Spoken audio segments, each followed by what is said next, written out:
when both the Holy Sword of Light and the Dark Demon Sword chose the boy, yet he turned and shattered the Holy Sword. Without hesitation, he took up the Dark Demon Sword, because he knew his future self would die by that very Holy Sword. In his previous life, Lian became the continent's strongest shadow assassin with the Dark Demon Sword. He fought for the Empire his entire life, clearing monsters and unifying the continent, never imagining his loyalty would be rewarded with betrayal, only because his power made the Empire wary. So the Knights of Light hunted him down. Even though Lian was gravely wounded, he still displayed terrifying combat prowess, single-handedly holding off the Empire's most elite forces. Upon witnessing Lian's horrifying aura, Boris's suspicions were confirmed. Indeed, you are the assassin from the legendary Black Mist. Lian coldly questioned Boris, demanding to know who ordered this. While looking for a chance to escape, he had to get out, to investigate his brother's connection to all this. However, Boris seemed to read Lian's mind, laughing coldly as he told him not to dream of escaping, for this place was covered by a level 9 magic barrier. Hearing this, Lian's eyes turned cold with disdain. Such a mere barrier, I'll destroy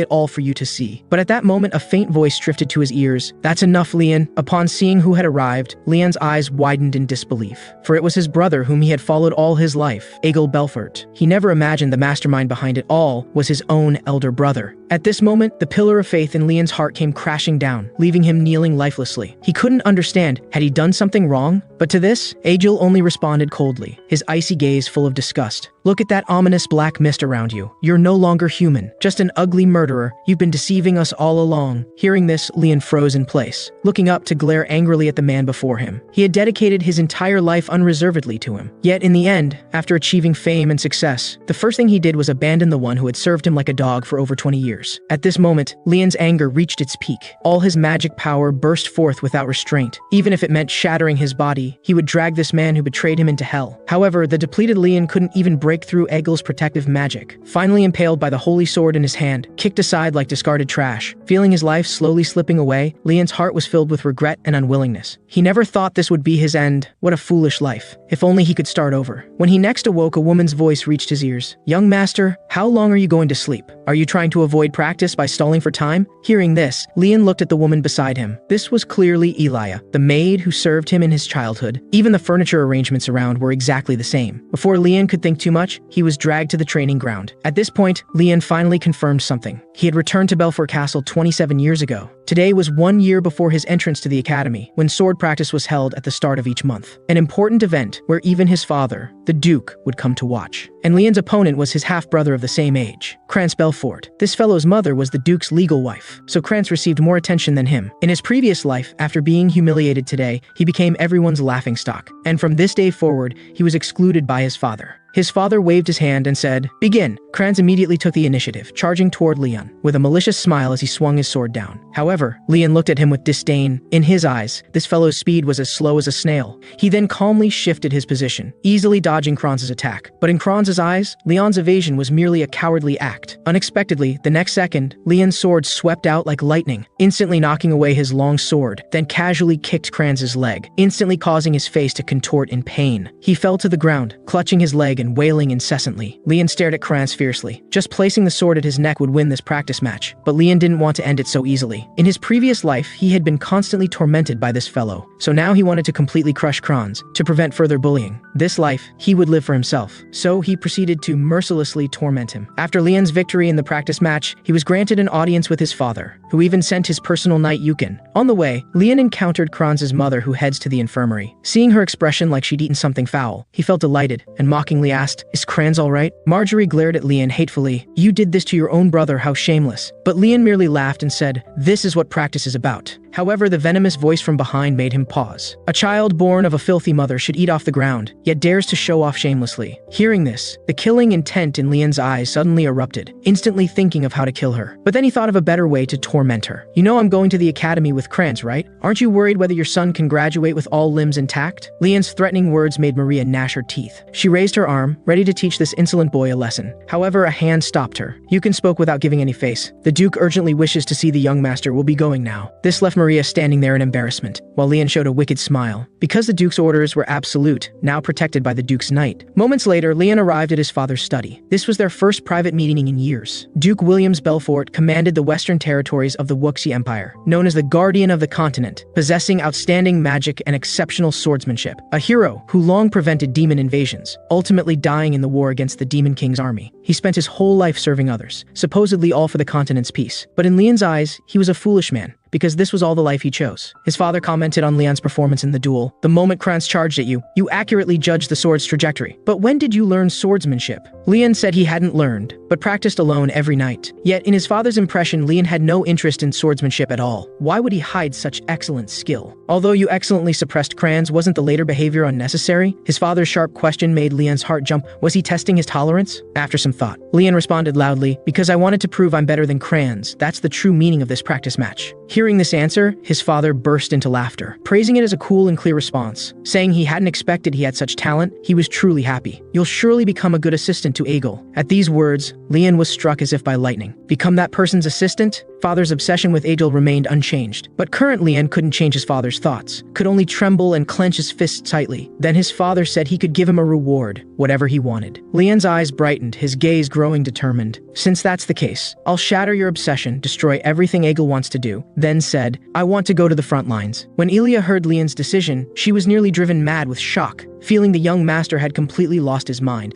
not knowing what kind of place that was. There were many fierce and terrifying monsters there. On the continent, the only place that could be called the front lines was the Villiers territory in the Empire's west. The furthest forward was Lamea Valley, a place of continuous war with demonkind for hundreds of years. His father didn't immediately agree to Leon's request, saying he needed a month to confirm if Leon was qualified, though Leon wasn't clear what qualifications his father meant. First, he had to build muscle strength to the maximum within the specified time. Currently, his muscle strength was very weak, but after returning, he retained his battle sense. Plus, there was a small amount of magic power. If he could train his body well, he could fully unleash his potential. But just then, his room's door was suddenly kicked open. A figure rushed in, shouting his name, staring at him intensely. This was his sister, Lilith Belfort. She grabbed Leon's collar, then shook him like a rattle frantically, demanding fiercely if he'd gone mad, actually proposing to go to the front lines. Then threw the dizzy Leon to the ground. You think you're impressive just because you beat Kranz? Come with me to the roof. Moments later, the two faced off on the roof. Lilith said, if you can withstand my attacks for 3 minutes, then I'll agree to you going to the front lines. Leon's face full of helplessness. Do we really have to do this? But Lilith drew her sword. Prove it to me. Seeing this, Leon sighed worriedly. What a disaster of a day. Before he could finish sighing, Lilith had already launched her attack. In an instant, the sword was about to pierce his face, but the next moment, Leon's sword came from behind, sweeping away the approaching blade. This greatly shocked Lilith. She couldn't believe a 10-year-old child could block her attack, and he used a thin sword with a light blade, yet could precisely deflect her heavy sword. Was it just luck? But this also made Lilith lose face. She squeezed out a gentle smile. That was quite good. Seeing Lilith's expression, Leon felt ominous, a bad premonition spreading in his heart. The next instant, Lilith's attacks became more violent. Like a storm, each sword strike more fierce than the last, for a time leaving Leon struggling. Under pressure, he instinctively used his sword technique, blade pressed against Lilith's throat. But fortunately, he broke off the technique at the last moment. Then both quickly drew apart. Leon breathed a sigh of relief. If he hadn't held back his sword, the consequences would have been unthinkable. Because all his shadow sword techniques were killing moves, once used they were fatal. But due to insufficient strength, and unable to kill Lilith, he was now very passive. Damn, hasn't 3 minutes passed yet? Though the difference in muscle strength could be overcome by injecting magic into the sword, his body was now at its limit. However, across from him, Lilith began chanting spells softly. Hear the call of nothingness, earth and wind, become my sword. Seeing this, Leon's pupils contracted. This was level 6 magic, only to see Lilith as if entering a rampage. Her long sword flickering with starlight, surrounded by an enchanting yet terrifying aura. Seeing this situation, Leon wanted to cry. Was she trying to kill him? Lilith had entered a rampage, only one thought remaining in her mind: she must not lose no matter what. Even if Leon could block this attack from Lilith, he would fall from the roof. Since that's the case, he could only rely on that. The next second, he suddenly exerted force, instantly charging out, running towards Lilith, who was brewing a terrifying ultimate move. Lilith unhesitatingly moved to swing her sword down. Leon nervously called out a name in his heart. Please, come quickly, Yukon. The next instant, as if hearing his call, Yukon flashed between the two,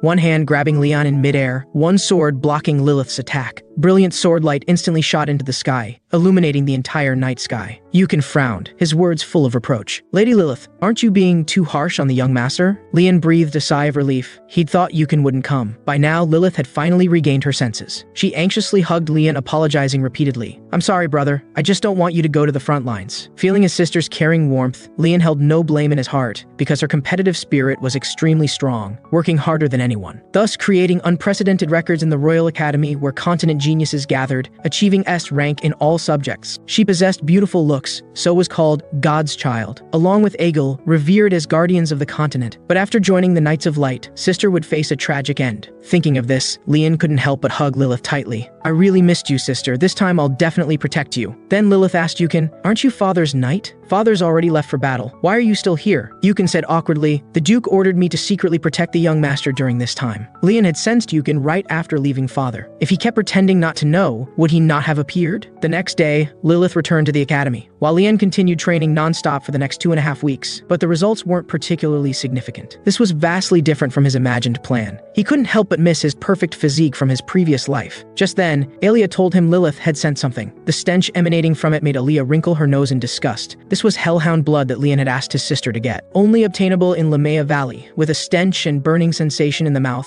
thus considered a toxic item. But it had the effect of permanently increasing magic power and physical strength. Though everyone considered this a superstition, in his previous life he had personally experienced its effects. Then Leon forced himself to drink it down. As soon as the blood went down, that stimulating sensation instantly made his body boil. Next, he needed to go for a walk to see how the medicine worked. Moments later, Leon, who had been running to absorb the medicine's effects, arrived at the back mountain. During these 2 weeks, he had been waiting for Yukon to leave him to report. In his previous life, Egil received a hint from the light god, learning of an ancient temple sleeping behind the mountain. Then, Leon located a spot through the flow of magic, immediately breaking through the ground before him, revealing a deep passage. Then Leon entered it. When Leon reached the temple's end, he saw that familiar holy sword. In the previous life's war with the demon realm, the demon army's forces exceeded human limits. But when humans excavated the ancient relic's divine weapons, they achieved overwhelming victory. Durandal's relic was the holy sword protected by the light god, also the weapon that led humans to victory, finally falling into Egil's hands. Leon had died miserably by this sword in his previous life. He couldn't help but wonder if his return was related to the holy sword before him, so he reached out to touch the holy sword. However, the holy sword gave him no response. Leon angrily kicked the holy sword. How annoying, but his purpose in coming here wasn't to obtain the holy sword. Then he came to the holy sword's shadow. This at first glance might seem like the sword's shadow, but in fact, it wasn't a shadow. Because where there is light, there must be darkness. Then he clapped his hands on the ground. The shadow on the ground immediately surged, flowing behind the altar. A doorway was immediately exposed. After Leon walked in, floating in the center above was another sword. This was his sword, the demon sword Kalen. Leon gripped the demon sword and laughed softly. Had enough sleep? Time to wake up. Getting no response, he frantically swung the demon sword,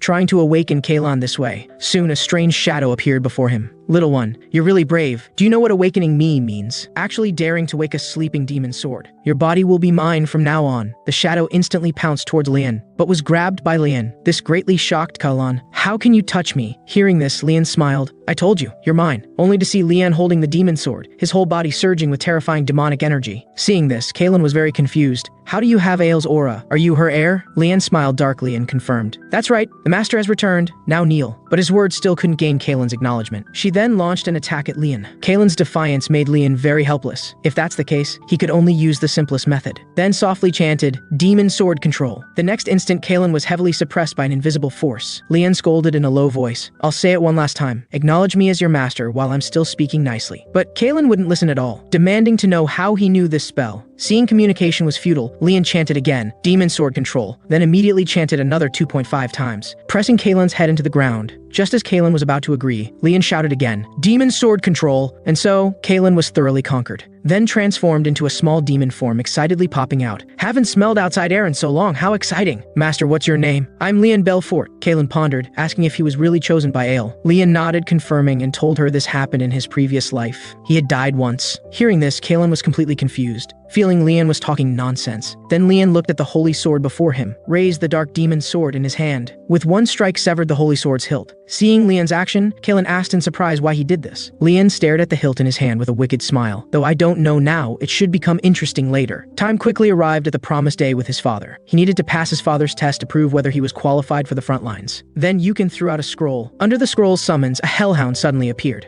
Lian stared at the hellhound before him. This was a lower-level demon beast from Lamia Valley. Seems father put in quite some effort to prepare this test. Meanwhile, the knights behind also stood ready. If Lian was in life danger, they would immediately act. Yukin's eyes stared intently at Leon. 3 days ago, Leon had found him requesting practice, saying he wanted to get familiar with actual combat. Yukin agreed, only using his scabbard to defend against his attacks, he could attack freely. Leon also made one request: don't tell father about this practice. The next instant, his form exploded into action, sword slashing towards Yukin. Feeling the heavy force transmitted to his hands, Yukin was very surprised, unable to believe this was a 10-year-old boy's sword. But what surprised him wasn't just this, only to see Leon's form rapidly flashing, instantly disappearing from his spot. When he noticed Leon's trace, he had already appeared overhead, then descended from the sky, sword falling, blade wielded at extreme speed. But Yukin still blocked all the attacks. As Leon swung his final sword, this practice also ended. He sheathed his sword, thanking Yukin. Still can't beat you after all. However, current Yukin was panting heavily, heart full of shock. That weak young Leon had actually grown so powerful. Seems he could now withstand any trial in the world, only to see the hellhound in the arena launch the first attack. Leon quickly dodged sideways, avoiding its attack. With his current muscle strength, he couldn't directly clash with magical beasts. Had to end the battle as early as possible, so he could only kill it in one strike. Leon poured magic power into his sword, then suddenly leaped up, throwing the sword, instantly piercing through the hellhound's head. Leon's operation left everyone at the scene frozen. Seeing this, father's lips curved into a smile, then laughed heartily, applauding Leon. We'll meet at the front lines then. After father left, Kaylin secretly slipped out, full of resentment, asking why he didn't use her. She needed to absorb blood to become stronger. She stared eagerly at the hellhound on the ground. Please, let me take one bite. Leon smiled wickedly. Don't worry, you'll get to eat your fill later. 2.5 days later, Leon brought Ilya to the front lines. The monsters visible everywhere scared her, screaming. She kept asking why he wanted to come to such a terrible place. Looking at this familiar place, Leon felt nostalgic. Indeed, such a hell-like place suits me best. Father sternly warned him to never relax his guard here, as death could come at any moment. In the following days, 3 to 4 battles occurred daily. Each battle had detailed response guidelines. Led by superior knights with outstanding strength, monsters trying to cross the front lines would be repelled one by one. Leon was assigned the safest rearmost tent. Even so, security was still strict, so he couldn't find time to feed Kaylin, could only wait until night, deep night. Leon placed a doll in his bed as disguise, then sneaked outside in the darkness. Because the front line strengthened vigilance at night,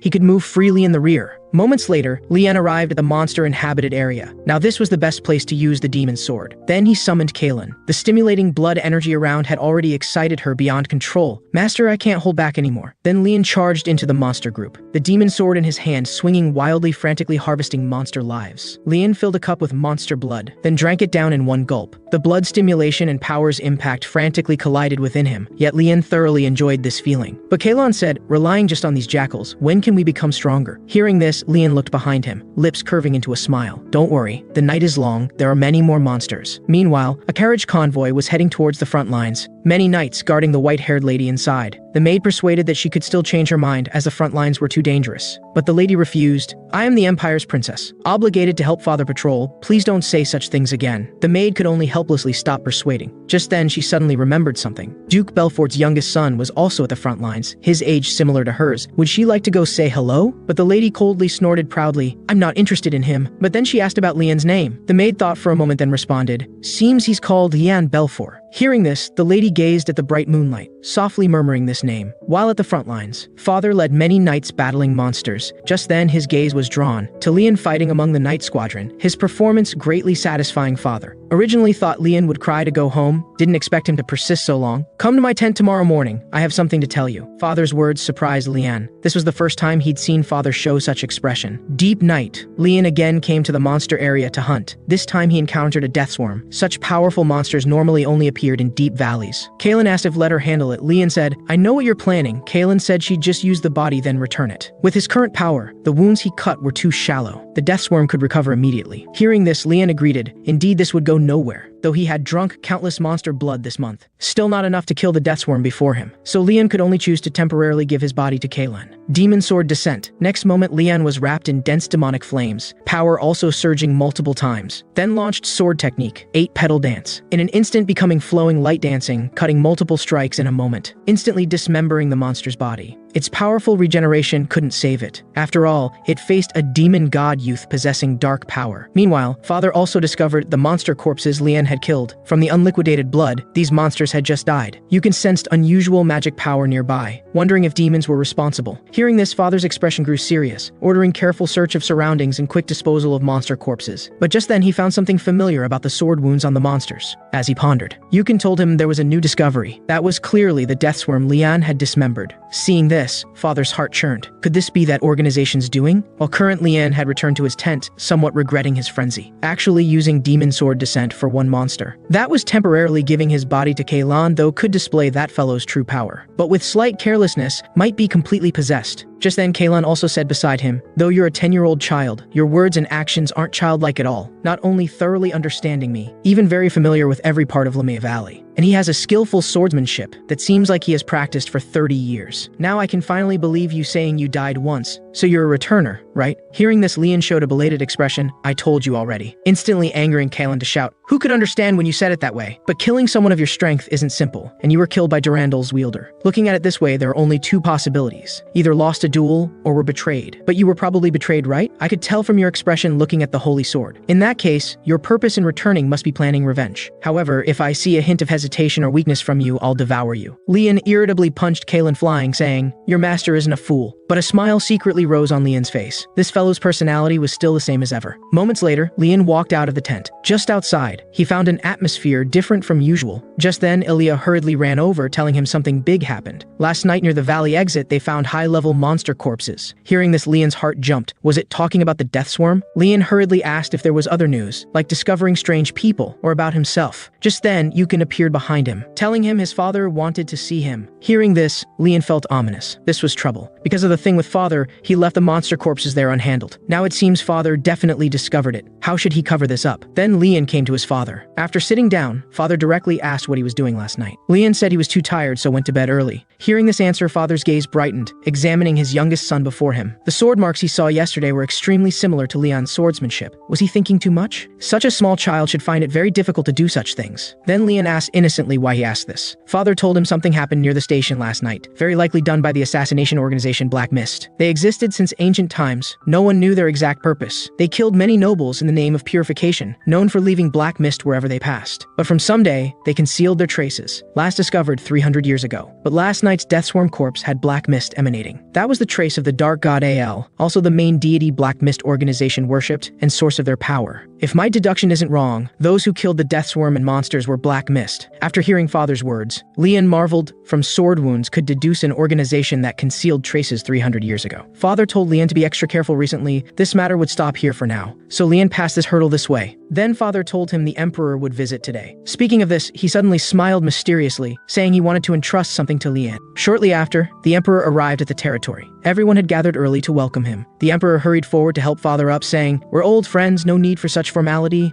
At this moment, he noticed Lian standing nearby. He couldn't help but praise, "Such a young child living in such a dangerous place. Your son is truly extraordinary." Father's request to Lian was actually quite simple, just asking him to play the role of a good son. At this time, the Emperor mentioned he had someone to introduce. Then the princess stepped out from the carriage and curtsied. "Greetings, Duke. I am Yalin Isabella, the 5th Imperial Princess of the Wuxi Empire." Upon seeing Yalin, Lian's gaze focused intently, for she was the Princess of Tragedy. Father had previously instructed him to be responsible for entertaining this young 5th princess. "You just need to play with her. You're the same age, and you might meet again at the academy. Though you won't be together for long, I still hope you two can become close." Although Lian was reluctant in his heart, he could understand his father's intentions. He probably hopes we can become like him and the Emperor. But unfortunately, he had chosen the wrong person. Because as the 5th princess, Yalin wasn't born from the Empress. She was born to a concubine of common birth, so people treated her as a princess in name only. However, she didn't surrender to others' gazes. She worked harder than anyone, but no one cared about any of that. Eventually, she would be charged with treason and driven from the imperial city, only to die of illness in some border town, thus earning the name Princess of Tragedy. If she had lived without ambition, she certainly wouldn't have met such an end. This future was known only to him, and he couldn't tell his father, so for now, he could only obey. At this time, Yalin looked toward the distant river and asked why the water was so red. Lian told her that was the Frode River, where magic beasts instinctively jumped in when enraged or injured in food fights. The river's magic would corrupt the beasts' bodies and fluids, thus dyeing the water red. Hailing this, Yalin's eyes widened in shock. "So it's all filled with beast fluids and corpses?" "Yes, and the magic beasts still drink from it and bathe in it." Yalin immediately felt disgusted. She asked what lay at the river's end, and Lian gazed into the distance. "That's the demon realm." Just then, a trail of smoke in the sky caught everyone's attention. That was coming from the direction of the third western outpost. It meant they were engaged in battle with magic beasts. Father immediately ordered the protection of His Majesty, with the Night Guard Division to accompany him to the third outpost. But the Emperor sternly stopped him. Drawing his sword, he said, "You think I came here for sightseeing?" Seeing this, Father realized he couldn't dissuade the Emperor and could only agree to join the battle. Then the Emperor issued orders. From now on, the Imperial Army will join the magic beast subjugation. So Father turned to tell Lian to join the battle as well. Seeing that Lian could go to the front lines, Yalin quickly expressed her desire to go too. Lian's mouth twitched as he said, "This is the front line, not a playground." But Yalin still insisted on going. With no choice, Lian called for Yukon. He asked him to escort this willful little princess back to the base. Meanwhile, at the third outpost, intense fighting had already broken out. Father arrived with his troops at this moment. At his command, the knights launched their charge against the magic beasts. At the same time, the Emperor was at the very front, hunting magic beasts. He suddenly thrust his sword into the ground. In an instant, lightning raged and surged forth,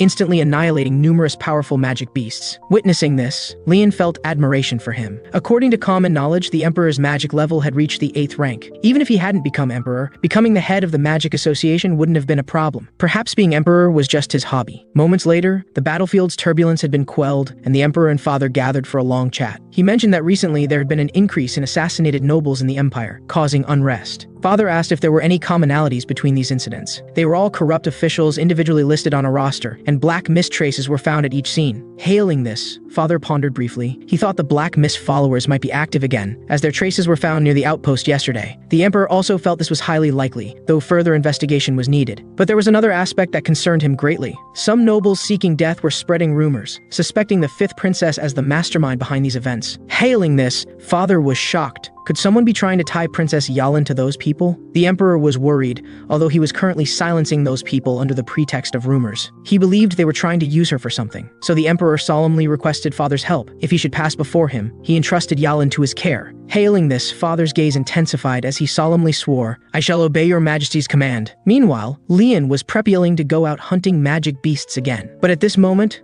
a figure appeared at his door. It was Princess Yalin, asking if they could talk for a moment. Lian puzzledly asked if something was wrong, but Yalin didn't answer directly, instead looking aside and asking Elia to step out for a moment. Seeing Elia's expression, Lian broke into a sweat, then asked her to wait outside. After Elia left, Yalin spoke somewhat shyly. "The incident during the day was my fault. As a princess, I shouldn't have been so willful." Lian told her not to worry about it. He also apologized for his own rudeness at the time. Yalin smiled brightly, saying, "We'll be entering the academy soon. I hope you can help me then." However, Lian coldly replied, "I'm sorry, but I cannot provide any help to your highness. If you're here to recruit allies, you should leave." At these words, Yalin's pupils trembled, her face instantly darkening. Then she softly said in a dejected tone, "I just wanted to get along with you. How could you say such cruel things? Do you also think I'm just a princess in name only?" Seeing this situation, Lian fell silent. Yalin continued, "You're right. After all, I can't bring you any benefits. I'm sorry for taking up your time. I thought we could have a normal conversation. You're completely different from Egil." These words instantly touched Lian's most sensitive nerve. He immediately turned around and grabbed Yalin's arm, asked her how she knew Egil. Yalin said she met him by chance while visiting the academy, and he had encouraged her not to mind others' views, and to live proudly as a princess. Hailing this, Lian found it hard to believe. How could this be possible? He knew all too well about Egil's demonic character. But Lian suddenly understood the reason.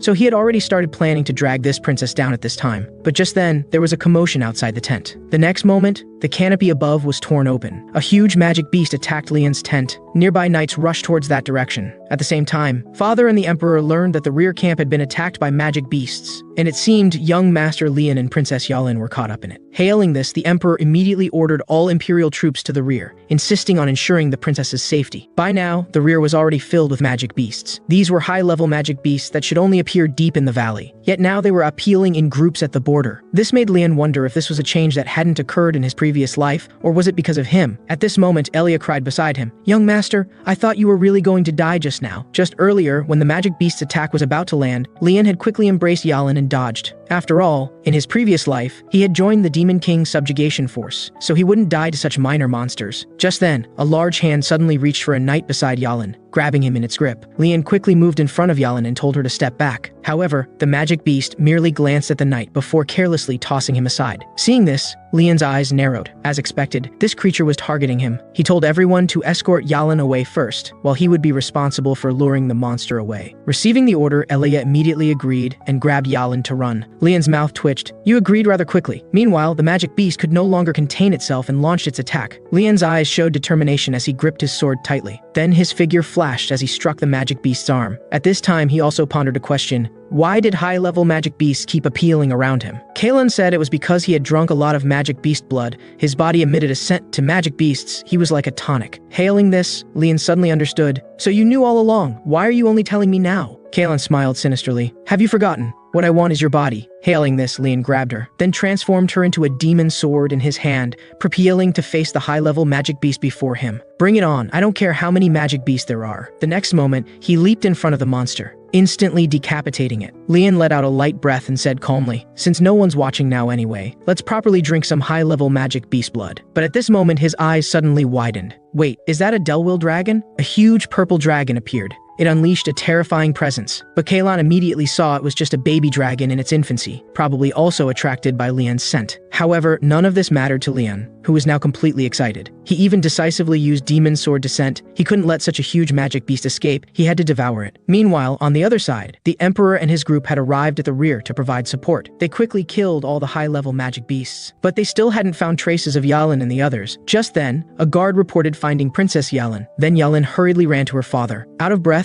she urged him to save someone. To cover her retreat, young Master Leon had stayed behind alone in the magic beast horde. Hailing this, the Emperor's spirit shook, and Father's face became like dead water. He darkly questioned Elia about what exactly happened to Leon. Elia trembled in fear at Father's expression. This was the first time she had seen the Duke wear such a terrible look, and told what had happened earlier. The knights quickly said they remembered the location and could immediately lead troops to rescue young Master Leon. But Father stood frozen without any reaction, and the Emperor behind him urged him to quickly give orders. But unexpectedly, after a moment of silence, Father coldly uttered just 3 words, "Let it be." These words instantly shocked everyone, and the Emperor incredulously asked if he was serious. To this, Father's reason was that they should prioritize the aftermath. If the military camp collapsed, the magic beasts might charge into Imperial territory, so they must quickly rebuild the position to prevent greater sacrifices. Hailing this answer, Ilya asked in a trembling voice, "Then what about the young master?" Father spoke sternly. He managed to let the princess escape, so he has fulfilled his wish. This is the Belter family's mission. Hailing this, tears welled up uncontrollably in Yalin's eyes, her heart filled with self-blame. Just then, a familiar cry came from the sky. Yalin quickly raised her head to look up. A purple dragon suddenly appeared in the sky. When she looked carefully, her small mouth gaped in shock, because there was a figure on that huge dragon's back. It was none other than Leon, who had saved her earlier.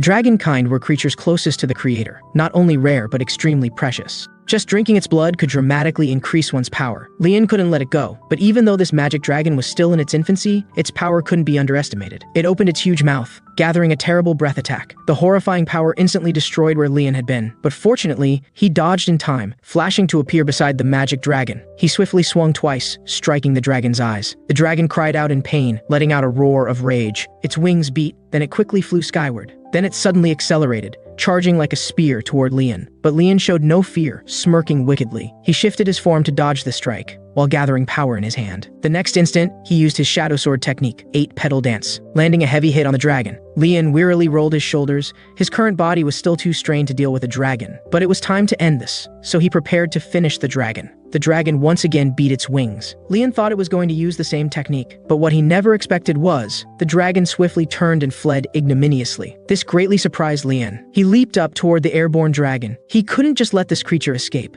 So the persistent Leon ended up clinging to the dragon's leg, and thus appeared in everyone's sight. This made the Emperor quite surprised. He asked Father why he wasn't going to rescue his son. However, Father remained unmoved, lost in thought. Meanwhile, Leon on the dragon's back was quite helpless, unsure what to do in this situation. Kalan asked if he wasn't going to do something. Leon said, "Haven't you seen the people below?" But Kalan thought it didn't matter anymore. If he didn't want to die, he needed to do something now. But if Leon used Demon Sword Descent now, the outcome might be worse than death. So you plan to just stay on this dragon? I'm thinking of a solution right now. While they were arguing, Father made his move, holding his sword with both hands as he began chanting magic. Seeing this, Leon was shocked into a cold sweat, because that was 8th level magic, Heaven's secret sword. This was a terrifyingly destructive area magic. At this rate, Leon would be caught in it too. But fortunately for Leon, the dragon wasn't so easily hit. It dodged the dense attacks, but even so, it couldn't avoid all attacks. In an instant, one attack came right at Leon. With no choice, Leon had to let go and jump down from the dragon. But Leon still yearned for the dragon, heartbroken at missing this treasure. Kalen cursed loudly, "Stop messing around. If you don't think of something quick, you'll hit the ground." Leon said if he used demon energy now, he'd be tied to a post and burned alive. Kalen was furious. "So you plan to die instead?" But suddenly Leon seemed to see something and immediately had an idea. He excitedly looked at the blood river below, and Kalen immediately knew what Leon was planning, saying with disgust, "You're not planning to jump in, are you?" Leon said helplessly, "There's no other choice now." Then with a splash, he plunged into the river water. At the same time, a man in the distance also noticed that frantically fleeing dragon, saying, "What a rare sight indeed." The red-haired man behind him spoke, "It's a young dragon, but it seems to have lost its way and gotten into trouble." Hailing this, the man immediately assumed there must be very powerful magic beasts there, but the red-haired man told him humans lived there. Hailing this, the man didn't quite believe it, thinking dragons couldn't possibly lose to humans. Just then he sensed a strange yet familiar energy appealing not far away. The red-haired man said if he was worried he could go take a look, but please don't kill everything you see just because you're bored. Meanwhile, on the other side, Leon had climbed ashore. He called out Kalon's name, asking why she wasn't speaking. Kalon said angrily, "I'm thinking about how to kill you. I feel so filthy." Leon consoled her, "Don't be so angry. I'll clean you up when we get back." Kalon snorted coldly. "Better think about how to get back. We're in demon territory now." Leon told her not to worry. There couldn't possibly be high-level demons here. But as soon as he finished speaking, a voice appeared behind him.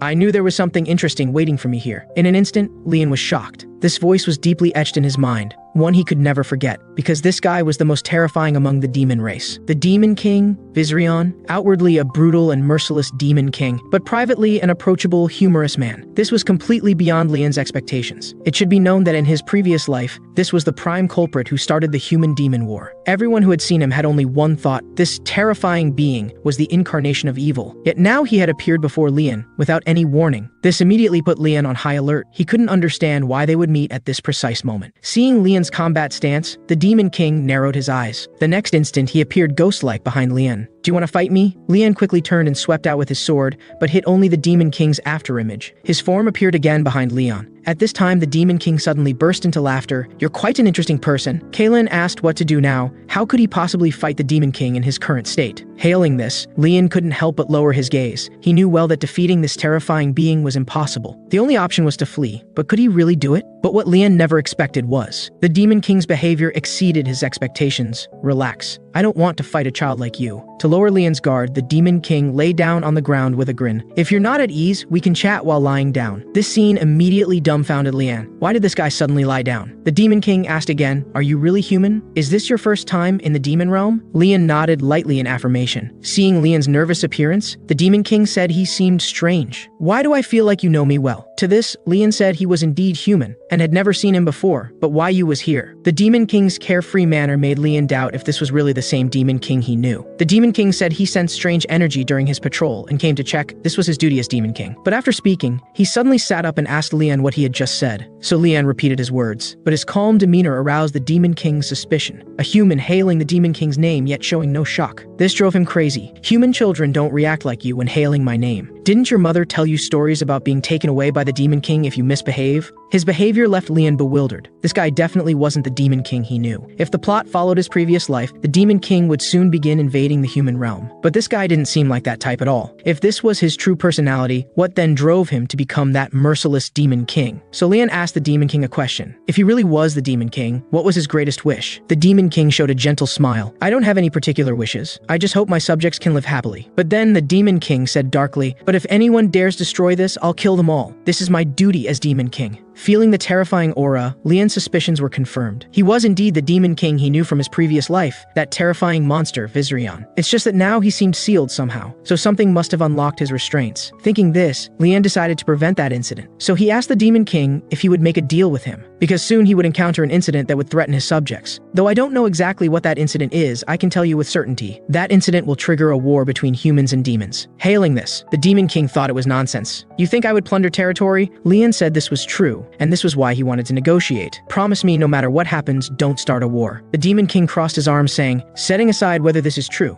Even if it is, what would I get in return for promising you? Lian said he could help him. No matter what happens, I will do my utmost to help you. Hailing this, the Demon King leaned down to Lian's face, styling at him intently. What exactly do you know? Tell me your name, young one. Lian raised his head and said, Lian Belter. The Demon King agreed to the deal with Lian and promised that no matter what happened, he wouldn't invade the human world. But he also said Lian must take responsibility for his promise. After all, a deal is a deal. To this, Lian seriously nodded in response. Then until we meet again, young one. Scene change. The knights found Lian by the river at the border. This allowed him to successfully return to the Empire. And from then on, Lian gained a new title, the boy who survived the dragon's mouth. When Lian woke up again, the scene before him left him dumbfounded. Yelin was sitting by his bed. With a shy blush on her face, she still gathered her courage and repeated what she had just said. Would you become my person? At these words, Lian was stunned. What was this girl saying? She was the Empire's most noble fifth princess. Yet she was willing to lower herself to recruit a boy, only because the boy showed talent beyond the ordinary. Not only saving her from high-level magic beasts, but also successfully surviving an encounter with a terrifying dragon. But faced with Yalin's recruitment, Lian refused without hesitation. This immediately caused panic to appear on Yalin's face. Then she understood the reason, trembling as she cried tearfully. She was nothing but an incompetent princess. Seeing this, Lian felt annoyed and irritated. Though he was well aware of Yalin's incompetence, what he disliked more was her terrible attitude. So he pretended to say that was just how things were,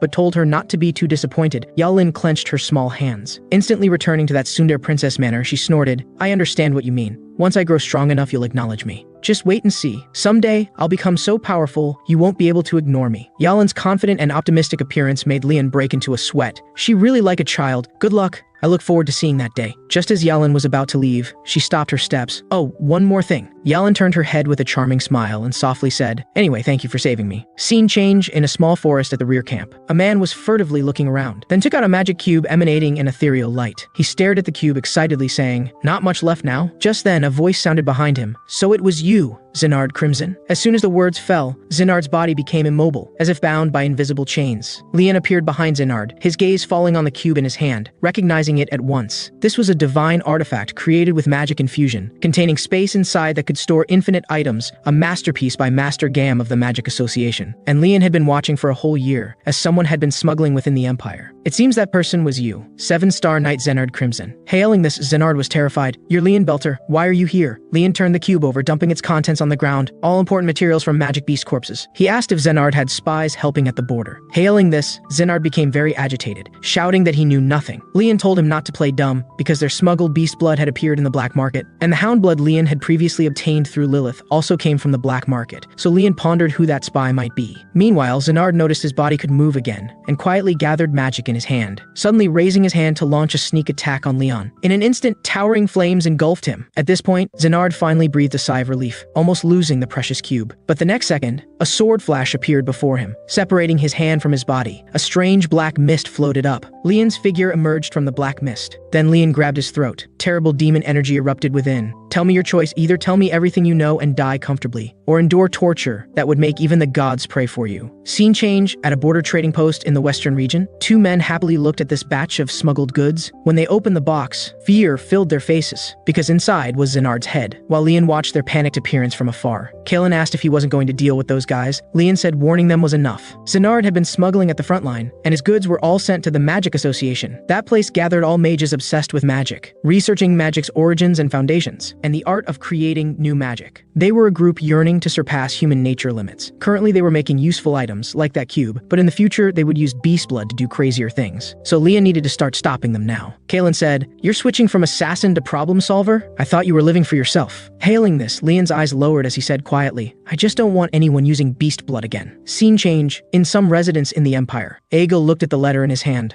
lost in thought. "So my little brother Leon went to the front line with father?" Hailing this, the woman behind him smiled seductively. "Is that your half-brother?" Egil showed a demonic cold smile. "This guy really annoys me. Looks like I need to go see him." After finishing his frontline journey, Leon and Elia prepared to return to the family and head to the academy. Just thinking about leaving this terrifying place, Elia cheered excitedly. Looking forward to their upcoming academy journey. "I heard there are many handsome teachers there. How exciting." But Leon couldn't feel happy at all, because for him, the academy was the beginning of hell. There was not only just the beauty Elia was expecting, but a place filled with politics and conspiracies also. Scene change. Leon returned to the family from the front line. As soon as he entered, he met a familiar face. It was Kronz, who had been miserably defeated in their previous duel. Now Kronz trembled in fear at the sight of Leon. before Lian could speak. He turned and quickly fled from there. Kaylan asked who he was. Lian waved dismissively. "That's my half-brother, just ignore him." Moments later, Lian walked into the castle. The servants bowed respectfully in greeting. This scene took Lian by surprise. In his memory, these people weren't so polite to him. Previously, they wouldn't even look at him. But thinking of his year of effort and dedication, he felt this was his deserved reward. Then he prepared to open the door. But the next second, he froze in place, chilled to the bone, as he sensed a familiar and detestable presence. It was a presence he could never forget. There was no mistake. Behind this door was his hated nemesis, his half-brother Egil Belter. "Long time no see, Lian." Seeing this scene, Lian stood frozen, styling at him intently. Hatred, anger, and killing intent gradually occupied his mind. He could no longer maintain his composure. He unconsciously drew out the demon sword, with only one thought remaining in his mind: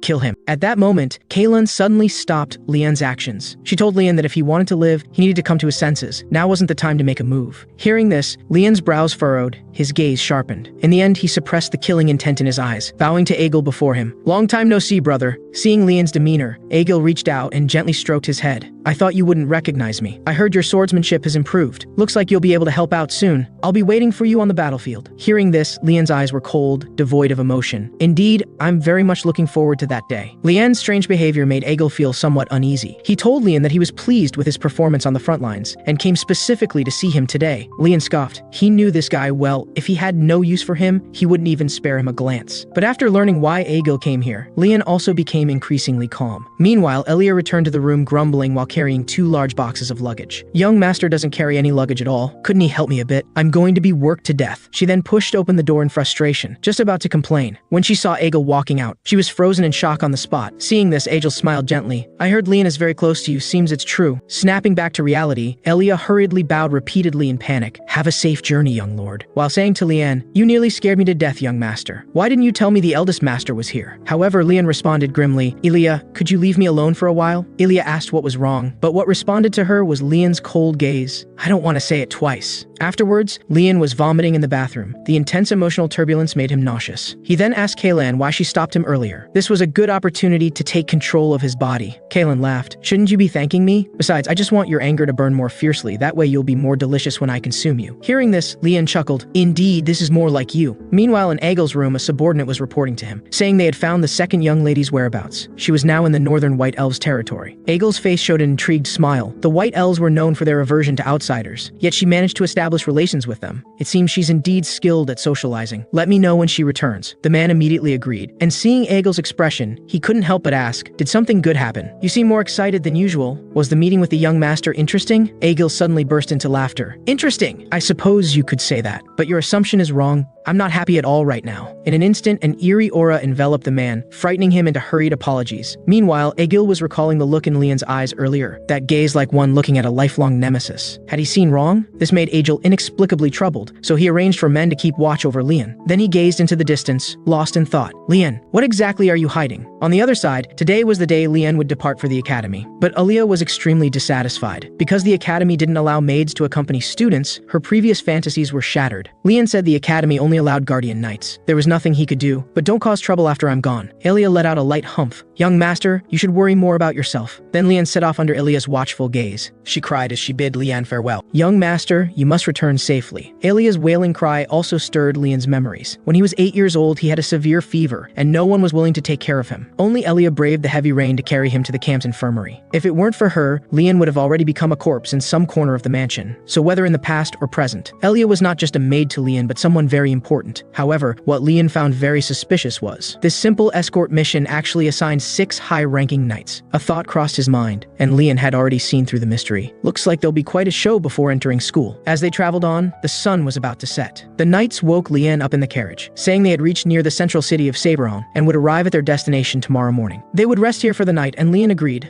letting them make arrangements. However, he had already seen through everything. This guy was lying, because there were no such forests near Reborn, nor did it seem to have suitable shaded areas. So why camp in such a remote wilderness? Their intentions were too obvious. Then Lian got down from the carriage. Meanwhile, the knights began to surround him. Lian's eyes turned cold as he spoke calmly. "Tell me, who ordered this?" The lead knight sneered, drawing his sword. "Dead men don't need to know so much. We regret it has come to this. It's nothing personal. Just close your eyes, and everything will pass peacefully." After speaking, The man swung his sword at Leon. Unexpectedly, his strike was easily dodged by Leon. The next second, as the blade flashed, a head flew into the air, then landed on the ground with a thud. It was the knight who had just attacked Leon. Seeing this, the other knight's expressions drastically changed, their hearts filled with terror, because the aura Leon now emanated was like a devil from hell, making their scalps tingle. What's wrong? All scared stiff? Didn't expect the story to go differently from what you planned? But soon someone came to their senses, rushing behind Leon for a sneak attack. However, his attack was nothing but futile. Under Leon's displayed combat prowess, the man was immediately beheaded. The other knights became souls under his sword, one after another. Unable to bear this terrifying pressure, one knight turned to flee, but Leon casually threw his magic sword, completely cutting off his hope of escape. Finally, only one knight remained at the scene. He had been terrified by what he'd witnessed. Could such overwhelming combat power really belong to an 11-year-old child? His survival from the dragon's clutches was clearly not just a rumor. This mission was doomed to fail from the start. As Leon turned his cold gaze upon him, the man felt death approaching, collapsing weakly to the ground. Leon approached step by step, asking ominously, "Now are you willing to tell me who's behind this?" The man, scared half to death, answered without hesitation, "It was Duchess Marie who ordered it." Seeing his reaction, Leon was somewhat speechless. This guy answered so quickly. Leon had no idea how much his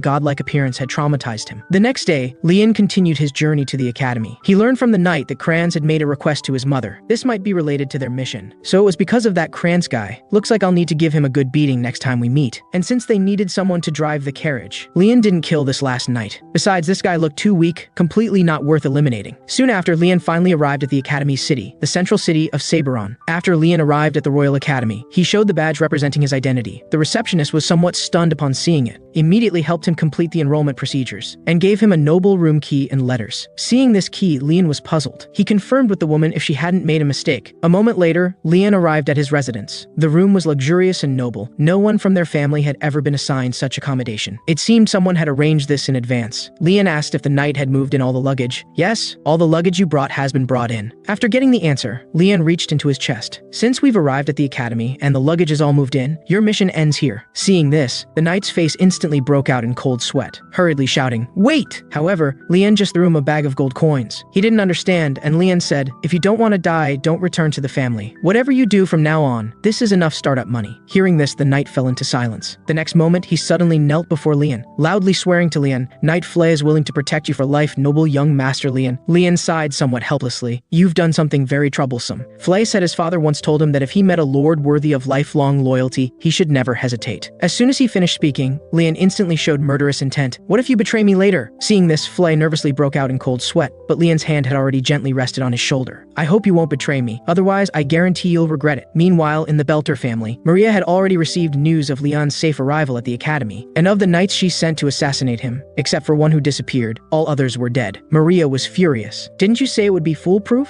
You couldn't even eliminate a 10-year-old child." The subordinate panicked, saying, "There must be an expert by his side. Give me another chance, we can send people to the academy." However, Maria interrupted his words. What worried her most was her son Kranz. Just thinking about Leon's cold threat made her afraid. So Maria ordered her subordinate to stop any further actions. And this incident must not be known by anyone. All related people must be dealt with. However, unknown to them, a figure at the door had already heard their conversation. On the day of the enrollment attribute test, the principal satisfactorily looked at the test results before him. There were quite a few outstanding geniuses among this year's students. Yalin tested with 25% light attribute, magic level 2 stars, physical level B. There was also a man named Seth, who tested with 71% sand attribute, magic level 3 stars, physical level 1. What amazed him even more was Leon. His dark attribute was 92%, magic level 1 star, physical strength S level, top tier existence. Even his sister Lilith, who was hailed as the divine child, only had 88% water attribute at graduation. Those children previously called geniuses by the academy all seemed so dim before Leon. However, everyone felt sorry that he had dark attribute, because with dark attribute, one might die before their potential could be fully explored. But what concerned the principal most was that Leon was arranged to stay in the royal hall, and it was in the emperor's name. Hearing this, Silica's pupil suddenly shook. The principal told her Leon had saved Princess Yalin at the front line. Now the emperor was considering their marriage. Learning this bombshell news, Silica was shocked speechless. The 5th princess, who was excluded from the power struggle, and the talented Belter family joining forces. The struggle for succession to the throne would be further catalyzed, perhaps even splitting the entire empire. The principal consoled Silica not to think too much about it for now. All they could do was wait and see. Whether this child would become the empire's disaster or hero, they could only wait to find out. On the other side, Leon thought to himself, his previous life's value was 80%. Now it had reached 92%. It must be because he drank the monster blood. While he was lost in thought, a figure appeared before him. It was actually Kranz,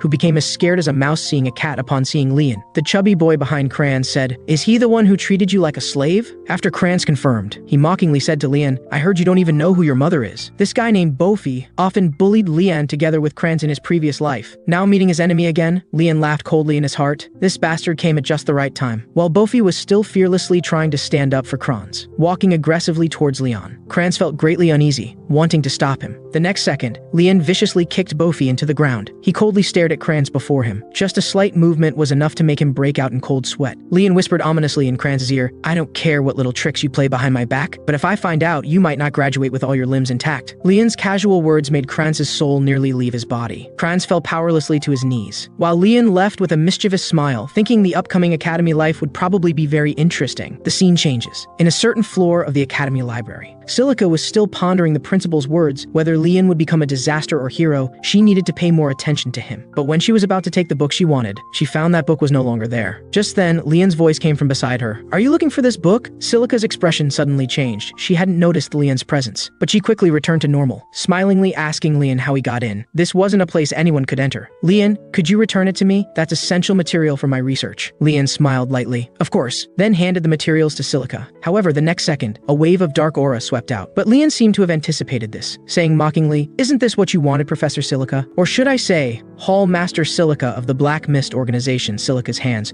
were wrapped in dark energy as she asked, "Who exactly are you?" In his previous life, Leon's first impression of Professor Silica was that she was very ordinary. She would always have conversations with him under the pretext of caring about him. At that time, Leon, who was constantly bullied by his family members, desperately wanted to become stronger. And it was Silica who showed him hope. The dark attribute that others saw as useless was described as full of potential in her words. Also because of this, Leon's heart was warmed by the care she gave at that time. However, all of this was nothing but an illusion, because it was all just bait. The identity of Royal Academy professor was just her disguise. Her true identity was actually an assassin. And at this moment, Leon posed a question to Silica. "When did your purification work begin?" Silica fell into silence, then suddenly burst out with overwhelming killing intent. "What are you talking about? I don't understand at all." Seeing Silica still playing dumb, Leon made it clear. "Of course I'm referring to your assassination operations." Hearing this, the killing intent in Silica's eyes grew stronger. "If you take back what you just said, I can pretend I never heard it." But Leon showed no fear. "Are you threatening a student?" The next moment, Silica kicked the table in front of her towards Leon. Leon smashed the table in half with a straight punch. In this interval, Silica appeared behind Leon, holding dual blades, ready to launch a sneak attack. Leon said, "I think I've already been honest about my true identity. Are you sure you still want to do this?" But his words couldn't stop Silica. "Even if you're the real Black Mist, I won't allow the existence of any Black Mist unknown to the Hallmaster." Seeing this, Leon had no choice. With a wave of his hand, he summoned his magic sword, countering with a sword strike that knocked Silica back. "Since you don't believe me, I can only prove it to you." Then launched a fierce offensive against Silica. At this moment, Silica's expression changed drastically, as she had recognized the weapon in Leon's hand. It was the dark magic sword Kalen, which could only be used after receiving Ael's acknowledgement. Leon raised his magic sword and said calmly, "Now can you finally acknowledge my identity? You're looking for the Black Mist successor, right? Then, please take me to Ael's presence. The successor you're looking for is right here." His words shocked her to the core. He was actually the successor of the dark god Ael. To verify Leon's claims, Silica took him to a certain warehouse, telling him this was the path to the altar, and from here he needed to proceed alone. Leon could clearly feel this place was different. The air was filled with omnipresent dark energy. Just then, Leon detected traces of enemies. He immediately swept away the first dagger that came at him, then turned his gaze to the assassin. Though this was within his expectations, the scene was quite grand. In an instant, the assassin's attack reached him. Leon's magic sword swung rapidly, countering by sending the incoming dagger flying back. This maneuver shocked the assassin. He had actually deflected his short sword in such a short time. The next moment, several people activated the shadow secret technique, dead angle formation, attacking Leon in a pincer movement. Seeing this, red light flashed in Leon's eyes. A surge of bloody shadow energy erupted from within. Instantly, the assassin's veins bulged as he showed signs of pain, the intense suffocation making his body immobile. Then he collapsed and passed out. This was the killing aura wave from the shadow secret techniques, materializing killing intent and releasing it from the body, an assassin's innate skill. But what Leon hadn't expected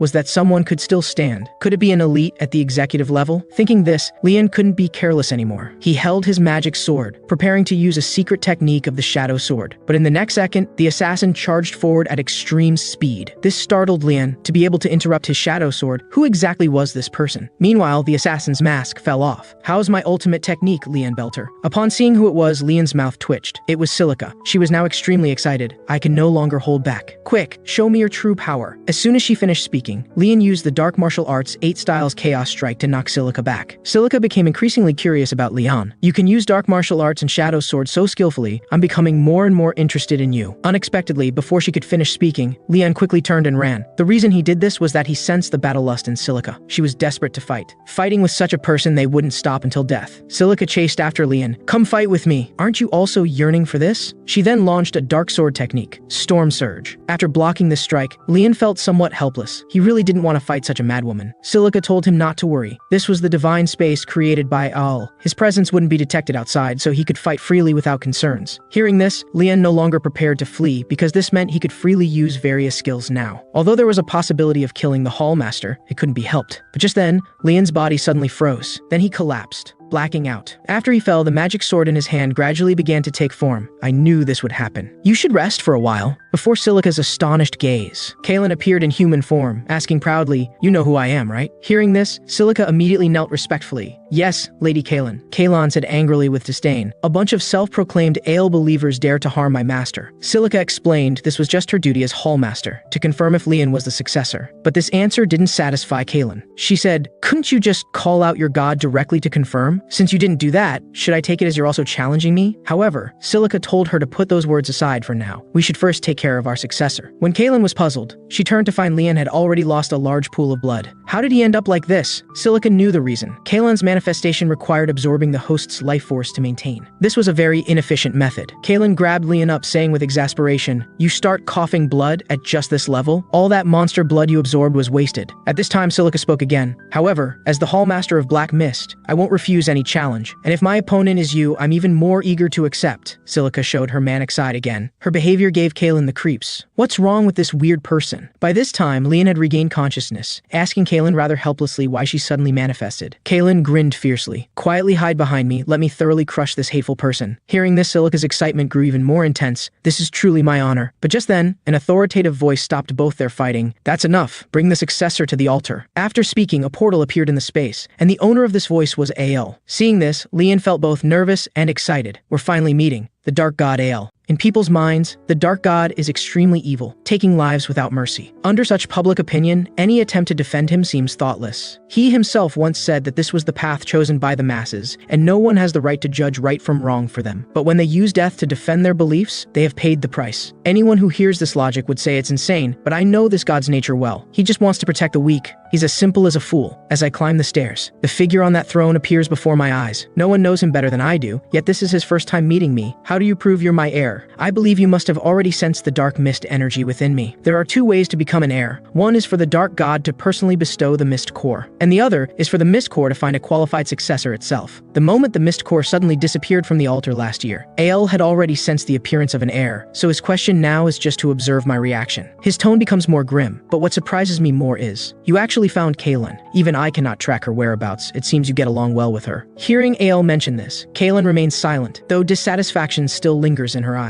Ael continues, if consider that your eyes sparkle with a light far beyond your age, I think you must be a reborn one from a timeline that doesn't belong to me, doesn't belong to him. Could my rebirth be completely unrelated to him? Then who made me reborn? If you think I'm an omnipotent god, then you've come to the wrong place. My divine rights have been stripped away for a long time. He's right. I can deduce this from the state of his divine miracles. I shouldn't have expected to find answers about my rebirth here. But anyway, this is still a good thing. A perfect successor has appeared before me. The work I need to do has suddenly decreased. No, I should say I can do nothing at all. Kalen and I break out in cold sweat. This is the Ale from my memories. Still as lazy and carefree. But in the next second, his expression suddenly becomes serious. But you've brought something annoying with you. Getting the demon blade wasn't enough to satisfy you? You still covet the Holy Sword's favor? I slowly curl my lips. I don't want to do anything to the Holy Sword right now. I'm just curious if the Holy Sword would become useless if the whole world didn't know of its existence. Although my mischievous nature leaves him speechless, he still chooses to follow the agreed rules. Then as your absolute master. My dear heir, what will you choose to do with these powers? In my previous life, I was asked the same question, and my answer then was, I will live for my brother. What a foolish answer. And they were indifferent to my response. Ael even rarely warned me, be careful. Nothing is more dangerous than blind faith. Perhaps at that time, he had already seen through my final tragic ending. In my previous life, Father always taught me that serving Egil was serving the family. So in my simplicity, I took this creed as my guiding principle. But now, I've already come this far for revenge against Egil. This goal is no longer out of reach. But don't I have anything I want for myself? I don't have any grand plans, like creating great achievements or devoting myself to sacred and firm beliefs. But in this life, I want to make everything different. I face Egil directly. I desire your power purely for myself, just for my own benefit. Egil says, right and wrong are for you to decide, but can you manage not to regret it? You'd better be careful with your answer because I might kill you based on it. Egil never lies, but at this moment, I don't care what consequences my actions might bring. I no longer listen to anyone, only to my own heart. This is the path I choose to take. Hearing this, he falls into momentary contemplation. You seem to already have a plan, can't you tell me? I shake my head in denial. Well, that's fine too, as long as you can uphold my name. I don't have any more questions either, after all, you're boring enough. But now I need to have a talk with my daughter. Hearing this, Kaylin jumps in fright. The next second, she's caught in Egil's hands. You've been too quiet from the start. Do you like your master that much? Kaylin immediately denies. I'm so happy to see you become like this now. Has my hundreds-year-old daughter finally grown up? He puckers his lips and moves to kiss Kaylin. I want to be closer to you, but I have nothing good to give to your little master. Kaylin struggles to push Egil away. Get off. It's too mushy. Master, save me. Hearing this, I immediately turn my head away. He can't stop their harmonious father-daughter relationship anyway. Just as Egil's lips are about to touch Kaylin, countless magic arrays light up. The next moment, Kaylin actually manifested her true form. She had a body. I check my life force, but find it hasn't decreased. Did Egil use his own power? Kaylin, who just gained a body, immediately grabs her father angrily. What did you do to me? I created a body for you. It's better to have a body to compete for your master's affection. Kaylin immediately explodes in anger, furiously talking back. I can only watch all this speechlessly. This parent-child relationship is really harmonious. The next day, the scene switches to the academy dormitory. Guard Fla carefully asks me how to handle the current situation. I want to cry but have no tears. I don't know, let's just let it be. But no matter how you look at it, this doesn't seem like something that can just be left alone. Kaylin and Silica. One is the Dark God's daughter. One is the Dark God's most capable subordinate and academy instructor. Coming to see your student in the dormitory so early, don't you think others will gossip about you? That's inevitable. A teacher must guide students on the right path. This is a completely normal teacher-student relationship. One provokes, the other retorts. Shouldn't the Assassin Guild master act more carefully? Master only needs my help alone. He is my student. What I want to do is none of your business, mind your own business. The atmosphere becomes increasingly tense. I sneak to the door. I'm going for a walk. Young master, don't leave me here. Flaw was a step too slow. The verbal battle had already escalated into a physical one. 10 minutes later, I arrive at the academy tower, finally escaped from that terrifying battlefield. But the next second, the scent of blood drifts to my nose. Someone is fighting. A red-haired youth's figure flies heavily into a pile of debris, coughing up blood. Beside him are three slightly older noble children. They have him cornered in the alley. Should we use that? Haha, let's start now. A strange red orb appears in his palm. Look over here. Your friend brought you a little snack. Enjoy it well. Stop! You're too cruel to your classmate. Aren't you ashamed as nobles? The scarred-faced youth stops his action. I am Barrett Lewis, the eldest son of the Duke of Gaza Kingdom.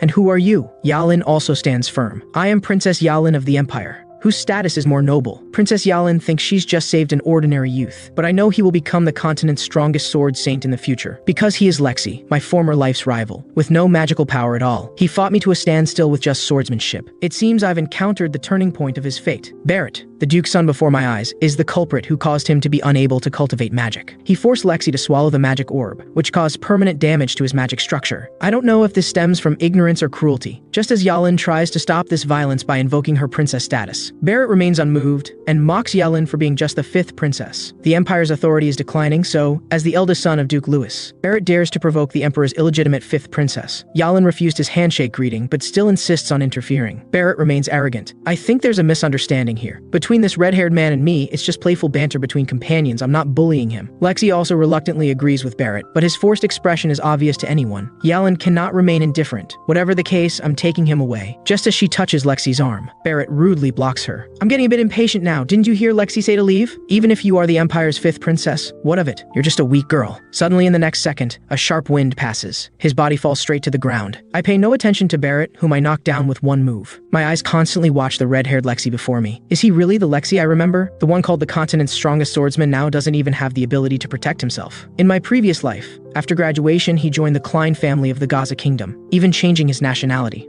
I was ordered by the Empire to assassinate him. When I infiltrated Castle Klein, I didn't choose to assassinate him, but gave him a chance for a duel. Because despite having no magic power, he had become the continent's strongest sword saint through talent and will. His swordsmanship had reached the peak. This perseverance alone was enough to earn my respect. I must say that battle was truly a match of equals. It was also one of the few intense battles in my life. Heroes recognizing heroes. Only a few opponents have left such a deep impression on me in my life. But now he is so weak, suffering, bullying. I'm quite upset. Barrett gets up from the ground, but this alone is not enough to make him learn his lesson. He continues to spout nonsense. I heard you came back from the front lines. Do you want to join our little game too? Little game? My eyes turn cold. In the Royal Academy where talent is paramount, taking pleasure in destroying others' potential. Since you enjoy forcing others to swallow magic orbs so much, then I'll return one to you too. What's wrong? Never seen this kind of magic bullet before. Now open your mouth and enjoy it well. After handling everything, Yalan carefully bandages Lexi's external wounds and reminds him to rest well. But why does she look so proud when claiming credit in my name? She's referring to herself as my person again. I didn't expect Lexi's injuries to be more serious than they appeared. His endurance is indeed remarkable. As if noticing my gaze, Lexi asks if I knew him from before. I respond helplessly, I thought I knew you well, but it seems that's not the case. Although my words have other meanings, he still sensitively catches my disappointment. Yalan hurriedly changes the topic. Where is your dormitory? I'll take you back. I live in the commoner's hall. Aren't you a noble's child? Lexi lowers his head again. I was specially recruited by Professor Wilton. He promised to sponsor me during my studies, but he's suddenly been fired now. I interrupt. You have no backing now, so the next step is to leave the academy, right? He gives me an affirmative response before the two can react. I make a suggestion. Yalin, why don't you recruit her? She's qualified to be your sword instructor. The two are dumbfounded. Yalin says, but he's a boy, isn't he? I calmly respond, she's a girl. Yalin is completely stunned on the spot. I'm sorry, princess, I didn't mean to deceive you. It's just more comfortable to dress as a boy. So many people misunderstand. Getting Lexi's confirmation. Yalin feels even more sad. Am I the only one who didn't realize? But she quickly adjusts her emotions and accepts my suggestion. Would you like to become my person? This way, those who bully you won't dare to do it again, and you can study any course you want. Lexi loudly expresses her gratitude and vows to become someone she can be proud of. But when the two look for my figure, they find I've already quietly left. I understand that what prompted Yalin to make this decision wasn't from recognizing Lexi's potential, but her kindness, and I guarantee this time her kindness definitely won't be betrayed. But through this incident, I finally understand the cause of Lexi's betrayal of the Empire in my previous life. A sword saint who hasn't lost her magic power, her strength will definitely be even greater in the future. I'm afraid even I would have a hard time against her. But anyway, my attention is elsewhere now. When escaping the dormitory this morning, Silica gave me a list. This is my first assassination mission in this life in the name of purification. How exciting. I didn't expect my first assassination mission after joining the Mist Shadow organization would be the highest difficulty. Is it their recognition of me in this life that makes me feel so honored? Or was I really that weak in my previous life in their eyes? The target of this purification is one of the 3 richest people on the African continent. He has actually been secretly engaging in human trafficking, so this mission suits me perfectly. But what I didn't expect was that I would obtain a dragon egg from him. In the public's impression, Zickman is a generous and wealthy philanthropist, but under this hypocritical title, he operates the Empire's largest slave black market. There are even rumors that he conducts some inhuman species hybridization experiments. Killing him isn't difficult. What's difficult is finding him. The Mist Shadow organization spent several years just to get this little trace of him, so this mission only has one chance. Once he escapes, we might never find his trail again. Just as I'm studying the intelligence, a tall figure blocks my vision. He directly calls out my name. Obviously, he came prepared. I didn't expect a demon-like beast would mix into the academy. Magic, level 1 star, physique S-class, the youngest son of the Belt family, the boy who survived from the magic dragon. The muscular man before me is Seth Chahakan. He's so familiar with me, but why does this name sound so familiar? The sand attribute genius warrior among the academy's new students. You're telling me he's only 11 years old with that height? He continues, even my physical attributes haven't reached S-class. So let's have a fight. This way everyone can clearly see who has the strongest body. I finally remember. That symbol on his shoulder is the emblem of the Sparta royal family. So the rumor about the Sand Prince entiling the academy was true. Sparta is a military power in the African desert. Even when the empire tried to conquer it, they failed. But this powerful kingdom eventually became ruins in later years. Because their only heir suddenly passed away, the cause of death was diagnosed as heart failure from excessive focus on muscle training. I didn't expect to meet him here. He's the only student so focused on body level. No wonder he would actively challenge me. He wants to compete for the title of strongest body. But now I have more important things to do and don't want to waste time here. Actually, there's another rumor about the Sand Prince. Thinking of this, I directly refuse his duel invitation and tell him duels are strictly forbidden in the academy. If he wants to fight me, he'd better go find the principal for formal approval right away. He immediately asks anxiously about the principal's office location.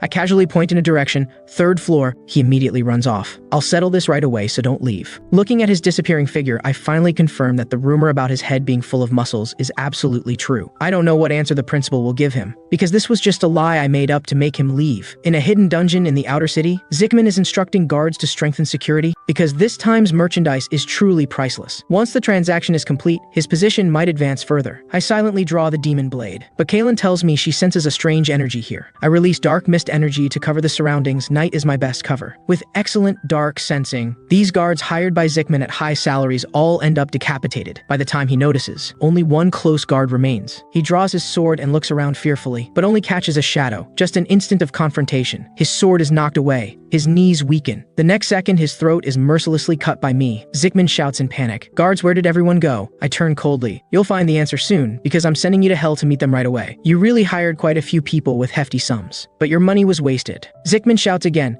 I can give you anything you want. I'm the richest person in this world. But my response is just another cold sword flash. I slowly recite his crimes. Zickman Abbas engaged in illegal human trafficking and conducted various inhumane experiments and racial breeding. Your death is deserved. But I'll give you 1 minute to repent for your sins, then die without pain. Zickman still hasn't given up. I just keep everything balanced. I sell slaves only because there are buyers? Those who buy slaves are the bad ones. What right do you have to say I'm guilty? I expected that someone who climbed to become the wealthiest through persistence wouldn't break down so easily. From the beginning, I guessed he would never regret what he did. Now 1 minute has passed. Wait.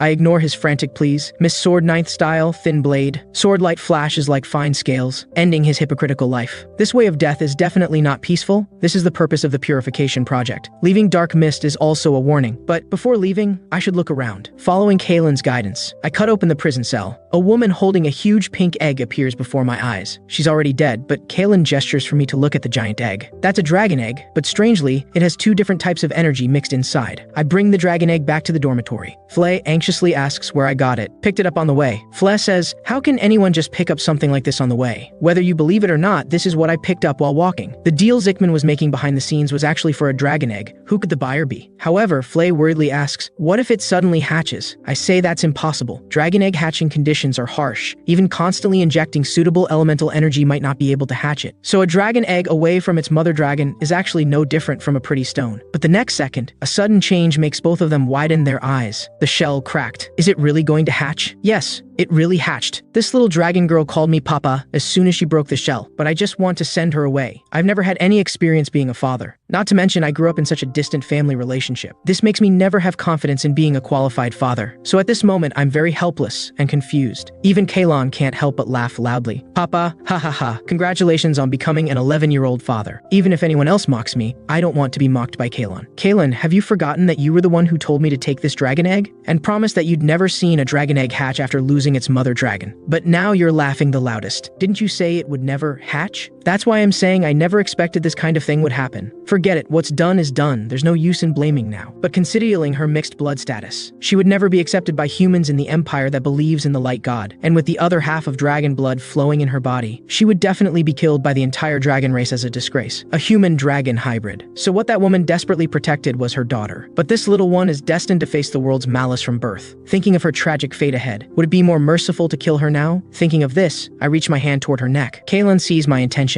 Is this your choice? Well, I think this is good for her too. If her life ahead is destined to be full of pain, better to kill her now. But my hand, which has always considered itself cold-blooded, can't stop trembling. What am I hesitating about? The little dragon girl suddenly wakes up at this time, affectionately pouncing toward me. Papa, I love you. She has no guard against me at all, and her body is very warm. I lift her into the air. Staring at that pure smile, what is this emotion surging in my heart? Her smile is very reassuring. I feel difficulties can always be solved. Let's raise her, Kaylin. Kaylin stares at me uncomprehendingly. She probably thinks I want to raise her as a servant. And on the other side, in the Duke's mansion, although Maria canceled the assassination plan against me, she's still restless, especially considering her own son might face revenge in the academy at any time. She's more on pins and needles. Agel's sudden intrusion interrupts her thoughts. Mother, you look anxious. Is there anything I can do for you? I'm happy to solve your troubles. Maria thanks him in panic, but still finds an excuse to hurry away. Now only Egil and his close attendant Kaylin remain. 6 knights' bodies have been found in the mountains. They were all killed by young master. We estimate the remaining knight has followed young master into the academy. As you predicted, the instigator behind this assassination was Lady Maria. One last thing. Young master has been arranged to live in the royal hall. The person who reported this news disappeared afterward. Egil forces a response. I already know all this. So, you haven't found out anything about my brother at all? That's all then. The guard is frightened. He knows Egil's personality too well. Egil never gives up, and absolutely won't tolerate subordinates' dereliction of duty. Only when extremely disappointed in subordinates would he terminate their tasks and choose to assign others. He climbed to this position through countless hardships. He cannot fail. Please give me one more chance. I'll go investigate at the academy myself. I absolutely won't disappoint you. Egil remains unmoved. I know how hard you usually work. Alright then, set off quickly. You must find out what my brother is actually hiding. Meanwhile, while I and Kaylin are clumsily feeding the little dragon girl, Silica hurriedly comes to the dormitory. She sees this baby of unknown origin at a glance, but only asks one question before getting to the point. This time it's urgent. You've gotten yourself into quite trouble. A dual approval letter signed by the principal himself. What were you thinking? Are you crazy? This duel has become a grand event for the whole school. I look at the approval document in shock. Seth actually really found and convinced the principal. Kaylin doesn't care, so what? It's just a duel between two 11-year-olds. This Seth is not an ordinary 11-year-old. When does the duel start? 2 hours later. So soon. Not long after, Seth and I are already standing in the dueling arena. I really can't believe this is known to everyone. Unlike Seth's boiling blood. I have a headache about this. His whole body is full of fighting spirit. I've been looking forward to this moment. I believe you must have the same feeling. No, I don't. In academy duels, you can only choose between swordsmanship and magic. Are you going to use magic? If you don't plan to use magic, then I won't either. Very good. I like you more and more. Before finishing his words, he has already launched his attack. Let's see how good your skills are. His strikes are incredibly swift. Despite his large build and heavy weapon, his speed is still excellent for his fierce attack. My best choice is to deflect his sword edge at contact. After all, what assassins excel at isn't strength, but agility and precision. And this technique of redirecting force is what I forged through thousands of bloody battles. Although Seth's sword technique is equally excellent, but he's more skilled at using his overwhelming strength to quickly establish advantage. Once this usual tactic fails to work, he has no advantage. Now's the time. I keenly catch the gap in his swordsmanship. Sword back in sheath. Both hands pull down his thigh to slam heavily to the ground. This is a unique move that can only be trained in life and death battles. Doesn't belong to any sword style. But no one said sword competitions must only use swords, right? When ultimate strength meets ultimate technique, it's destined to be a fierce battle. Those who have fought know. Larger built people often have the initial advantage. So what I need to do is defend and counter. Seize the opportunity to win in one move. When his body is falling toward the ground, he unexpectedly extends his left hand. Then he nimbly flashes away. Didn't expect he could organize a counter in such a short time.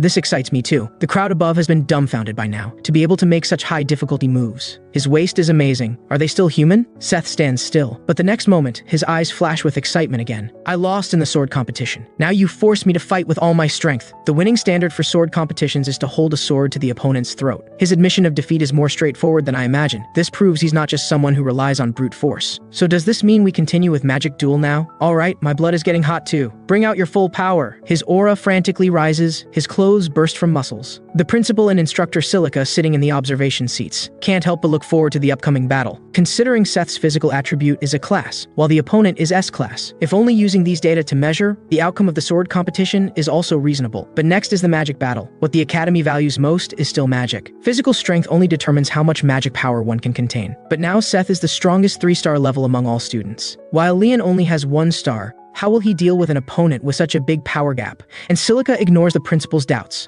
Her mind is full of blame for my current behavior being too eye-catching. Death Sand Fist. The Sand Prince's elemental magic indeed can't be underestimated. Just simple charging can gather sand fists several meters high. But compared to magic, his powerful strength is still more pressuring. I deploy the Mist Shadow footwork. The assassin's speed advantage is displayed to the extreme. Seth closely watches my constantly flicking figure. This strike won't let you escape. Sand Waterfall Fang. Spikes breaking through the ground lock me down like a cage. Huge dust scatters. I escape the encirclement with a close call. From Seth's move just now, although his magic level is only 3 stars, he must already have the power to use 4-star magic. The barrier maintaining the duel is only 4-star. This battle might get out of control. Seeing the attack miss again, Seth taunts, "Is dodging all you can do? Scurrying around like a rat? He's trying to provoke me. A warrior will never be defeated, especially not by a mere child." I retort, "You're only 11 yourself." Unexpectedly, he's the one who gets angry first. Sand Burial. Indeed, it's a 4-star level magic. Silica can't help but worry for me, but the principal continues to watch silently, without saying a word. The Sand Prince's voice is full of gravity. "This move is impossible to dodge. Better surrender now. This only makes me more excited. This time I won't dodge. Let's face off head on." Inside the barrier, magical elements surge wildly. Sand obscures vision. Everyone is curious about the outcome of the duel. Sounds constantly echo from the barrier's surface. The instructors maintaining the barrier are covered in cold sweat. How can 2 lower grade students generate such powerful energy? "Principal, we need to stop them quickly." But the principal remains unmoved. Wait a little longer, something interesting is happening. I didn't expect him to surprise me again. And within the dueling ground after the dust settles, I'm holding a black sphere of nothingness. This is a secret art unique to the dark attribute, with no offensive properties, yet it can annihilate all magical energy. Is he planning to use that here? Stop! But Silica's cry is ultimately drowned out by the rapidly changing situation. For the Void Sphere's effect to work, the user's magic level must always be higher than the opponent's magic. In an instant, the 4-star sand magic is annihilated by my 1-star Void Sphere. If it had been 1 second later, the barrier would have certainly burst from the overflow of magical energy. But this makes me appear even more conspicuous. Everyone watches this scene in disbelief. Is this still the dark attribute that's universally considered useless? Such magic is unheard of. Seth collapses powerlessly to the ground. Shall we continue? No, I've lost. Completely and utterly lost. Unbelievable, both in swordsmanship and magic. I was thoroughly defeated. Looking at his dejected expression, I can't help but wonder if I went too far. But the next moment, he springs back with renewed vigor. This is great. I was getting tired of fighting weaklings. Now I have another reason to train. When I get stronger, I'll come challenge you again. You'll accept my challenge then, right? Faced with his sincere frankness and indomitable spirit, I grasp his hand in acknowledgement. However, regarding challenges, I'll have to decline. Meanwhile, on the other side, Flay has taken on the responsibility of caring for the dragon girl. Unexpectedly, his experience living in a large family has now come in handy. But in just the time it takes to have lunch, when he sees the dragon girl again, she's already grown to look like a 4 or 5-year-old. After the duel ends, I return to the dormitory. The first sight of her shocks me. I'd heard dragons grow quickly, but in just a few hours she already looks 6 years old. Papa, hug me! She's growing too fast. Before long, she'll look the same age as me. If she continues growing at this rate, keeping her secret in the academy will be impossible. This problem is becoming more complicated. You can't hide her existence. Silica's voice remains rational. I can help you hide the demon blade, but I can't help you conceal a dragon human this big. Especially after you made such a spectacle today, all eyes will be on you. I should have been honored for my victory in the academy duel. Yet instead, I received a warning letter from the principal. My daughter is worried we'll be expelled from the academy and end up on the streets. But I see this more as an invitation for a meeting, and an opportunity to gain some political leverage. The dragon girl is growing too fast, while Fla can handle the caretaking. Hiding her within the academy is becoming increasingly difficult. Given this, Silica directly states that I shouldn't draw too much attention, and especially shouldn't lose the principal's goodwill at this time. She hurriedly leaves after putting down the warning letter. And Kaylon is just a violent girl with only killing on her mind. It seems I'll have to solve these problems on my own. The warning letter states that I'll be expelled from the academy if I misbehave. But this warning comes directly from the principal himself, not the administrative office. This makes it look more like an invitation letter. The dragon girl worriedly asks, "Will we end up homeless if we're expelled, Papa?" How did she learn to speak? And how does she understand the meaning of these words so clearly? But I still can't help comforting her. Things aren't that bad. You don't need to worry about this. Since I received a warning, I naturally can file a complaint about it. If the principal wants me to come talk, then I'll have to accept. In my previous life, he once very solemnly asked me whether I had decided to join the Light Knights and live for my brother. My answer was very firm, but he said this path wasn't suitable for me at all. Let me give you some advice. I believe you must have realized this choice brings no benefit. No matter what hardships you overcome, you won't gain anything in the end. This is the result of choosing to be someone else's pawn. Until the very end, you'll blame all mistakes on your brother. These were the principal's warnings in my previous life, and I guess he'll be the same this time. Flay suddenly reminds me, "Young master, shouldn't we give the little princess a name?" A name? I hadn't thought about that at all, but a name comes naturally to my lips. How about Nana? What do you think of that name? Too casual. This name will definitely get her teased and isolated by peers her age. But the dragon girl shouts, "This name is special. I want to be called Nana Belter." Since she likes it too, that settles the name. Though I wonder when she learned my surname. The scene shifts to the principal's office at the Royal Academy. The principal is still privately amazed by my performance in the duel. He could clearly see that level of combat was far from my limit. That's why he issued the warning letter under his personal name to force a meeting. In my previous life's memory, Principal Dean Quasar had always been the Emperor's teacher, and was also the father of the first Empress, Diana Quasar. His own power made him one of the continent's rare 9-star archmages. After Diana's death, he devoted himself to academy education, no longer involving himself in politics. But there's one thing I'm curious about. I always thought he was just a pacifist. Yet on a certain day later, he suddenly joined the throne succession war. Did his personality suddenly change? Perhaps today I can find the answer here. When I touch the door handle, a powerful energy barrier appears. He knew I would come today, yet still set up a 9-star magic barrier at the door. Is this a test for me? Seems I have no choice but to accept. The old man inside now also senses my presence. He can't help but reveal a smug smile. Only sufficiently powerful magical energy can break through this barrier. This is a test of my power limits. But the next second,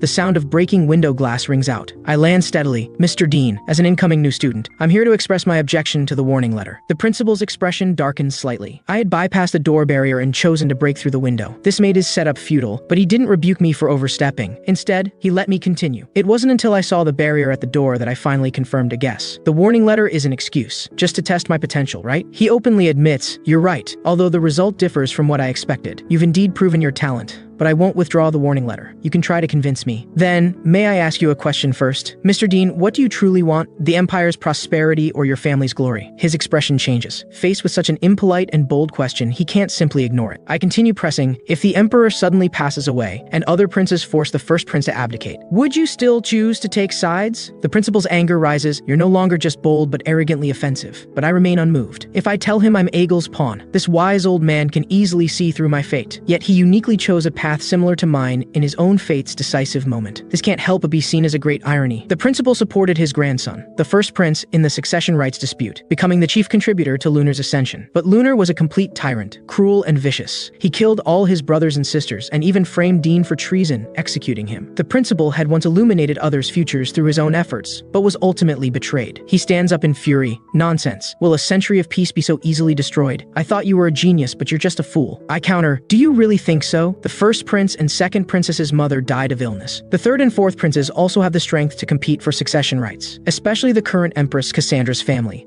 whose greed for power is world-renowned. They will do anything to maintain their position. The Empire's peace is already precarious, and when peace falls, this academy will meet its end as well. The principal is incredulous. Is this really an 11-year-old child? He seems to know all the political details. Why are you telling me all this? I say, for negotiation. I will help you, for your families and the academy's peace. So please withdraw this warning letter. The principal remains silent, his expression unreadable, but I know he must have taken in every word. But just the next second, magic circles shine. The 9-star archmage's aura intimidates the surroundings. What ability do you have to make such boastful claims about helping me? Now let you taste the price of your arrogance. With a flick of his finger, golden chains coil and dance, divine judgment. The chains entangle and suspend me in midair. Is this your answer? Must we fight? But I know his pressure on me is only to verify if I have the strength to fulfill my promises. Whether I can truly help him, or if I'm just boasting, let me prove it now. Void domain. As the void sphere continues to expand, the shock in the principal's eyes can no longer be concealed. This is too absurd. No matter what, this is still only a 1-star level magic. Yet it absorbed my spell. This moment's change completely overturns his knowledge system. What kind of genius is this child? The energy dissipates, and I stand before the principal again. Now do you still think I can't help you? The principal says, I'll withdraw the warning letter, but what is your purpose in doing all this? I just don't want the academy's peaceful life to be disturbed. Just this, I affirm again. This life, I don't want to see the academy's peace fall again. After talking with the principal, I agree to occasionally attend classes. However, studying knowledge I was thoroughly familiar with 30 years ago is really boring. What a long day. I might as well continue training. Class isn't over yet. Where are you going? I'm startled, and looking up I realize it's 5th Princess Yalan. To the bathroom. You're lying. This clearly isn't the way to the bathroom. Facing Yalan, I have my own way of handling things. Did you just allow Lexi to call you by your name directly? Is this changing the subject? Yes, but why do you still call me princess? Aren't we friends? I turn my gaze away. You're a princess. I'm just a commoner. Isn't it proper to address you as your highness? I'll take that as a compliment then. You're too serious. Just then, someone suddenly calls out Yalan's name, but when she sees who's coming, she immediately becomes tense. I recognize these two people, the current empress's two princes, Pavia, Nerovia. Aaron steps forward to curtsy, but what she receives is their mockery. You're so grown up now but still running around with servants, and it looks like you've been hanging around with peasants. Birds of a feather indeed. Their attitude towards Yalan clearly shows their contempt. Yet when they see me, they call my name directly. I step forward to pay respects, but they directly express how impressed they are with me, praising my performance in today's duel. If we hold a party, we'll definitely invite you. We can have a great chat then. Nerovia says this is a rare opportunity for me to become friends with the noble princes. They directly ignores Yalan completely. Only now do they finally notice Yalan, who hasn't risen. But their words become even more sarcastic. But this invitation is an exception for you. Know your place. Desire for power is a poison that corrodes the heart. After strip away that luxurious facade, they're just ordinary people more easily swayed by emotions. Looking at their retreating figures, even Lexi can't help but doubt their identity as princes. She probably never imagined she'd see these high and mighty people show such an ugly side today. But they're still my family. Blood is thicker than water. I can't help but interrupt. I don't think so. In my view, they treat you worse than strangers. In front of power, blood ties are actually meaningless. Their treatment of you shows they're wary of you, just using this method to suppress you. So there's no need to feel dejected or sad about it. As I turn to leave, Yalan's face turns red, like a dizzying sunset cloud. When I return to the dormitory, I only see the little dragon girl sleeping alone. Fla and Kaylan are nowhere to be seen. At my call, Kaylan comes tardily. Somehow she's reverted to this form again. She says it's more convenient to hide her presence, then asks what I want. Help me find Fla. Kaylan immediately becomes angry. Do you think I'm a dog? Why should I look for people? This isn't the right way to use me. But the next moment she also stops her shouting. I believe you can smell the blood too. Flay had left the market after finishing buying supplies. Thinking of Nana at home, he specially bought lots of candy. Just thinking about how much food the child could eat made him feel happy. It's been a month since he became my knight. Although he knows his talent is mediocre, he always believes I will repay his loyalty with trust. But today's streets are unusually quiet. Who's there? Come out. Just as he's wondering if he's making too much of nothing, a group of shadows slowly emerges from the dark alleys. A quarter hour later, Fla's figure flies out. When he falls to the ground, he's already covered in wounds. The scar-faced youth shouts, "You should have obediently listened when we could still be friendly. You made me very angry. I thought the only guardian knight would be strong, but you're so weak. I'll cut you into pieces and send you to your master as punishment for making me lose face." Fla finally understands the whole situation. This behavior isn't just despicable, but the displaced anger of the incompetent. Just thinking about it makes him want to vomit. Flay not only doesn't submit, but even mocks them more. The scar-faced youth feels utterly disappointed, because a mere guard hasn't submitted even now. It makes him seem even more incompetent. Has the beating made you lose your mind? Making things so boring. When Barrett is done playing and wants to kill Flay, I suddenly appear and stop him. Fla immediately recognizes my voice. He's been beaten badly. There isn't a single uninjured spot on his body. Even his vocal cords sound damaged. But looking at Barrett, he's completely unscathed. It's already clear who's causing trouble here. Barrett's cold sweat breaks out at his first sight of me. That fear of being dominated by a powerful being is now the source of his rage. He emanates an arrogance that comes from long-term bullying of the weak. This confidence makes him choose to taunt even when facing a stronger opponent. You've walked into death's door yourself. I'll tear your innards to pieces. How interesting. Mist Sword 8 forms. Shadow Strike. The sword light of spiritual power flashes. Blood falls like petals of death. No one is a match for even one of my moves. These mercenaries are just thugs who follow their master in oppressing the weak. Long-term indulgence has blinded their eyes. They've forgotten what a real battlefield of killing should look like. FLA is my first subordinate. I've had enough of being someone else's subordinate. So-called masters only enjoy the benefits their subordinates bring, without taking responsibility for anything concerning their subordinates. Now thinking back, why was I obsessed with serving such a person? But I won't allow the same thing to happen to Flay. If you truly hate someone, you should despise their way of living too. Barrett is shocked. In just an instant, all the mercenaries are dead. He finally remembers again the fear of being dominated by my power. Damn it, I'll kill you. Magic flickers in his hand. But the next second, he's directly kicked away, flying several meters. You still won't repent? Do you enjoy bullying those weaker than you that much? He remains unmoved. What does my hobby have to do with you? Are you going to kill me for this? Barrett is the eldest son of the Duke of Gasha Kingdom, a true power holder. In my previous life, his twisted pleasures were well known to the world. Physical attacks were the least terrible things he did. From a young age, he enjoyed burning small animals alive. Later, he even murdered a female classmate under the pretense of practicing magic. But he always escaped punishment thanks to his prestigious background. Finally, the Shadow Organization transmitted their purification order to me. I came to the mansion where he lived after being expelled. There, I saw countless servant corpses stored in the basement. After torturing him, I was about to end him with the most painful death I knew. But he just smiled and told me to hurry up and kill him. He said he died without regret because he had already gotten all the pleasure he wanted. Looking back now, killing him directly might not have been the best punishment. Just as he said himself, he had already enjoyed all the pleasures. Death alone wasn't enough to compensate for those he killed. I gather a magic sphere. Last time I let you escape. This time I won't be so lenient. Wait, can you bear the consequences? I'm the heir to the Louismere family. I certainly understand that. So killing him now might immediately trigger a war between kingdoms. But this absolutely doesn't mean I'll give up punishing him. I push the magic sphere into his mouth. It's fine if you don't like me, but you shouldn't have laid your dirty hands on my subordinate. The magic sphere continuously devours Barrett as he claws at his body in agony. All this is clearly seen by a figure on the rooftop. I didn't expect him to hide such powerful strength. I must inform young Master Egil immediately. Just as he's about to act, a knife is pressed against his neck. So you've been the one following my student lately? After dealing with Barrett's matter, Fla slowly recovers his strength. Sorry, Master. I didn't expect them to attack me, but my focus is on his swollen face. It looks so ugly. Are you sure you're the subordinate I trained? Why participate in a fight you're certain to lose? Couldn't you run away? My questioning again triggers his guilt, but this isn't what I want. Is this the loyalty you spoke of to me? I don't need dead loyal subordinates, but useful people who are alive. Don't be so stupid next time. Flay falls into depression again. Looks like I'm really not good at handling this. How long do you plan to watch from the side, Master Silica? As my words fall, she actually appears with all the people from the assassin hall. It would be too disrespectful if I didn't notice them at this point. With Silica's appearance, a bound man in black is also thrown to the ground. I brought you a gift. This is the person who's been following you, Kaylin, Egil's guard. You noticed early on? Silica sighs. I admit you have talent, and power surpassing the shadow assassins. You also possess the wisdom and strategy to win over the principal, and the ability to master the demon blade. You're the ideal successor candidate in every way, but you're too conspicuous. More people will become suspicious of you. This stalker is just the beginning. I promise her I'll be more careful in the future, but if anyone hurts my subordinates, I'll crush them no matter what happens. Silica doesn't pursue the matter further. Protecting one's own people is necessary. I trust you can handle it, she says, then turns to leave, and volunteers to help me deal with Barrett's group. Now only Kaylin remains. Do you want to kill me? Don't bother trying to interrogate me. I won't say say a word. I already knew his identity. Interrogation would be redundant. Besides, in my memory, he never left Aegel's side for even a step. In my previous life, he was even jealous when Aegel valued my abilities. So, his purpose here is easy to guess. Killing him would be too easy, but I have a better way to handle this. This should be useful for my plans. Dark energy stirs around me, making him immediately uneasy. What are you going to do to me? Stay away. Shadow persona, legend says, a second personality exists within one shadow. I only managed to use this high-level magic once in my previous life. Aegel, I'll return you a grand gift too. After the shadow personality took over Karen's consciousness, he confessed everything, and expressed that although he currently serves under Aegel, he'd rather pledge loyalty to me. I accepted his loyalty but still sent him back to Aegel's side, and instructed him to tell Aegel every detail of information he gathered while monitoring me. His eyes were filled with loyalty when he looked at me then. On another side, just as dawn breaks, 5th Princess Yalin appears at the training ground with her guard Lexi. She's as diligent as ever, but Lexi's sword talent is unparalleled in the world. In just 2 exchanges, Lexi easily wins. It seems I have no chance of beating you in swordsmanship, but I told you to call me by name in private, not princess. When they turn their attention to my side, they only see me training guard Flay extremely harshly, showing no mercy. He'll be killed by his own people before even fighting anyone. Isn't their training method too intense? Lexi doesn't know how to answer this question, since almost all male interactions she's seen are like this. After rescuing Flay, I put his training program on the agenda. For a low-level knight, who never had the chance to receive proper sword instruction, his endurance is quite outstanding. If he wants to be useful in future battles, then endurance training as the foundation of all training must be even more outstanding. Only then can he achieve twice the results with half the effort in later advanced training. Tired already? Do you want to remain helpless next time you encounter someone like Barrett? No, I can continue. Along with his unwilling shout comes blood from his throat. Goodness, was I too harsh? After all, he's still injured. Young master, is Kalen really alright? Don't worry, he's on our side now. Is this really reliable? Should be, but I believe everything will slowly get better. Yalin joins our conversation at this point, and mentions the student attack incident from a week ago. So now she comes here to train with Lexi every weekend. The academy student attack incident she mentioned was Barrett from a week ago. When he was found at the infirmary door, he was already mangled and confused,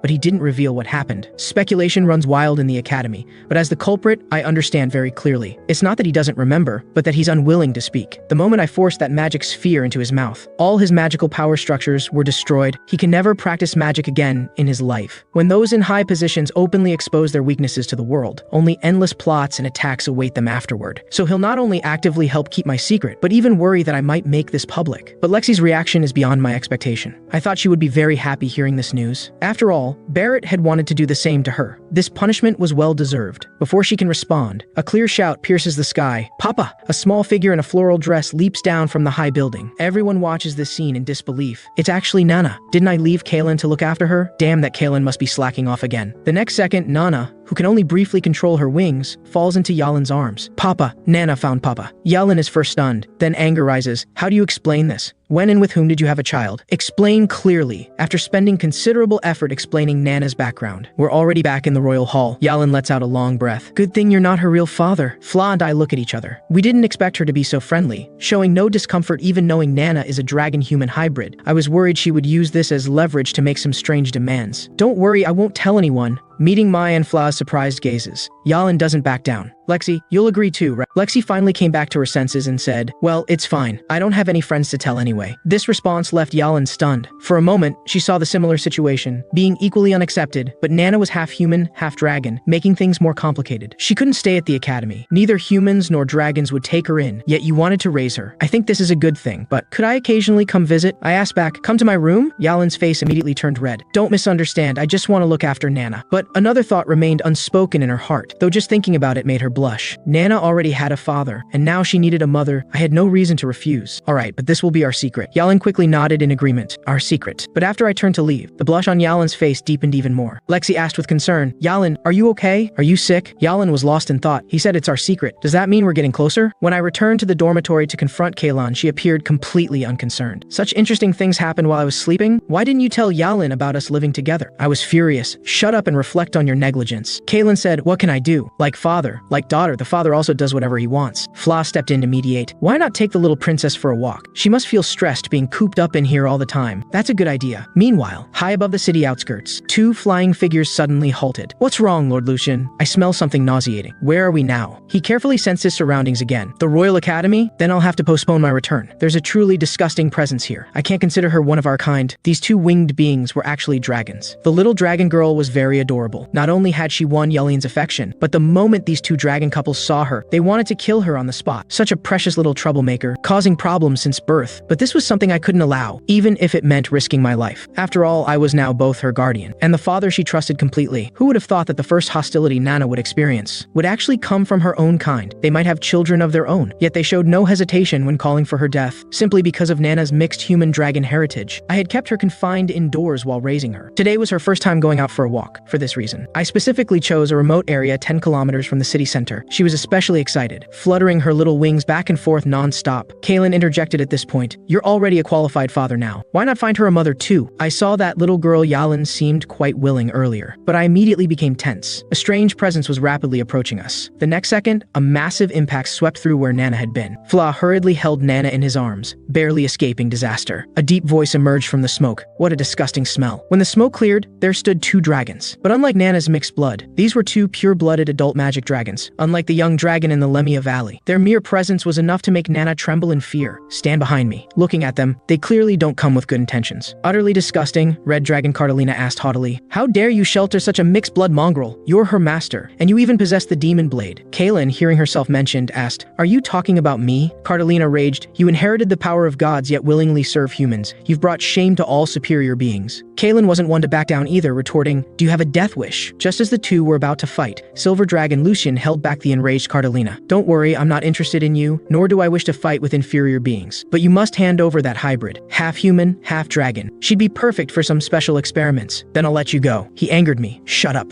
My defiance caught him off guard for a moment. It seemed he was used to looking down on others and having them submit. But now he had touched my reverse scale. How could I possibly hand Nana over to someone like him? I repeated again. I said, shut up, you bastard. He laughed in anger. The next second, he directly unleashed a lightning blade, creating a whirlwind beside me. I hastily dodged and signaled Fla to take Nana away quickly. A furrow appeared where I had just been standing. Indeed, it was impressive skill, wielding lightning energy with such mastery. His tone remained contemptuous. This is why I say you're inferior beings. Dragon talent is far beyond what a human body can match. From here on, I should have gone all out from the start. Mist Sword Ninth Form, Demon Form Manifest. The red dragon immediately noticed something was wrong and warned Lucian, but he only showed slight surprise. So it's the power banished from the divine realm, but you're still just a lowly human. The next second, this lowly human he spoke of flashed to his left side. The demon blade swung frantically. He scrambled to defend, losing his previous composure. Shockwave, heaven thunder extinction, countless lightning energy poured into his body. A lightning formation spanning dozens of meters appeared above my head. Explosive lightning elements raged wildly. Starting with a big move, huh? Mist Sword Third Form, Mist Shadow Step. I flashed behind him again, seizing his spellcasting gap. Rushing Mist Storm, endless dark elements surged. The thin blade slashed towards Lucian. But the next second, a solid fire-red barrier appeared behind Lucian. It was Red Dragon Cardelina who appeared in time to block this fatal strike. Almost forgot I was fighting two magic dragons. You're no match for him, fall back. But Lucian's concern only sparked Cardelina's competitive spirit more. Don't worry, I'll block his attacks. This flame barrier contains my 1,000 years of magical power. A lower being like him, whose lifespan won't even reach 100 years, can't possibly break through it. Just as she finished speaking, my new killing move struck instantly. Mist Sword, 8-direction lightning flash, cherry blossom fall. The fine light and my rapidly moving figure were like death's weaving threads, shredding everything before me to pieces. Her proud fire barrier was useless before my darkness attribute that could annihilate everything. A trace of unwillingness remained in Cardelina's eyes, but her figure had already fallen from midair, then died. Everything happened like lightning. Only now did Lucian finally put aside his arrogance and reassess his opponent. Who exactly are you? The dark god's omnipotence was stripped away long ago. How can you still possess such powerful strength? Quick, tell me who you really are. But only coldness responded to him. I guess you won't answer? I must admit you're a worthy opponent, but dragonkind isn't something you can defeat. Transform. Complex incantations mumbled from his mouth, endless lightning surrounding his body. His form began to gradually expand. This was a spell that let dragons abandon their human form. Return to their magic dragon form most suitable for battle. However, dragons are most vulnerable while transforming. On this sacred continent, there's an unwritten etiquette. One cannot interrupt another's transformation. But to hell with these implicit rules. I'm an assassin, not some empty-headed noble knight. Now is when he's most vulnerable. I leap upward, the magic dragon's long wingspan like stairs ascending to heaven. Lucian screamed in panic. What are you trying to do, you inferior being? I ignored his shouts. Dragon ascent. Heaven steps. My form crashed down heavily, the demon blade carrying meteor-like force as it pierced the magic dragon's head. Panic finally began to well up in Lucian's heart. He must escape from here immediately. But it was too late. Among the mist sword techniques, there was one that made attacks spread out like tree roots. Though the wound appeared only superficial, internal organs would be torn torn to shreds. Perfect for the giant dragon who couldn't move right now. Mist sword, giant tree entanglement. A piercing dragon roar echoed across the sky. Dragon blood splattered like the evening glow. By the time Fla returned with Nana, I had already started the dragon feast. Eat it, Fly. This way you can become stronger. But Nana's voice rang out before Fla's. Nana wants some too. I immediately refused. No, although this precious dragon meat will make one stronger. Who knows if there might be strange viruses from eating one's own kind. Meanwhile, when Kylan reported all the intelligence he gathered to Aegil, Aegil pondered for a long while. So you're saying there's an unknown force supporting my brother? Kylan nodded yes. The people we sent before must have been killed by them too. Aegil sought confirmation again, but his thoughts ran deep. His real focus at this moment was on Kylan. The fear Kylan had when leaving was gone. His attitude now completely different. Is he no longer worried about losing his master's trust? Fear was Aegil's key to controlling people's hearts. Now he felt like his favorite toy had been taken away. I understand all this. Now Kylan, I have a question I want to ask you. Kylan had followed Aegil for a long time. How could he not know he had aroused his master's suspicion? He hurriedly bowed and recited his oath. Seeing this, Aegil finally relaxed, saying this was just a routine ritual. His trust in Kylan would remain unchanged. When Kylan turned to leave, cold sweat had already begun seeping from his temples. Aegil was naturally suspicious if he showed any sign of weakness here. It would interfere with the young master's plans. He must be even more careful. When he pushed open the door, a short-haired girl was already waiting outside. It was actually the young master's maid Elia. Why was she here? Before he could say anything, Aegil had already invited Elia in. I called her here. Your name is Elia, right? Could you help me with something? Elia was puzzled, but the genius Aegil actually asking for her help still made her imagination run wild. Meanwhile, inside the Royal Academy, a different scene was unfolding. Princess Yaleen appeared in my dormitory holding a large cake, special cake, made by the palace chefs. Enjoy, Nana. Nana couldn't help drooling, speaking incoherently. Wow, Nana loves you. But Yaleen just calmly stated there was plenty more, all for Nana. I watched all this quietly. Seems we really need to lay low for a while. If dragons could sense Nana's existence,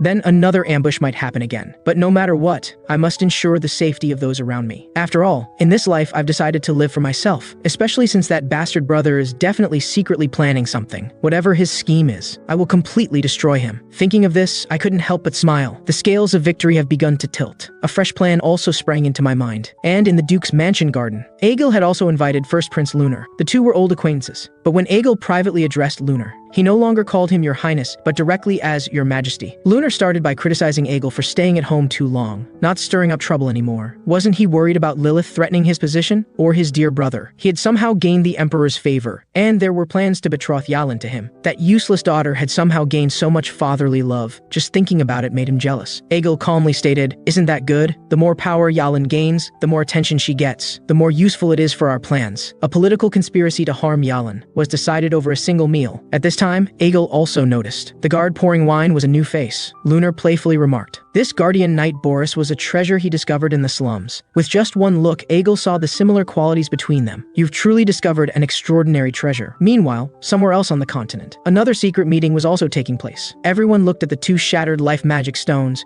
representing two members' deaths, Lucian and Cardellina. But who could have killed them with their 8-star strength? The final traces stopped near the city outskirts, but no clues could be found at the scene. This meant the enemy was either far stronger than them, or was a powerful darkness attribute user. In this place, only Dean Quasar could have killed them, but he wasn't a darkness attribute user. The killer must be someone else. Someone immediately pointed out there was only one darkness attribute freshman at the Royal Academy who had survived an encounter with a magic dragon. Important members of the organization had been continuously assassinated recently. First Zenard, who provided demon blood, then Zickman, who provided trading and financial support. Now even two important dragon warriors in the organization were dead. It was hard not to suspect some connection between these events. The plan couldn't afford any mistakes. He could arrange for his granddaughter Luna to enter the Royal Academy to investigate this freshman. Though the continent situation was complex and changing, the Royal Academy enjoyed 2 years of peace. 2 years later, a woman in plain clothes walked down the street. Though she tried not to draw attention, her sky blue hair and otherworldly beauty still caught pedestrians' eyes. It was Lilith, returned from her study abroad. She first went to the headmaster's office. It turned out, after learning of Lilith's intention to join the Light Knights, the headmaster, perhaps sensing Lilith's tragic fate, strongly advised her to take a study trip first, before deciding her future path. Now Lilith had returned from the White Elves' territory. That wasn't a race friendly to humans. It took her a year to adapt, since the headmaster said that place would hinder Lilith's growth. She wanted to go there even more to see. Only then would the pacifism she found have more meaning. Now she was even more determined to join the Light Knights. Dean asked if she still decided to live for the family's wishes. She smiled. Some responsibilities must be shouldered by someone. Besides, I'm worried about my siblings. Though Kranz was mischievous, with proper guidance, he could become a good person. But the youngest brother was too shy and timid, making her constantly worried. Hearing this, the headmaster laughed heartily. I'd be thankful enough if he doesn't bully others. I heard something interesting. At this moment, another voice voice rang out in the room. Interesting? Dean, sir, is really harsh. Lilith turned back in surprise. After 2 years apart, her brother had grown into a tall young man. I smiled in greeting. Long time no see, sister. I've missed you. Sister knew about the discord between us brothers, but didn't expect I hadn't returned home for nearly 2 years. She knew even less. That living at home now were a brother who wanted to kill me at any time, and a stepmother. 2 years had passed like flowing water. Lilith was shocked by my changes. You've grown so tall, almost taller than me now. I calmly replied, maybe you've just gotten shorter. This successfully provoked Lilith into playfully roughing me up, but she then worriedly asked why I was staying at the academy during summer break instead of going home. In fact, I had many reasons for not wanting to return home. Aside from Angel currently staying there, even the Duchess wanted nothing more than to kill me, and father couldn't possibly be unaware of the mysterious deaths of the 6 ultimate knights she had sent, yet he chose to turn a blind eye. Returning to such a family would be tantamount to suicide. However, Lilith only thought I was afraid of my little brother Kranz, who had always oppressed me. Can't you two become friends? Impossible. You've seen how he treats me. He even tried to kill me. Lilith's eyes widened in disbelief. She knew so little about her 2 brothers. What she thought was just children's roughhousing was actually siblings trying to kill each other. At this point, Fla stepped forward to testify. It was Lady Maria who ordered the assassination attempt. After Fla explained everything, Lilith suddenly fell into self-reproach. I'm sorry, I didn't notice any of this. You've suffered so much. This isn't your fault. The villains are Maria and Kranz, and they still show no remorse. Before I could finish, Lilith suddenly threw herself into my embrace. You've never told anyone about these things? It must have been hard keeping it all bottled up inside, but you can rely on me now. Sister will protect you. This warmth and trust were things only Lilith had ever given me, but now I awkwardly didn't know how to react. I want to stay with you longer, but I must go somewhere now. Take care of yourself. Lilith's words caught me off guard once again, but what I didn't expect was, the next second she threw herself into Fla's arms. Please take good care of my brother, can you? At this moment, my gaze toward Fla was murderous. Lilith must have assumed Fla was the hero who helped me escape that assassination attempt. Bidding farewell to Lilith again, I was already missing our moments together. It had been a long time since I'd seen her that angry. The last time was during Kranz's and my sword training class. After I lost the competition, Kranz continued attacking and humiliating me. His pleasure wasn't in winning, but in bullying the weak. Lilith arrived in time to stop that farce. That angry face of hers, I'd only seen it once in my previous life. Now she knew the truth about the Duke's mansion. It seemed the family couldn't remain peaceful anymore, but only this way could I protect her, to prevent her from meeting the tragic end of her previous life. At this moment, Flay brought a purification list and a banquet invitation. Every year at this time, the royal family would hold a banquet, and the Belter family was always invited. But such invitations bearing the royal seal were usually only sent to father, who would then assign which child would attend. In my previous life, I never enjoyed such treatment, but I knew these banquets were just boring political networking. I set it aside carelessly, and picked up the assassination order directly. Draenian Nephilis, the current queen's brother. This assassination mission at the royal banquet was also a big event in my previous life. I didn't expect the task would be assigned to me now. It seemed Silica truly valued me greatly this life, but this made me feel uneasy. Meanwhile, Kaelin suddenly became interested in the invitation. Wait, the signature below seems to be Princess Yalin's. I thought you were just a kid, but I seem to have underestimated you. You've received a love letter. Indeed, as she said, this invitation wasn't in the royal family's name, but Yalin's personal invitation, the handwriting neat and earnest. But I still mercilessly gave Kaelin a control spell. Looks like I have no choice but to attend this banquet. At this moment, Nana's hungry voice came from the inner hall, but just one look at her left us all standing dumbfounded. Though the saying goes, children grow up in the blink of an eye. But could someone tell me why she grew so fast? Meanwhile, in the Duke's mansion, Lilith rushed in hurriedly with large strides. The servants had never seen the young lady so anxious, all bowing in bewilderment. But Lilith only cared about one thing. Where is Mother? No, the Duchess now? When Lilith burst into the lady's room, Maria hurriedly greeted her. Long time no see, Lilith. How have you been, my daughter? But Lilith ignored it all, and directly slapped Maria across the face. Maria, who had just been slapped, looked bewildered. Are you crazy, guards? What are you doing? Her attitude towards Lilith had always been kind. Besides, Lilith was straightforward in nature, requiring no second guessing. Even the principal dean treated her like his own daughter. In Maria's heart, I, this gloomy and detestable illegitimate child,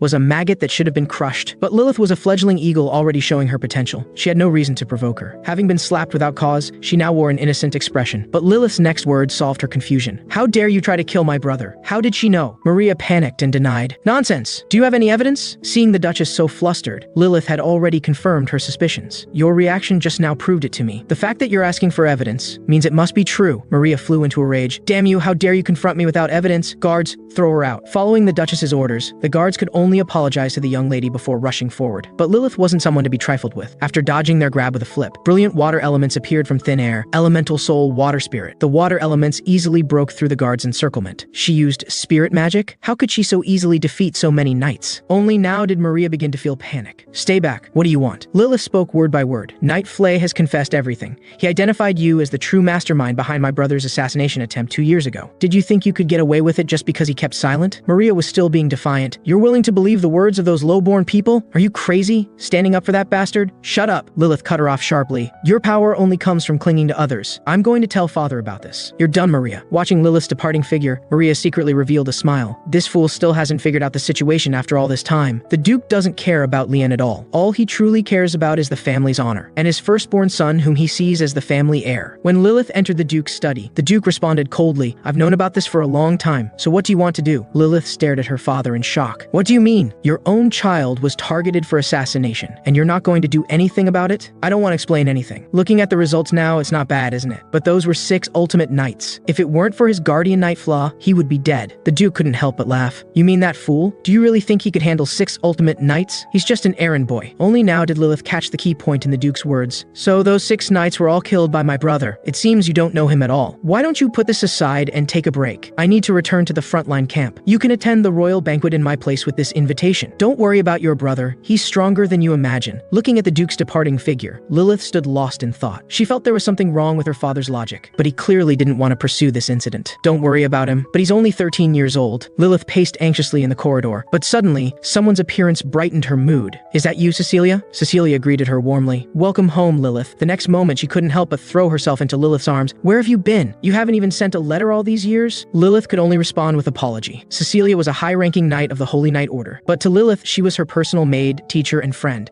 All right, let's go get some fresh air. How about taking a tour of the palace, on the other side of a distant journey? Nana was wearing a maid's outfit. She was excited about everything she saw. Wow, look, a deer! I let her make noise without comment. Nana, put your tail away. Hearing my command, Nana reluctantly activated her magic. Tail, wings, horns, all hidden. She had awakened this ability after growing up. It's much safer to walk around with her now, but that's something I only dare to think about. You haven't forgotten what we agreed on, right? Nana solemnly replied. Of course, I'm the young master's most caring and adorable maid. Seeing her behavior made me even more worried. Not good. She's too excited. I have a feeling she's going to cause trouble again. At this moment, the carriage suddenly stopped halfway. I opened the window and saw it was just a few highway robbers. Their opening lines were all the same. Hee. Leave everything behind. It's nothing serious, just deal with them quickly. I sat calmly back in the carriage. After continuous training and the once-in-a-lifetime dragon feast, Flaw's strength was no longer what it used to be. Just a few troublesome bandits. He could handle them quickly. Flaw leaped into the midst of the bandits, his sword moving as if through empty space. In the midst of his flips and turns, he had already killed the bandit leader. The surrounding bandits suddenly tensed up and rushed forward together. Wind blade, quick cut, the sword's speed increased again, his long arms stretching out as he took down everyone one by one. Against these unarmored bandits, the speed advantage of wind attributes was practically invincible. The weak Flay was no longer weak. He had indeed grown stronger. Finish them quickly and come back to drive the carriage. We don't have time to play with them. Yes, young master, I'm coming right away. Silica must have timed the assassination mission perfectly, making the schedule so tight. Meanwhile, she was studying the guest list for the royal banquet. Her subordinate advised, there are too many people attending this banquet. Are you sure you don't want to postpone the assassination mission? No need, the sooner the better. Silica's voice was stern. Drenian's behavior is disgusting. He uses his power specifically to rape married women. He deserves this. But there was another reason why he had to die quickly, because he was her fiancé. Strange, this child is here too. Luna, the genius magician with 20% aptitude in all attributes. But she was too weak to attend regular classes. Her other identity was the granddaughter of the Gaza Magic Association's president. This child had always been resting at home due to her physical condition, never appearing in public. But now she appeared on the banquet guest list, representing the Magic Association chairman. No matter how you look at it, it seems unusual. Silica had a bad feeling. That cunning old bastard must be secretly planning something again. On the other side, after days of hurried travel, our group finally stepped into the capital's streets. Fortunately, we weren't late. This city was clearly more prosperous, with wider streets. Nana's face was full of excitement again, but lost in her enthusiasm, she bumped into a passerby. The passerby immediately responded angrily, "Are you blind? Watch where you're going." Nana apologized pitifully. "I'm sorry, is there anything I can do to make up for it?" Seeing Nana's appearance, he blushed. "It's nothing. If you like, you can bump into me a few more times." Nana immediately turned to shout at me, "Papa, look how friendly these people are." I felt speechless. He's not being friendly at all. Stay away from that person. I almost forgot she knows too little about this world. She needs to be wary of others, especially blonde men. The blonde Fla suddenly said, "Young master, quick, look at Nana's eyes." Bad news, her pupils couldn't maintain their transformation anymore. Her hungry nature made her whole body emit a strong aura. Fla, quickly take her to the nearest restaurant. They say growing children eat their parents out of house and home. As her size increased, Nana's appetite doubled as well. Good thing I brought plenty of money before setting out. If it weren't for Princess Yalin's support and the assassination assassination bounties from the Mist organization. I probably would have gone bankrupt by now. Raising a child is really difficult. But the next second, a strange energy entered my perception range. A girl with refreshing blue hair walked to my side. "Hello, I've been wanting to meet you. Do you know me?" I had no impression of her, but she casually sat down next to me like an old friend. "I'm in the same academy as you, though I'm a second-year student." Hearing her self-introduction, I only found the name Luna familiar, and I was never interested in students from different grades. She smoothly continued, "Actually, this is good too. Compared to you, the academy star, I'm just a lonely person. You seem to have such a good relationship with your guardian knight and maid, even eating at the same table with them. You're actually such a gentle person, quite different from the rumors." Nana and Fla also became suspicious of her identity when they heard her mention themselves, as her attitude toward me didn't seem like that of a friend. It took her quite some effort to come up with such a strange compliment. I was already getting irritated. Only now did she finally reveal her true intentions. "Are you also here for the royal banquet?" "Yes, how did you know? Why else would someone who never leaves the academy suddenly come to the capital? I'm also on the guest list. I'll see you there." "Well, I'm sorry, but I have to leave now. Please remember my full name, Luna Hugo." I finally remembered the Hugo family, famous among nobles. She's the granddaughter of Regan Hugo, president of the Galen Magic Association. That crazy old man actually sent her to attend the banquet. In my previous life, she died young while studying in her second year at the academy. I don't know if this was because of her weak constitution or because the Magic Association conducted human experiments on her. In this life, I keep meeting people who never crossed paths with me in my previous life. This means the future is constantly changing because of my existence. But why is everything happening during the royal banquet? This banquet was known as the Blood Banquet. Rivers of blood wouldn't be an exaggeration. Meanwhile, another protagonist of this banquet was struggling with what to wear. Yalin was now 13, just starting to become interested in beauty, and in that awkward adolescent phase of caring deeply about what her love interest thinks. "Lexi, how's this dress?" Lexi immediately praised enthusiastically. "You look beautiful. This is the most beautiful dress I've ever seen." Yalin ignored her, casually putting the dress aside again. "I feel like something's missing." Lexi was on the verge of tears. "You've tried on so many dresses already. Please let me go." To escape this situation, she had to use her trump card, said,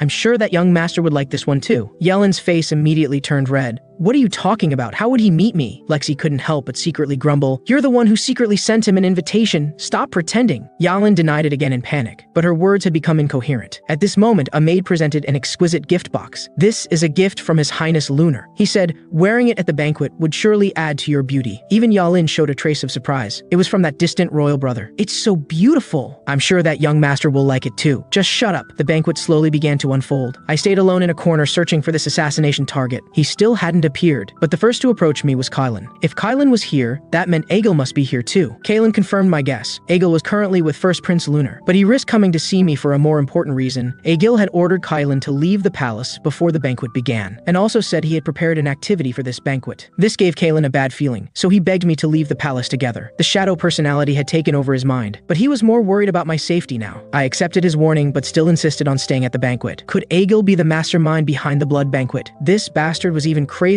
than I imagined. Kaelin asked me with interest, "What's wrong? Are you worried about these innocent people's lives?" "I just think things have gotten more interesting. But either way, the assassination mission needs to be postponed for now." I locked onto Silica in the crowd. Mind influence, activate. The wave fluctuations after elemental power tuning allowed us to communicate secretly. "Leader, that dress suits you well. But I must say, this purification mission needs to be delayed, because the banquet hall is about to turn into a sea of blood." Silica's expression immediately changed. "Is the information reliable? I'm very clear about who's behind this incident. If it was just intuition before, now I can basically confirm it. There's no time, I'll explain later. But now we must check if there are any monsters around. But there is one piece of good news. The purification target, that is, your fiancé, will also die in this attack." Silica immediately changed color. "How did you know he's my fiancé?" But I had already turned away. At this moment, another voice sounded behind her. "Teacher Silica!" Could this voice be Lilith? The two elegantly dressed figures instantly became the focus of the banquet. Lilith excitedly came forward to greet her, but Silica only felt the timing was terrible. The attack could begin at any moment. And now Lilith was also at the banquet. "Why are you here?" "I just came to get some fresh air, and besides, this is my responsibility as the eldest daughter." Before Silica could say more, another abrupt voice called out both their names. "My dear fiancé and the charming lady Lilith, I feel as if I'm seeing two walking flowers." Silica had a bad feeling. Damn it, everything's a mess now.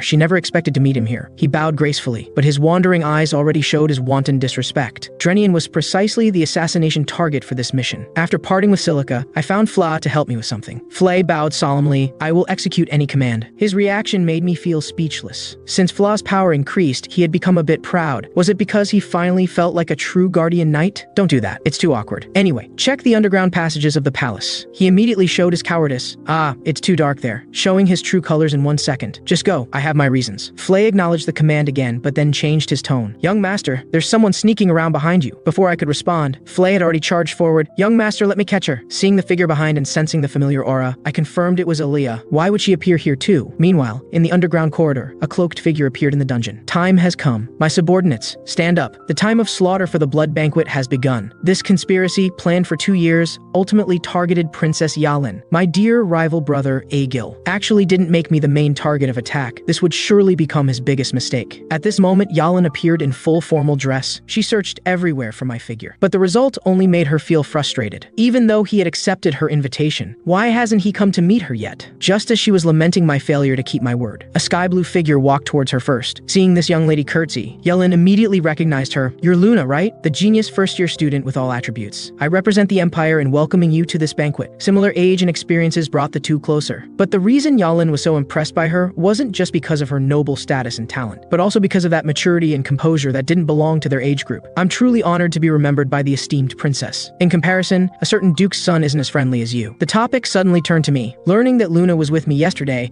Yalin immediately became tense. Words of anxiety escaped her lips. Are you two that close already? Luna couldn't help but smile meaningfully. Just as I expected, you've fallen in love, haven't you? This direct statement caught Yalin completely off guard. But in the next second, chaos suddenly erupted in the hall. The two turned their heads in shock to see countless masked figures suddenly appear among the banquet guests. They immediately began a frenzied massacre of the banquet attendees. Blood splattered everywhere. Screams and cries of struggle were endless. Guards! Call the guards! Everything happened too suddenly, and these masked people seemed to appear instantaneously. Though humanoid in appearance, the bloodthirsty madness in their eyes was like that of monsters. A deep, grating howl came from under the masks. Found you, princess. Their target was actually Yalin. On the other side of the banquet hall, I brought Elia to my restroom. When she saw Nana also wearing a maid outfit, she was thunderstruck. The other girl was younger and cuter than her. So, young master, did you leave me because of her? I immediately denied it, but there was no time to explain in detail now. Are you sure Aegil brought you here? Elia immediately stopped crying, her face showing pride instead. Of course, the young master values me so much, he even said he'd give me a job. A job? Of course, after all, I'm such a popular person. Even the young master wants to hire me as his personal maid, but I refused. I need to make sure I'm there when you return. Who else could take care of you so well? Her words seemed more like declaring sovereignty in front of Nana. She kept mentioning how she had spent the longest time with me. I pondered silently. Was that really the reason? Aegil actually wanted to bring Elia to the royal banquet? Flay, change of plans. It's dangerous outside now. You protect Nana and Elia. With that, I walked out. Aegil wanting to hire Elia? Nonsense. That hypocritical bastard. Elia was simple and foolish. He would never tolerate her staying by his side. Ever since discovering Kaylin's surveillance, I knew I had caught Aegil's attention. But this bastard dared to reach his dirty hands toward people close to me. Absolutely unforgivable. After I left, Elia suddenly remembered something. Oh no, I forgot something important. The tie that young master Aegil asked me to give to the young master. This is terrible. He even emphasized it so seriously when he gave it to me. I'm so stupid. I can't believe I came all this way just to forget to do this. But something unusual about the tie caught Nana's attention. This strange smell. Could it be? At this moment, the two masterminds behind this blood banquet finally met secretly. This day has finally come. Thank you for all your efforts. Compared to the prince's obvious joy, Aegil's scheming ran deeper, responding calmly while subtly flattering the other party. The two small gifts we sent should have reached their hands by now. Thanks to you discovering Guardian Knight Boris,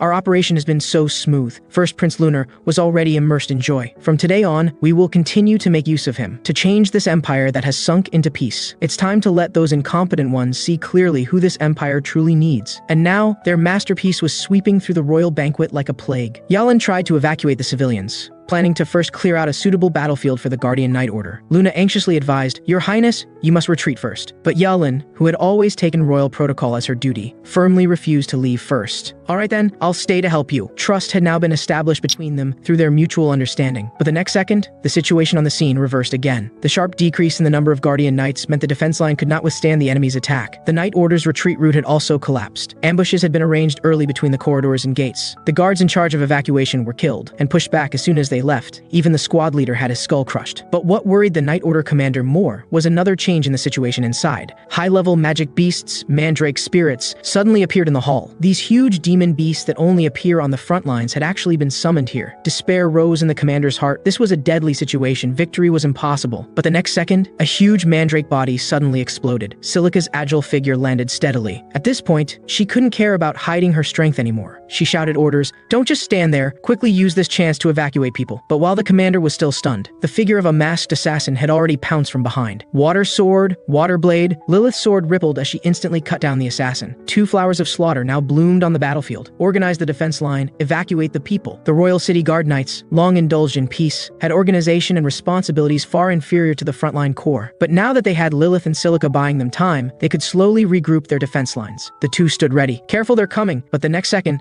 the monster's vines passed by both of them. Were not the targets, but that direction. Oh no, it's Princess Yalin. But the distance was too far. They couldn't make it in time to help. In this crisis, the commander finally raised his sword. He cut through the incoming monster vines. Protect the princess! Yalin stared at everything in a daze, not even noticing the blood that swept across her face. Must someone else die for me again? Though she was the 5th princess born of a concubine, she had received the most fatherly love. But now the emperor who had sheltered Yalin so carefully was gravely ill and wouldn't live much longer. That fatherly love that had once protected her so well had now instead made her the focus of power struggles. Yalin had become the monster's main target. Though the commander valiantly cut down the attacking vines, he was still pierced through by the magic beast branches that came after. Yalin wept at this sight. Wake up, Morris. I'm sorry. It's all because of me. Luna resolutely stood forward at this moment. Water element explosion. Wind spear fusion. The water fusion bullet shot out, then pushed back the mandrake monster and gained a brief moment of respite. This was why Luna was called a magic genius. Because she had talent in all attributes, she could easily combine multiple elements and then unleash more powerful fusion magic. But she was still young with limited magic power, so this spell was only impressive in appearance. Yet her composed calmness in crisis reassured everyone. Let him go, Princess Yalin. He's already dead. We need to quickly retreat to a safe area. The situation is urgent. The mandrake monsters could attack again at any time. Yalin remained immersed in grief. 3 more guardian knights came to protect her at this time. Your Highness, we will hold it back. Please ensure the captain's sacrifice wasn't in vain. Seeing everyone urging again, Yalin finally collected her emotions. I will never forget your sacrifice, Sir Morris. The next moment, incantations flowed from her mouth. Tenacious armor. The mandrake's roots contain deadly poison. Even just contact could be fatal. So I've used magic to create a temporary barrier for you,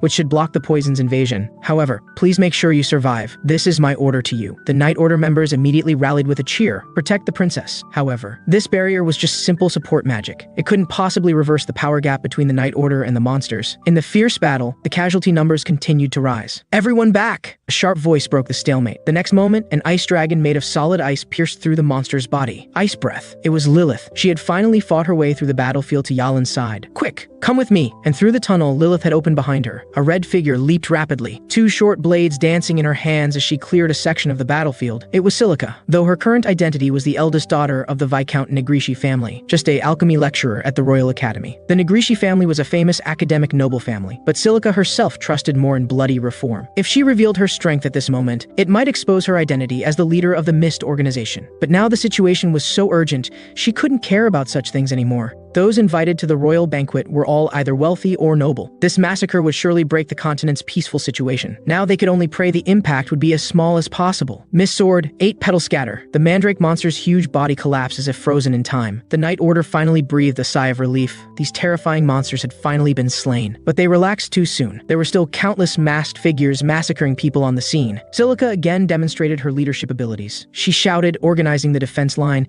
and now she was in charge of attacking the battlefield in the hall. She could only pray Lilith's side could safely evacuate the princess, but that hint of anxiety in her heart wouldn't go away. Meanwhile, in the palace corridors, Lilith was leading Yalin and Luna in a rapid retreat. By now, Yalin had finally understood Lilith's identity, which led to a hint of worry about my current safety status. But there was no time for sentiment. The next moment, another monster's figure blocked the three's essential path. Lilith finally realized something was wrong. Another monster? Since earlier, the attacks had been constant, as if these monsters knew where we were. Can I defeat such a high-level Nightwalker alone? Lilith stood ready, but the first to attack was Yalin, who stood behind her. Holy chains. Luna also summoned a fire spear to fight, though the damage was low. But seeing its 2 most hated elemental attacks, the Nightwalker couldn't help but get furious, launching a powerful strike straight ahead. Lilith felt reassured at this moment. She wasn't fighting alone. In front of these adorable juniors, she didn't want to be defeated here. She deployed a water barrier to directly block this impact, then took this chance to leap up and launch a fierce attack from behind the Nightwalker. I am also a member of the Belter family, fighting to protect the Empire. Now I'll make you regret appearing appearing before me. The light of water blades flashed, striking heavily on the Nightwalker's body. On the other side of the Imperial corridor, a tall and majestic figure stands with his sword above the monster's corpse. Is that all these monsters? To think such a thing would happen at the banquet. But before he could finish speaking, he hunches over and starts coughing. Lunar and Aegil immediately show their concern. Your Majesty, are you all right? But the Emperor merely waves his hand to stop them from coming closer. It's nothing. I just pushed myself too hard, but I'm glad to have you both by my side. Aegil immediately responds respectfully, please allow me to help you up, Your Majesty. Though the Emperor's body is weak, he still insists on fighting bravely on the front lines. At this moment, having no choice but to accept Aegil's kindness, his heart still worries about the palace situation. Aegil calmly responds, the castle's knights will naturally handle these matters. Your Majesty need not worry, we will stay by your side. At this time, the battle in the Great Hall has achieved victory thanks to Silica's active participation, but the unease in her heart hasn't subsided. After removing the mask from the strange person, a lifeless face appears before her eyes. Is this a puppet? With her vast knowledge, she immediately recalls that forgotten forbidden spell, a spell that can resurrect the dead. It can control these monsters like puppets, but this spell is extremely difficult. The number of these strange people is too many. Just creating them would require enormous magical power and time. This surely couldn't be done by one person. So is that organization creating such a big disturbance just to provoke war? This world will never lack warmongers, but they only move along the chains of profit. Who would benefit from this bloody banquet? Meanwhile, on the other side, after the Lilith trio defeated the Nightwalker, they are once again surrounded by puppet monsters. Lilith grips her sword tightly. Damn, there's no end to them. On one side, the trio is surrounded and besieged. The heavy responsibility of protecting the princess falls entirely on Lilith. On the other side, even Nana and Aaliyah encounter an attack, just as Aaliyah takes out the bow tie Aegil gave me. Compared to Nana's developed sense of smell, the Guardian Nightflay notices something unusual about the tie first. His intuition comes more from his long association with me. In his eyes, I always unconsciously harbor an inexplicable hostility towards Aegil. This resentment isn't merely about family disputes, but rather like enemies from a previous life. Moreover, Aegil had never given me gifts before, but now he's so formal about this gift. He even brought Ilya all the way here to attend the royal banquet. Before Flay could explain in detail, Nana's warning interrupts them first. We must leave now. Dangerous creatures are approaching, and her eyes turn golden, clearly already in combat mode, while the two are still confused. Suddenly, the wall behind them explodes. A high-level magical beast, a lion ape, appears in the restroom. Fla immediately draws his sword and stands protectively in front of Aaliyah. Aaliyah suddenly becomes flustered. Do something quickly, but Flay dares only maintain a defensive stance. Although his power has increased significantly, he still lacks confidence in facing this high-level magical beast. Moreover, his task is to protect the two ladies. Such a magical creature suddenly appearing in the palace, just as young Master said, something must have gone wrong. In the past, young Master always protected me. Now I'm the only one who can protect them. But she's too close to me, even though there's armor between us. Elia's helpless and dependent words still make Fla blush a bit. I believe in you. You can definitely do it. The lion ape lets out a mighty roar to open the battle curtain. Compared to the lion ape's mighty and strong power, FLA can only rely on the wind attribute's attack speed frequency to make multiple attacks to reduce damage. In the blink of an eye, the sound of weapons clashing is endless. Ilya trembles. Can you still hold on? Of course I can hold on. I won't let it harm you. But the next second, the lion ape suddenly withdraws its claw attack, its fanged mouth lunging at the two. It's over. It's coming for me. At this moment, Fla's heart is filled with despair. The sword in his hand can't inflict fatal wounds on the lion ape, but it can pierce through his body in the next moment. I'm sorry, young master. I failed to complete my mission again. But in the next instant, a powerful impact crashes down from above onto the lion ape's upper jaw, embedding its entire head into the ground. And the one who delivered such a fatal blow, it's Nana. And among the fleeing crowd, another figure is mixed in at this moment. It's my assassination target for this mission, Drenian. When the massacre just began, he immediately fled, with no sense of honor in his heart. He even abandoned his fiancée to escape alone. At this moment, his heart is filled with fear. Damn, I can't die here. I still have so much wealth and glory to enjoy. Just yesterday, he had acquired a new little maid, Lily. The feeling of torment and her pleading cries simply intoxicated him. Just thinking about such a beautiful girl being ravaged makes his whole body excited. And his fiancée Silica, he hasn't yet played with that sexy, hot body. Only personally breaking her would satisfy his desires. At this moment, there aren't many guard knights left by his side, although at crucial moments he still needs them to take arrows for him. But even now, Drenian is unwilling to show them any kindness. Idiots. What are those idiots standing there for? Don't you know who I am? Get out of my way quickly. But those blocking his path aren't guardian knights, but rather death-hunting monsters, who strike down with a sword without mercy. Drenian is immediately beheaded. This poor wretch, who died at the bloody banquet in his previous life, hasn't escaped his fate in this life either. At this moment, everyone discovers these gatekeepers are silent like puppets, only knowing how to mechanically execute killing orders. But everyone is already terrified, standing frozen in place, not knowing what to do. But suddenly, flying water elements explode at the front door. Water element explosion. Lilith finally arrives at the evacuation point with sword in hand. Luna, quick! Ice breath. Luna's fusion magic follows immediately after, instantly clearing the battlefield. Lilith hurriedly takes command and shouts for everyone to organize defense lines to protect the princess. The leaderless Knight Corps instantly finds their backbone. But Luna's condition is now even worse. Already weak,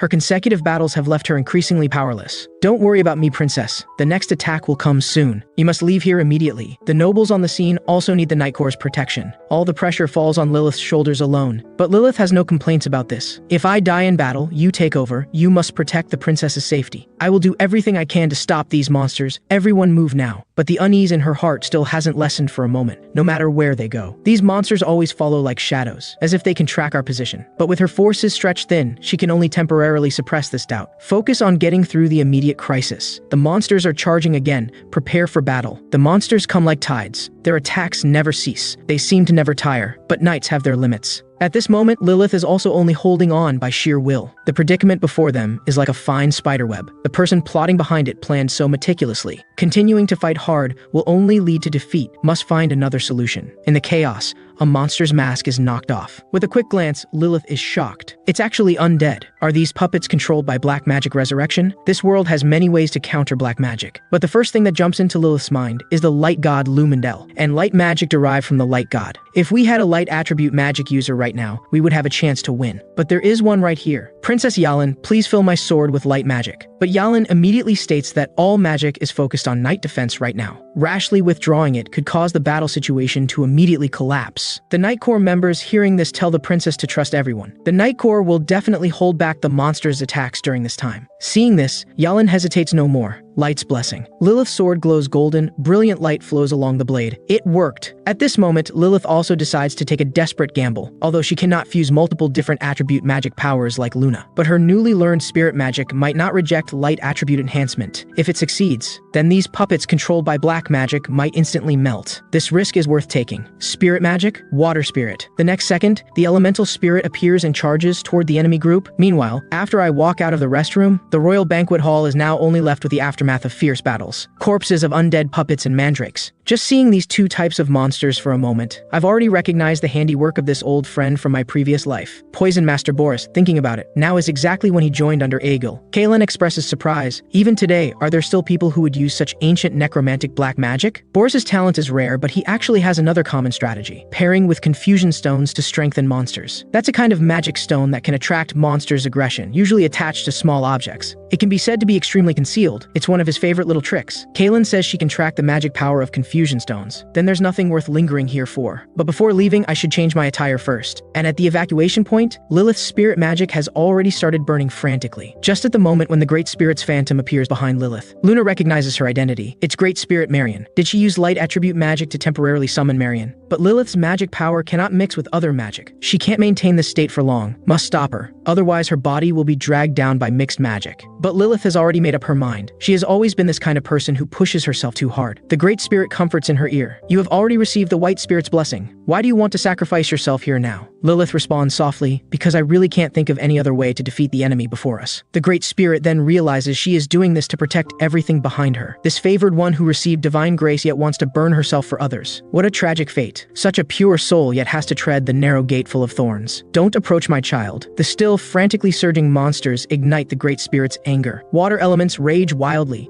The erupting might has already swept the surroundings clean. At this moment, Yalin and Luna are also dumbfounded. Just a light wave of the hand has such powerful force. But the torn monsters blink and merge again in an instant. Enough. If you keep pushing yourself like this, you'll die. But Lilith turns a deaf ear. Continue on and she might die. But stopping would only make things worse. I want to end all this. Spirit King Authority, Glory Holy Sword. Marion has already started accumulating magic power. The power of this strike will definitely be earth-shattering. But can Lilith's body hold up? The next second, a suddenly intervening hand interrupts Lilith. Everyone looks at this scene in disbelief. When did this happen? A masked stranger has appeared before them. Another puppet, but he gives Lilith a strange feeling. His presence is completely different from those monsters. But just at the moment of contact, strange black mist starts climbing up from her wrist. No good. My body can't move. But what frightens her more is still to come. The black mist gradually envelops her entire body, and the spiritual connection with Great Spirit Marion is also weakening. Marion's voice also sounds behind her. It's time to say goodbye, my dear child. What? Marion, are you leaving me now? But Marion's tone instead carries a hint of comfort. This journey can only go this far, but parting at this moment is a joyful thing. Lilith, I hope you remember,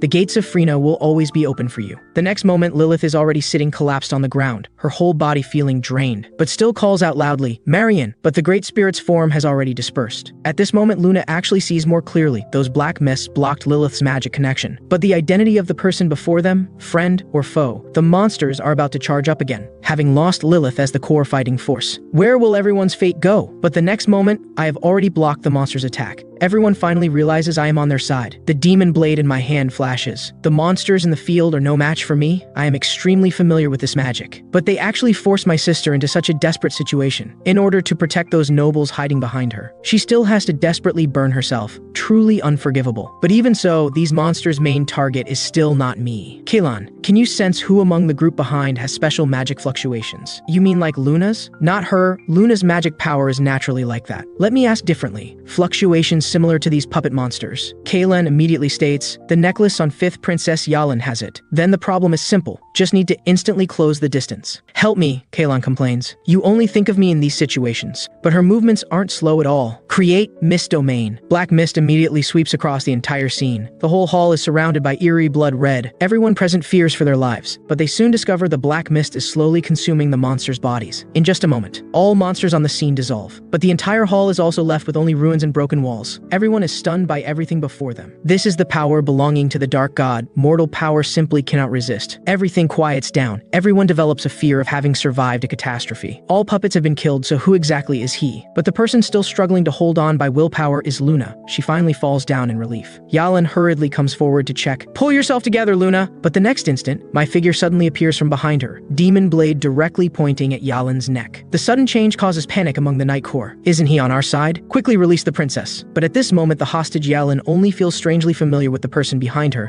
She momentarily loses herself and forgets to resist. The sound of jewel shattering comes. Yalan's worn necklace is broken with one strike. The following Guardian Knight's blood surges. Immediately strike with the sword, but only capture the black mist's phantom. The next instant, I have already appeared beside the unconscious Luna. Black mist energy surges from my hand into her body. Yalan immediately becomes flustered and at a loss. Suddenly, a magic spell cast without thinking comes attacking me. Again, hits only a black mist remnant. At this moment, my figure is no longer seen in the scene, but echoes sound in the empty hall. "Don't worry, I won't hurt you. After breaking the necklace, the monsters won't chase you anymore. Passing through the front door, you can escape the palace. I have already cleared the path for you." At this moment, Yelin finally somewhat dazedly strokes the broken jewel. "So this is why brother sent me the necklace?" But the guards pull her back to reality. She only now realizes, compared to finding out the truth. Lilith and Luna's safety is more important right now. Fortunately, both are not seriously hurt, but questions about the masked person's identity still fill Lilith's mind. But in Luna's mind, a name suddenly jumps out. Could it be him? And in another restroom, the lion ape is confirmed dead. But Nana's dragon person aura makes Elia and Fla's hearts tremble. What kind of child is that? Are you sure she's just a maid? Although Fla is much calmer, but he has also never seen Nana like this before. So at this moment, he's equally at a loss, only daring to call out with courage. "Nana, are you all right?" The bloody banquet finally comes to an end. However, the conspiracy scroll that will stir up the continent's storms is just beginning to unfold. In my previous life, rumors about this banquet continued, and everyone pointed to 5th Princess Yalan as the mastermind. People accused her of being blinded by the desire to seize power. The final evidence was also that confusion stone that could attract magical beasts. But thinking carefully now, that magic stone was probably given to her by Egil or Lunar. The Emperor should have provided protection for Yalan, but he is now increasingly ill, having the will but not the strength. And the bloody banquet's adverse effects also bring huge pressure to the royal family, making the royal family eager to find a scapegoat to stabilize the situation. So the nobles acquiesce to this accusation. This is the truth behind Yalan's tragic fate back then. After that, Egil and Lunar were considered two dazzling savior stars of the empire. The two who were crowned as heroes ultimately became the biggest beneficiaries. Kaelan now also understands the threat of events. So you're saying they fabricated this whole event for their own benefit, siblings turning against each other, sacrificing their own kind. Sometimes thinking about it, human nature is truly more despicable than demons. I tell her, compared to what they would do later, this bloody banquet is just a warm-up small show. Even I personally participated in massacres worse than this. Their reasons for doing evil stem from self-interest, but was I who only knew to act on orders in my previous life not worse than them? Kaelan suddenly reminds at this moment, there's one thing I've been concerned about since just now. The scent of confusion stone in the princess's necklace. I seem to have smelled it on your maid too. What, you mean Elia? And at this moment, in the restroom where Elia is, Nana has already been possessed by frenzied eating instincts. Seems like, Elia, you smell so delicious. Ellie and Fles still don't know what to do about this sudden change. Don't come over, I'm not delicious at all. And in Flay's impression, he had never thought Nana would become like this today. She had always been so obedient. What exactly happened? Her target is only Aaliyah, but I must stop her. Nana has already impatiently launched an attack, but Fla's mind is still occupied by Nana's tiny figure. Damn, I really can't bring myself to hurt her. He has completely lost the will to fight at this moment. But in a flash, my figure leaps into the scene, blocking this fatal strike at the critical moment. Kaylin, quick! Kaylin is always so reliable. The next instant, she has already flashed behind Aaliyah, firmly grasping the bow tie containing the confusion stone. Ignoring Aaliyah's pleas, unhesitatingly steps on it and crushes it. Nana, pull yourself together. Look clearly, he is your dearest papa. Papa. Hearing the familiar word, Nana's eyes gradually return to clarity. What happened? Did Nana cause Papa's wounds? I comfort her. It's all right, Nana. It doesn't hurt at all. You didn't mean to. It's not your fault. But Nana's heart is now filled with remorse. Still kneeling on the ground, tears flowing uncontrollably. After all, she still has only a child's mind. The changes before her are still too cruel for her. Let's leave first. This place looks like a real mess. And on another side, Lunar stares at the empty corridor before him in amazement. What's going on? Shouldn't there be monsters everywhere here? Now it's so quiet. It's like there's not even a trace that monsters existed. The Emperor expresses agreement with his statement, but only feels relieved at the changes before him. Lunar immediately changes his tone. Yes, father. Seeing this, I'm also really relieved. At this time, familiar shouts suddenly sound in the empty corridor. It's Yalin's group. Seeing his little daughter safe and sound, the Emperor immediately becomes overjoyed. Yalin also directly throws herself into the Emperor's embrace. The concern between father and daughter overflows, but a slightly gloomy voice sounds at this time.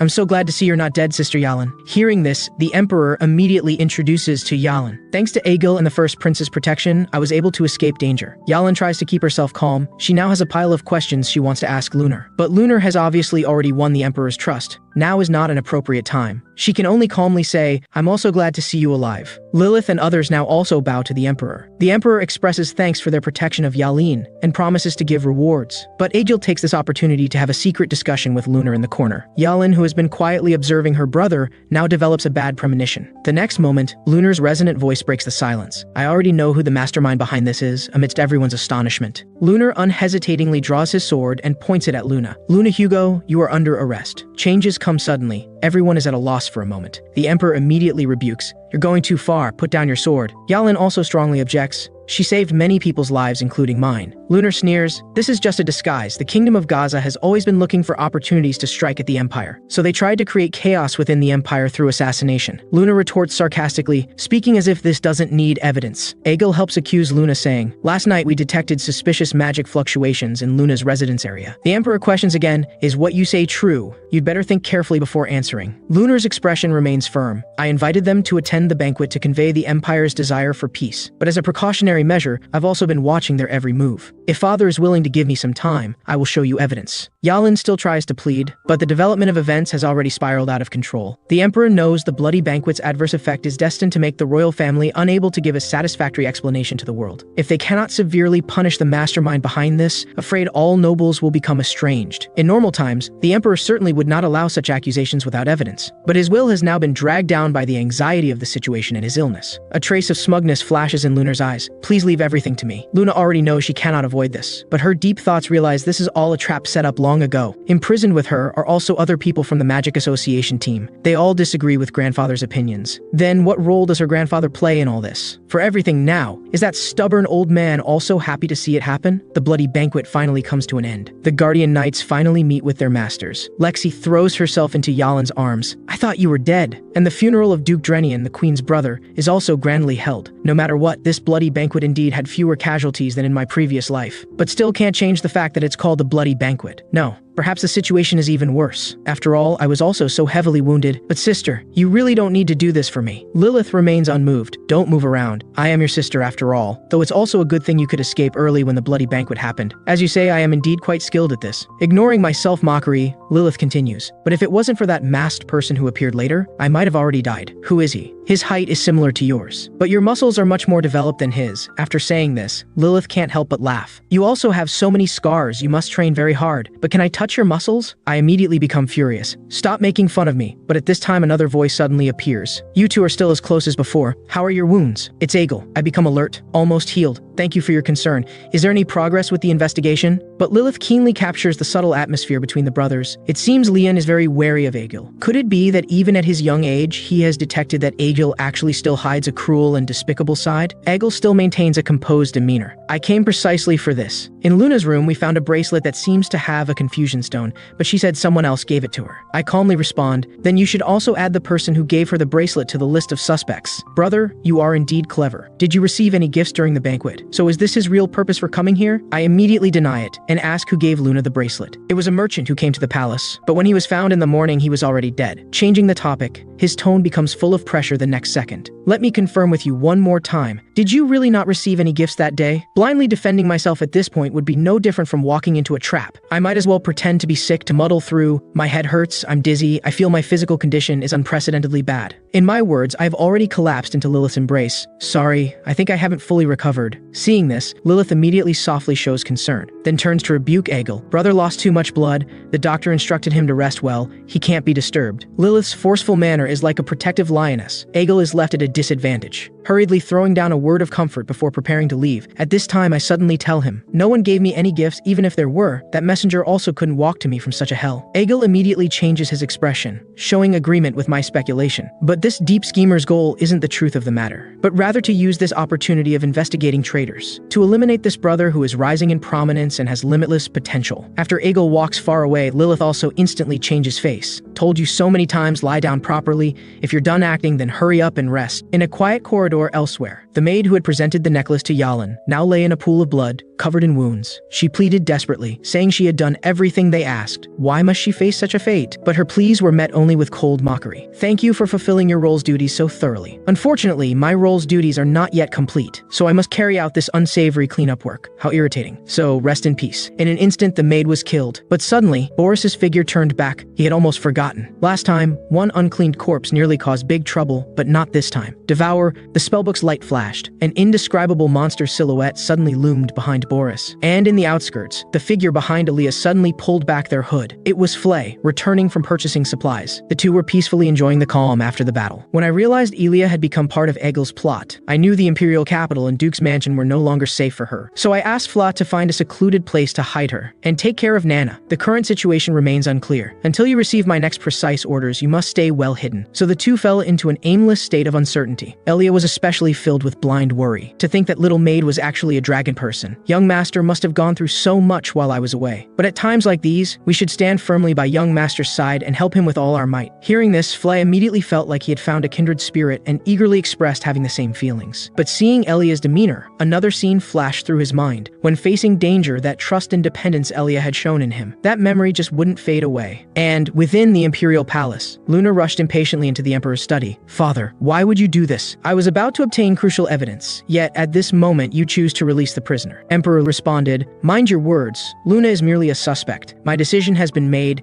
and will not be changed. Luna was filled with rage. Under the pretext of investigation, he could have firmly grasped the empire's power, suppressed some opposition forces, and even can emerge as a hero after finding the culprit. But now everything had completely fallen apart with the emperor's withdrawal of charges. What reason made this old man suddenly lose his mind, disregarding the pressure from both internal and external situations? Lunar lost control of his words. How can such a weak mindset establish dominion over the world? Enough! The emperor's angry strike missed the crown prince's face. You speak of establishing dominion over the continent. You look down upon such a lofty ideal, yet why are you blind to the mud beneath your feet? Don't you know the empire sits in a land surrounded by 4 warring states? Maintaining peace alone is already difficult enough, yet you dare speak of dominion? Your eyes see only the Gaza Empire as an enemy, but we share borders with 3 other great kingdoms. The endless stream of monsters from the Demon Kingdom's border alone has our army overwhelmed, and this is still a state of non-war between the 2 countries. Yet you absurdly aspire to extend your reach to the Gaza Kingdom. Even if the empire could establish dominion over the continent by luck, to achieve this goal, the path ahead would surely be a sea of blood. Only a madman would choose such a path. It is not one a ruler should choose. How can you not understand such a simple truth? Lunar had long grown weary of his father's governing philosophy, but still tried to argue his case. But releasing a criminal with clear evidence pointing to their guilt, since when does the empire have such laws? The emperor couldn't help but interrupt. You mean the Stone of Bewilderment? Lunar froze. The emperor shouldn't yet be able to accurately assess the properties of the Stone of Bewilderment, but the emperor's demeanor suggested he had it well in hand. The emperor expressed painfully. Just your expression alone tells me everything I need to see. Lunar, you've always been a child who could get whatever whatever you wanted. But you've always believed it all came from your extraordinary personal talent. So you've always favored talented people, which is good. Promoting talent for the Empire is always a good thing. But the Empire is made up of countless ordinary people. Overly relying on the talented will only isolate you from the world. Lunar said, "Father, I don't know what you're talking about now." The Emperor interrupted him again. "Enough, my foolish son. How could you fall to such depths? It seems Yalin is more qualified to be a ruler than you. I don't even want to see you anymore. Leave the palace immediately." Lunar felt only rage. His power, his everything, seemed to be so easily taken away by a light word from the old man before him. This feeling of losing all control completely tore at his heart until it became twisted and deformed. If Yalin had died at that banquet, there wouldn't be this out-of-control situation now. It was she who took everything from him. The next moment, in the magnificent palace, Lunar strode into Yalin's chambers. "Move aside!" Lexi tried hard to stop the crown prince's transgressive behavior. "Your Highness, the princess needs rest. Get lost." An angry punch sent Lexi sprawling to the ground. Yalin was also drawn by the commotion outside, staring uncomprehendingly at the aggressive Lunar. "Royal brother, what's going on?" The fifth princess,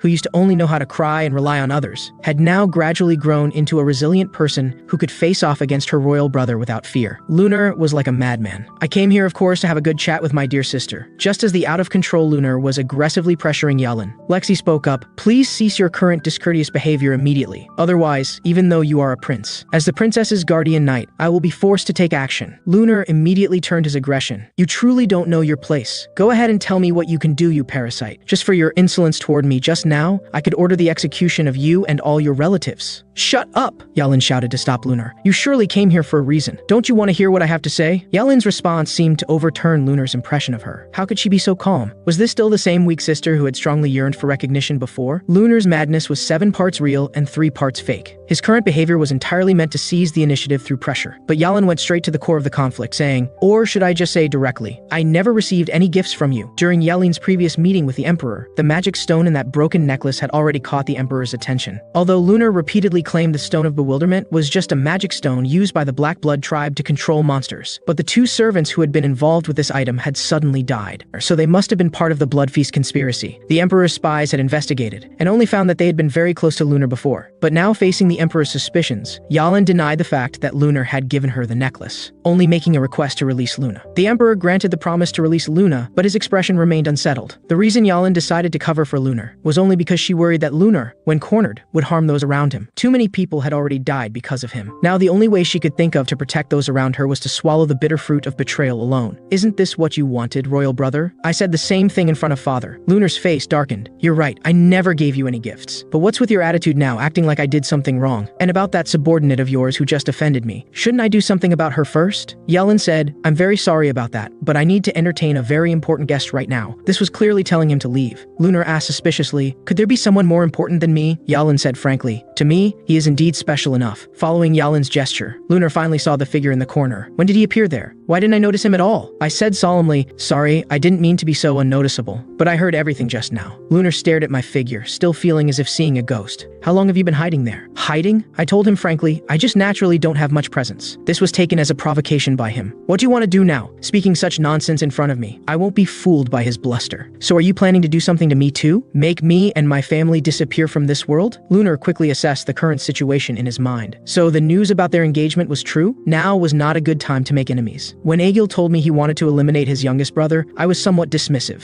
After all, my reason for eliminating Yalin was to remove a throne competitor. But Egil explained, it was just because this brother of his made him uneasy. Duke Belter had already given Egil the most trust and attention. Yet he still felt wary of the hidden power behind this brother. Now I finally know the reason. This youth, just his aura alone is already so imposing. The next second, Lunar became casual again. "Alright, I was just joking earlier. Since the misunderstanding is cleared up, I should go." He gave up so easily. This point doesn't quite match my impression from my previous life. The current Lunar's personality is far from being as crazy as when he became a tyrant after taking power. As he turned to leave, he even expressed apologies to Lexi. Lexi hurriedly returned the courtesy, but a glance while leaving still revealed Lunar's true thoughts. "You better watch yourself." After Lunar left, Lexi declared, "That first prince is absolutely garbage. Thank you for helping just now. I know Lexi will be known as the continent's strongest sword saint genius in the future." Was her personality always this unrestrained? How interesting. But at this moment Yalin's face turned red. She thought, he was so close to me. Even his scent wafted over. The next moment I sat down beside her. She said, "Are you going to sit here?" I said, "Can't I? I was standing over there for quite a while." Yalin's face immediately turned red as she said, "It's not that you can't, I'm just not used to it yet." I said, "Your performance just now really impressed me. Now Lunar must think we're allies, so he won't dare to act rashly against you anymore." anymore. Yellen's response was extremely quiet. Only the observer Lexi saw right through. Wow, he's really a hopeless idiot, missing such a good opportunity so easily. After Lunar left, he angrily sought out Egil. Didn't you say your plan was perfect? But now everyone we wanted to kill is still alive. Worst of all, I've lost my father's trust. Why have things turned out this way? Egil calmly endured his venting, having long figured out how to get along with the first prince. At this moment, another voice suddenly rang out. We haven't gained nothing. Lunar immediately scolded. Who dares to interrupt me? Boris bowed in apology and explained that he had been carrying out Egil's assigned tasks during this time. Egil said disapprovingly, but now Elia has disappeared too. Where is this success you speak of? Boris maintained his composure as he took out a sealed magic stone. Evidence shows we have been underestimating the strength of those around Princess Yalin. These are battle crystals I collected from the residual energy on the battlefield. Most of the energy is quite ordinary, but only this one energy is extremely rare. As he spoke, black mist energy permeated the corridor. This type of energy was once viewed by the church as absolutely evil and ominous. It is the power of the demon blade. We must reassess one of Princess Yalin's friends. He must be a formidable opponent wielding the forbidden demon blade. Meanwhile, I returned to the hidden residence where Fla and the others were staying. He must be experiencing Elia's dark cuisine for the first time, immediately stating that he thought this was supposed to be crab stew, but what was before him clearly wasn't. I acted like this was normal, while Nana desperately tried to avoid it. Elia was so happy she seemed to be floating. Eat slowly, Nana. I'm so glad you like my cooking. But Fla felt speechless. I think I just saw the ingredients moving. I swear that wasn't my imagination. Elia still eagerly encouraged eating, but I said I was already full. I came back this time just to confirm their safety. Staying too long might allow Egil to track their location. Elia furiously complained about Egil. Her attitude changed so quickly. She used to admire him so much. I've arranged sentries here. If you need anything, call on Fele. After instructing everyone, I also turned to leave. But as I turned down the alley, a teasing laugh suddenly came. What an adorably cozy family. It was Silica. She said, shouldn't you explain to me now why you knew about the blood feast and my fiance's identity? You seem to know how the future will unfold. I didn't expect she would be the first to suspect me. Silica continued pressing aggressively. You'd better answer my questions carefully, because I might judge whether you're an enemy based on this. Tell me, who exactly are you? From the occurrence of the blood feast to Drenian's death, before her I showed composure about future changes. If all of the above can be explained by obtaining intelligence in advance, then my knowing about Silica's engagement to Drenian seemed against reason. After all, she was very secretive about this, and the Negrishi family also kept completely silent about it. So how did you know? I countered. Drenian was already a target for evolution. As long as the outcome is good, do these processes matter so much? But I also didn't expect this evasion would easily dismiss her. When faced with her questioning, my attitude was somewhat awkward. In my previous life, Silica was the first teacher to give me recognition and encouragement, but everything she did for me was just emotional pretense to complete the organization's mission. Therefore, in my heart, I could only place her in a somewhat awkward position, grateful but lacking trust. In this life, our relationship is more just mutual appreciation of each other's strength. These feelings cannot form the basis for me to be honest about the secret of rebirth. So even if she now suspects I'm a spy from another organization, I remain unmoved. If I were a spy, what would you do? Silica's answer came without any hesitation. Isn't the outcome of this question obvious? Earlier than her words landed was the light sound of dual blade strikes. This mad woman. But what blocked the attack for me was a mist. Silica stood firm, said, you really have to interfere? The black mist gradually materialized. Kalen's figure appeared. You just never learn, do you? Haven't I told you not to harass my master? Silica continued attacking. It seems, Lord Kalen, you've also been kept in the dark, but having the chance to cross swords with you is also my long-cherished dream of happiness. Kalen became furious. You've really made me angry now. The two figures crossed like two dancing butterflies, but the sound of ice blades clashing was as rapid as urgent rain. After one aerial maneuver, Kalen finally used her ultimate move. Fine, I'll show you something interesting. Kalen had just accumulated some power through devouring. Now she was eager to defeat this opponent she had always disliked. Silica also remained on high alert, but the madness in her eyes didn't diminish. Dark power, dark destruction ball. The black sphere carried an unstoppable momentum as it crashed toward the ground. Silica concentrated her mind. Even if this skill was powerful, she just needed to focus on dodging. But the power of the mist destruction ball still shocked her greatly. So this was Lord Kalen's power? If she had chosen to block just now, she would surely have been completely destroyed. Was this the reason she was willing to take the form of a sword? This kind of power, if unrestricted, could easily destroy a city. Perhaps only power at the level of a demon king could block that kind of might. But Kalen's expression was like stepping in dog poop. Damn, I missed. She didn't have enough power now to release that kind of attack again. But her fighting spirit hadn't diminished. This makes it more interesting. I'm just getting warmed up. Hearing this, Silica showed no weakness, continuing to provoke madly. But the next second, demon blade control spell. Kalen's body slammed into the ground. She said resentfully, let me go. My fight with her just started. I walked out of the room with a dark face saying, but you made too much noise.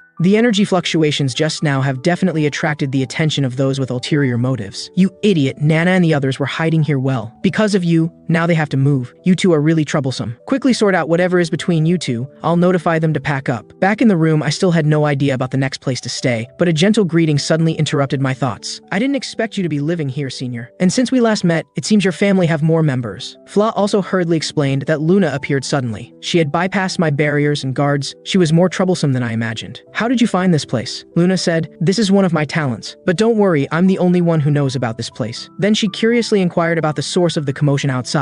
Today has indeed been quite chaotic. I immediately changed the subject to ask about her purpose for coming. Luna said, actually I came here just to say thank you, but I don't remember doing anything worthy of your thanks. Luna said, it's alright, as long as I know what happened. That day, when you entered my body. This sentence was too ambiguous. Except for Nana, whose eyes remained pure, everyone else looked at me like a habitual pervert. But what she was talking about should be when I used black mist energy to heal her. Luna continued explaining, because I can use all elemental magic, so I can also freely modify and combine these elements. This includes the ability to track special magic power. Amazing, isn't it? Grandfather said this was his gift to me. Although Luna was describing her talent, her voice clearly revealed a trace of loneliness. I said frankly, it's more like a curse. Your body was severely damaged because of it, wasn't it? Luna was immediately overjoyed. So it really was you back then, right, Senior? The whispering behind grew even quieter. Nana's head was in chaos listening to their conversation. Even if you two have improper thoughts, you shouldn't corrupt children. Let's discuss this topic somewhere else. As I left, I commanded even more loudly, you two better have everything packed up before I return. Elia tentatively asked, excuse me, but may I ask where we're moving to? The Royal Academy. Elia was immediately excited. Great, there will be handsome coaches. No, I mean I can take care of young master all day, how wonderful. But Flo already had no illusions about their upcoming life, having to eat that kind of cooking every day. He suddenly felt mixed emotions, not even acknowledging Nana's greeting. Finally leaving the noisy household, Luna began explaining her background. In my memories, I spent most of my childhood in a cold, dark place. There, I had to endure various painful experiments. But I endured it all silently because it was my responsibility. The inherent responsibility of bearing the family's burden, so I had no way to escape. Do you also have your own responsibility, Senior? I quickly denied it. Even if I really had such an inherent responsibility, it had vanished with the destruction of my previous life. Luna said regretfully. Then why do you conceal the fact that you saved everyone? Conceal? For someone as clever as Luna. Since she possessed the talent to track magic power, she naturally also had the ability to identify magic power. I asked back, what is there to say? It would only cause trouble. You probably already know the reason, don't you? Luna sighed softly, suddenly stopping her steps. The reason? As she spoke, black mist appeared in her hand. You're right. At first, I also thought the magic power in your body was just ordinary dark attribute. Actually, I had already sensed something was wrong when we first met. I became serious. To be able to detect someone's magic details at first meeting. I didn't expect her talent would be so terrifying. Luna seemed unaware and said, but after I fainted that day, the magic power you injected into my body had a trace of transcendent might. I interrupted her. So are you planning to take it to Regen Hugo? No, I don't want to do that. How can I tell you that bringing this result to grandfather would only cause unnecessary trouble? Should I trust this girl before me? But her expression made it difficult for me to raise doubts. So then, are you planning to rebel against the Hugo family blood flowing in your veins? Luna slowly walked closer. Don't you know there could be other reasons compelling me to do this? She suddenly threw herself into my arms, softly expressing gratitude. Thank you for lifting my long-lasting pain. She had already noticed. When my magic power entered her body, I discovered her body was like a pressure cooker that had been artificially sealed tight. This shackle on her heart could make magic power boil faster, and would also prevent magic power from leaking. But mixed elements were already volatile by nature, and being forcibly constrained within Luna's body. This left her body riddled with wounds, reaching the brink of collapse. The leaking magic power would soon extinguish her life. She had at most 3 years to live. I don't know if that crazy old man knew this would be the result from the beginning, but Luna was clearly aware of her body's condition. Yet she never told her grandfather about it. When she first met me, she said she was a lonely person. Turns out it was the truth from the start. She cared nothing for life or death, and family responsibility was just passive acceptance. But I arbitrarily removed her shackles. This would certainly cause Regen's experiments on her body to fail. But who would care about her? She was like my former self, just a puppet for others. But Luna now clearly understood the changes in her body, so she came specifically to thank me. This instead made me feel dejected.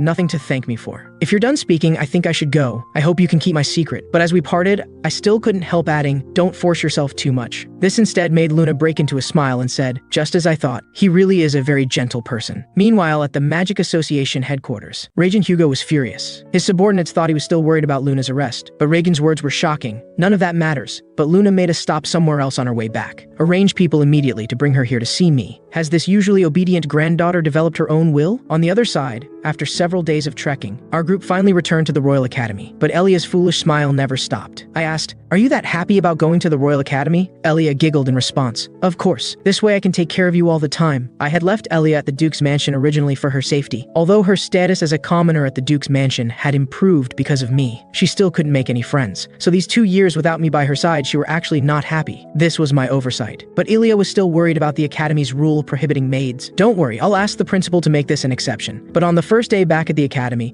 I found my estimate of the outcome was too optimistic. No, absolutely impossible. Dean's answer was very firm. Even though I repeatedly promised I wouldn't let others notice them, he still gave me a chance to convince him. I shamelessly promised, "I can promise not to skip classes anymore." This immediately angered this kind old man. "That's something you should be doing anyway." But he still expressed his doubts. Going out once and bringing back 2 women, could they be related to the blood banquet incident? If I revealed the truth about Elia being persecuted, this kind and wise old man would certainly not stand idly by. But I still chose to avoid it, saying, "This matter is difficult to explain clearly right now, but the only thing I can guarantee is that I'm not the mastermind behind the blood banquet." "Isn't that what you really want to know?" Dean's eyes suddenly became sharp. "Are you sure?" I asked back, "How do you see me, that you would think I would do such a thing?" Dean finally relaxed his expression. "Very well then, do as you wish. Anyway, even if I refuse, you won't give up, right?" The negotiation with the principal went fairly smoothly. If he knew the mastermind behind this blood banquet was his most beloved eldest grandson, what would he think? But thinking carefully, the real planner was probably Agil. Then Boris refined and executed it. The financial support provided to the Crown Prince by the Dean Quasar family was also indispensable. In my previous life, we were always this kind of combination, just that all the risky tasks were ultimately finished by me. But until the moment of my death, I only realized I had never been seen as a companion by them. Suddenly, as I turned down the corridor, a familiar figure appeared before me. It was actually Seth, that muscle man. He was still as hardworking and diligent as ever. But haven't I been running into him a bit too often lately? Seth immediately greeted me. "Hey brother, you're finally back." He revealed his muscular upper body and said, "Let's have a fight. It's time to see who's the strongest man between us." I didn't answer, just silently staring at him. The atmosphere gradually became suffocating. The first to crack from the awkwardness was naturally him. He said, "Never mind, I see you're busy now, we'll fight next time." When I returned to the dormitory, I only saw Flay lying on the ground in agony. Did he die from poison? Hearing my question, Ilya innocently said, "I just gave Flay a cookie." After he ate it, he peacefully fell asleep, but Nana and I feel fine. As she spoke, she offered me cookies too. Was it because of the cooking? One was a maid who was constantly confused and completely unable to read the atmosphere. The other was a foolish knight always ready to sacrifice himself, completely unable to refuse. I sternly ordered Elia, "From now on, you are forbidden to feed Flay any food." This made her dissatisfied, but Nana's good appetite seemed more like encouragement to her, making her completely lose herself. When I was leaving the principal's office, the principal had also questioned why I needed 4 portions of food at every meal. But what he didn't know was that 4 portions was the upper limit of academy meal allowances. But it was definitely not Nana's upper limit. She would need even more food in the future. Just as I was worrying about food, a letter suddenly appeared on the dining table. Who could it be from? The letter's header showed it was from Luna. Before I could open it, a voice rang out. "How have you been lately, senior?" Elia immediately went on high alert. "Who is it?" I was also surprised to find Luna already standing in front of me. I really was careless. There must have been too many worrying things lately. I didn't even notice when she approached. Luna calmly continued, "I ran away from home, and in an underground cellar in the city, 2 figures appeared in this hidden place. We need to act quickly. This is the only way to stop Regen Hugo." Neela Abbs was an instructor at the Royal Academy. She said, "Everything has been arranged properly. You keep reminding me so tirelessly. Are you that worried about the teacher-student relationship between Luna and me? I'm not so stupid as to sympathize with such a monster." Hearing this, the man finally relaxed. He bowed and said, "Our companion should have already found Luna. Everything is for the glory of the Gaza kingdom." And on the city streets, to prevent Luna from making more shocking statements, I had already pulled her to a quiet cafe. This drew more teasing from her, but she didn't resist my forceful behavior. I opened by asking, "I put a barrier spell on the dormitory door. How did you get past it?" Luna laughed lightly and responded, "I analyzed the barrier's magical structure, then used magic power to break it down." Simple, isn't it? This wasn't simple at all. My magic knowledge came from accumulation in my previous life. So although my magic level wasn't high, I could cast some high-star magic. But Luna was only 13 years old now. Even for a genius all-attribute magician, without deep knowledge accumulation, it would be impossible to analyze the corresponding elemental energies. Her volume of knowledge was far more frightening than her talent. Luna asked, "Have you read the letter I wrote you?" I said awkwardly, "You arrived before I could open the letter." Luna explained that she couldn't wait for me to read the letter and respond, so she came to see me in advance. I asked, "Did Regen make you do this?" My question brought everything back to reality. Undeniably, from the moment I knew her surname, my wariness of her became apparent. "So, did he send you to get close to me? Tell me." Luna put away her smile and said calmly, "Yes, at first it was indeed grandfather who sent me to investigate, but now that doesn't matter anymore. Of course, whether you believe these words or not is up to you." I stated that I would never easily trust anyone, and asked again about her true intentions. Luna sighed softly. "Actually, I came to the Royal Academy a year ago, but was always attracted by the Academy's free atmosphere. So I abandoned my mission and stayed here. At home, I wasn't allowed to go out either. But the loneliness of freely choosing and the loneliness of forced confinement. The feelings of the two are completely different. The reason I was arranged to come here was to investigate the disappearance of 2 magic dragons and the mysterious death of the Merchant Association leader, but I only now realize you may have been involved in all these events. Before I was just guessing. But after our last meeting, I became certain about these assumptions. Hearing that the magic dragon I had slain was actually connected to the Magic Association, I continued questioning, "So what do you plan to do now?" Luna suddenly said, "I'm going to die soon, with at most 3 years to live. But still, thank you for helping me before." Although I already had the answer in my heart, I still said, "I don't believe this. You look unchanged now. Aren't you worried about your impending death?" Luna's smile suddenly had a trace of bright indifference. I also wish I could feel some special relief, but this has troubled me for so many years. Now approaching the end, I actually feel liberated instead. Remember when we first met, I said you were a gentle person? You were the first person I'd seen who would eat together with servants. That's what attracted me. But suddenly, my attitude underwent a huge change. No matter what, these things have nothing to do with me. It's time to say goodbye. Seeing me stand up to leave, Luna only seemed slightly surprised. "Leaving already?" "Yes, I don't want to get involved in any trouble." My attitude was somewhat rude, but Luna still gently waved goodbye behind me. Even Kalon couldn't stand it anymore. Is it really okay to leave her there so impolitely? In normal times, this would naturally be inappropriate. I could actually empathize with Luna. She grew up in an environment similar to mine. All the emotions she encountered were cold and icy. If life had always been like this, that would have been fine. But once you experience freedom and warmth, that loneliness and coldness become unbearable. But the reason I couldn't show agreement with her was because Magic Association Knights had been watching from the side since earlier. The best approach now was to leave her alone. Right after I left, several knights surrounded Luna. "Please come with us. Mr. Regen is looking for you." Luna sighed softly. "I thought my escape this time was flawless, but you appeared far too early." Luna hesitated briefly. "In the past, Sir Victor was always arranged by grandfather to protect me when I left. Where did he go this time?" The lead knight immediately explained that Victor was assigned to other tasks. So this time they, the 6th Intelligence Division, would escort her. Luna gave a slight smirk. "You liars, I never knew Victor in the first place." Windblade blast, Luna struck instantly, the sonic boom pierced the air, and chaos erupted at the scene. Only the speed advantage of wind elements could allow her to escape quickly. But the knights were already on guard, and despite being caught off guard, they quickly called out to organize a blockade. Luna dared not linger, but still had doubts about these people's identities. Were they left-wing extremists? She had to escape first. But suddenly, a mysterious figure hidden among the knights oddly appeared in front of Luna. Hypnosis. Luna instantly collapsed, unconscious. Beneath the trench coat revealed the face of the bald man, although he had been warned not to underestimate this girl before coming. He didn't expect to be exposed by her so quickly. "Take her back to the carriage," and I, who should have left, was hiding far away in a position they couldn't detect. Kaylin also sensed the scene through her extraordinary senses. It seems they've started fighting. Could these knights not be from the Magic Association? Then who was hiding behind all this? As the initial night fades, the carriage finally stopped at a church. The lead bald man went alone to report. "Very well done." Neela Ab's voice was full of pity. "Poor girl, having endured so many inhumane experiments, her life has been nothing but exploitation." But then she changed her tone. "This child is Regen's proudest creation, crystallizing countless efforts of the Hugo family. But we are different from Regen. We will use her to do some extraordinary good deeds. That way her life will have more value, don't you think?" But in the misty night, a strange black fog swept through the entire camp. The knights responsible for guarding had just become alert, thinking of rumors about fog assassins. A sharp swordlight had already taken his life. His companion cried out in shock, but could no longer call back the colleague who had been laughing together during the day. And in the interweaving of night and black fog, Death's elegant movement was being silently composed. They were all dead. What exactly happened here? But there was no more time for him to figure out the questions in his mind, because my figure had already appeared behind him. The sudden silence in the camp finally made the two people in the church sense something was wrong. What happened? The bald man only now realized they had been followed since daylight. But Neela instead showed a hint of excitement. "Hee, looks like we have a guest. What perfect entertainment for this boring night. Ralph, you deal with him first." Ralph said, "I'll make him understand what price one pays for standing in our way." By now, I had eliminated all the knights in the camp. The process went surprisingly smoothly. Was this really all they were capable of? Kaylin reminded me the battle wasn't over yet. The two truly powerful enemies were still in the church. Ralph came out saying, "For a kid, what you've done isn't bad. Are you alone?" His overflowing, boiling magic power had already exposed his anger. "Are you so afraid I have companions? Then why not call out your companions too?" This taunt immediately stirred up his magic power as he attacked me. "To kill a kid like you,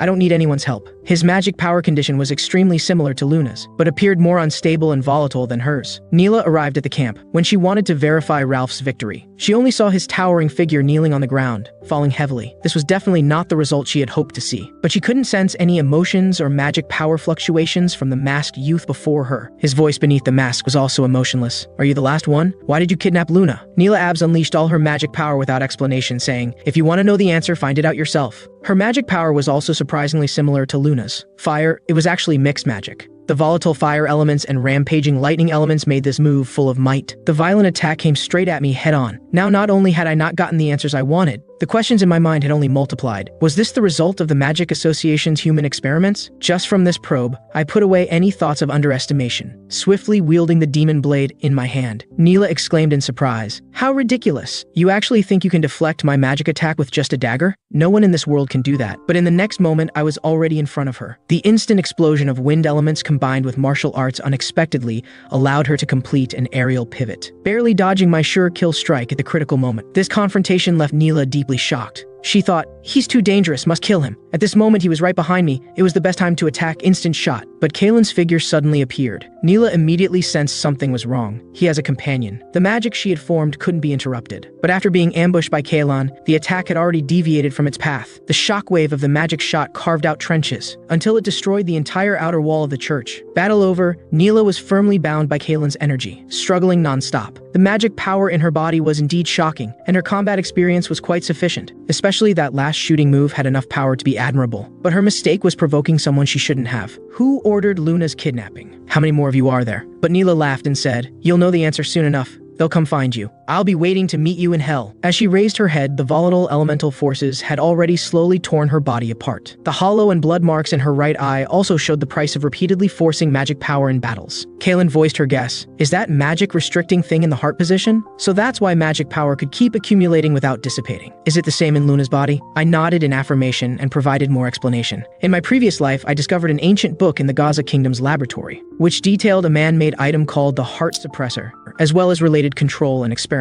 My method of sealing it also came from there, but this caused Neela's psychological defenses to completely collapse. Wait, how can you guess these things? Why do you know so much? Behind the mask, all my emotions were hidden. The evil experiments conducted by the Magic Association, is this the so-called path of purification? Hearing me directly state the organization's absolute secret, Neela could no longer control herself and asked, who exactly are you? I approached her and said, you can try to find the answer yourself, though the answer is in hell. Neela finally broke down crying, no, I shouldn't die like this. Dying now would be completely worthless. But on the battlefield, I never show mercy to women, especially since she had forced her magic power so much. Her body was already on the verge of collapse, no longer able to withstand my heavy strike. And at the place of her death, the heart suppressor shone like a jewel. Luna's body was on the verge of collapse because of it. Then could this thing also be used to destroy the suppressor implanted in the body? Although the ancient book didn't record this, I felt it was worth trying. I crushed it in my grip, then embedded it into Luna's chest. After a flash of dazzling light, Luna's sky blue eyes finally snapped open. Although I had once again acted to save Luna, I still chose to leave silently and without a trace. The next day, Luna suddenly woke up in the magic tower. She had never felt her body so light before, as if a long-carried burden had finally been lifted. She was at a loss, lost in thought. What else had happened during the time she was unconscious? But as her bodily functions recovered, her suppressed senses suddenly released. A hint of missing in someone, her heart grew wild like weeds. And outside the magic tower, Kalen puzzledly asked me about the meaning behind all these actions. I only responded coldly, maybe we'll need Luna someday. It would be too wasteful to let her die now. But this explanation couldn't fool Kalen. She said, you're getting more and more addicted to charity work. Don't forget, you said you live only for yourself. Aren't you worried she might betray you? Was she worried about me, or did she have personal feelings about Luna? I said, I really hadn't expected that one day you would say such things. Kalen said, don't get it wrong, your body will ultimately belong to me, so you need to take better care of yourself. Don't put yourself in danger for no reason. After I left, Regent immediately received Luna, but the news he heard was extremely unsatisfying. You're saying after you were kidnapped, you don't remember anything and don't know who brought you back? Luna calmly affirmed. Regent's expression suddenly changed. You think I would believe this? News of the bloodbath has already alarmed the kingdom, yet you're still being so negligent. The subordinate beside him lost composure first, saying, I'm sorry, Mr. Regan, this was all my negligence. I should have gone to pick up the young lady earlier. Regent collected his expression. This isn't your problem. She's just too willful because she's my granddaughter. So she's actually created extra work burden for you. The subordinate immediately bowed in apology. Regin continued to lean forward and comfort him. Yes, you've always done your work well. But suddenly, scorching flames erupted from Regin's palm. In an instant, the flames spread across the subordinate's entire body. The subordinate was shocked and confused, but Regin had already darkened his expression. Actually, I've known all along that you betrayed us. But did you think you'd still be alive after hurting my granddaughter? The subordinate said, please let me explain. Regin said, shut up. The flames in Regin's hands grew more frenzied. I feel sick just hearing you speak one more word. The raging fire instantly consumed the subordinate completely. Luna swallowed her gasp in disbelief. Was it necessary to be so harsh? The choking smell still lingered in the room, but only ashes remained on the floor. Now only Luna faced Regin. Regin spoke calmly. Let's talk about what matters. Do you have results from what I asked you to investigate? Luna struggled to maintain composure. After such an incident, Regin still cared about this question. She had guessed that Regin probably already had answers in mind, so this response needed to be taken seriously. Luna said she hadn't found anything special. She knew she couldn't show any flaws in front of her grandfather. Complete lies would never work, so she said, I was late because I went to see him. When I first met him, I didn't notice anything special. Regin gradually lost patience, placing his hand on Luna's shoulder. He said, you know, this isn't the answer I want. These same hands had just incinerated a body, but now their owner was using the gentlest possible words to coax Luna into giving the answer he wanted. Tell me, Luna, what exactly is he hiding? He carries Belter's bloodline. He can't be this simple. Or is someone helping him behind the scenes? Luna remained calm. He's just a child, with only one guardian knight and a useless maid. There's no evidence linking him to these events. Why do you have to fixate on him? Regin finally stopped pretending. Are you questioning me? You were born a member of the Hugo family. Your job isn't to question, but to obey. If you don't want to talk, then get out, but don't leave the magic tower. Luna's eyes beneath her short hair were on the verge of tears. She felt exhausted and weary. This bloodline that only brought sickness and suffocation thoroughly disgusted her. When I returned to the Royal Academy, I only saw Seth dozing in front of my door. I wonder how many days he's been guarding here again. Is he not attending classes anymore? I'll have to return to the dormitory later. As I was wandering in the corridor, I suddenly heard rumors about missing academy teachers. Nyla, such a familiar name. It was training officer Nyla Abs. The one clarifying my doubts was Silica, appearing behind me. She asked, why did you kill her? I hurriedly denied, what? I killed her. I've never even heard of her. Silica spoke unkindly. Of course you haven't heard of her, because you skipped almost all classes.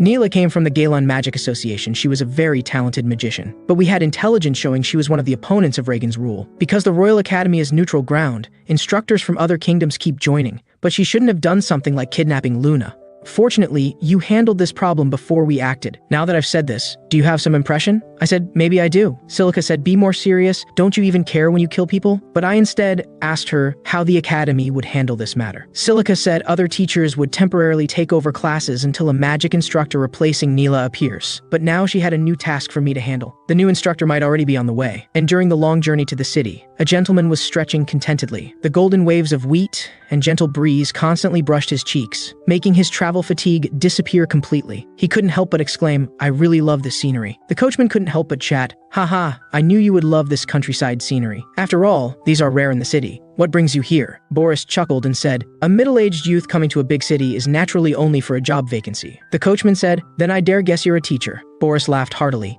But not yet. By the way, I'm also just from a small rural town, haha. But in the Royal Academy dormitory, it was a completely different scene. After the novelty wore off, Elia was lying lifelessly on the sofa, so boring. Kaylin said through gritted teeth, get up, I told you. This is my spot. Elia didn't care, what do you mean? This is young master's dormitory, no part belongs to you. She didn't know who she was provoking. When I returned to the dormitory, Elia had already sunk into depression alone, saying, Miss Kaylin is so scary. Get up, Kaylin. We have a new mission. Elia immediately jumped in. Young master, take me with you. I said, no, you have a more important task to do. Elia asked skeptically, really? Really? You must ensure Nana never goes hungry. Elia had a burst of intelligence. No, this isn't important at all, but sounds from Nana's room made her stop shouting. She recalled the fear of being dominated when Nana went berserk. At this time, Nana came out saying, Papa's back, Papa. Nana is hungry. She's not going to transform again, is she? Elia immediately went on high alert, quickly giving Nana a piece of bread. Nana immediately showed a satisfied expression. Elia firmly promised, leave everything to me. She was very confident in her cooking skills. Well done, Elia. I believe this task can only be done by you.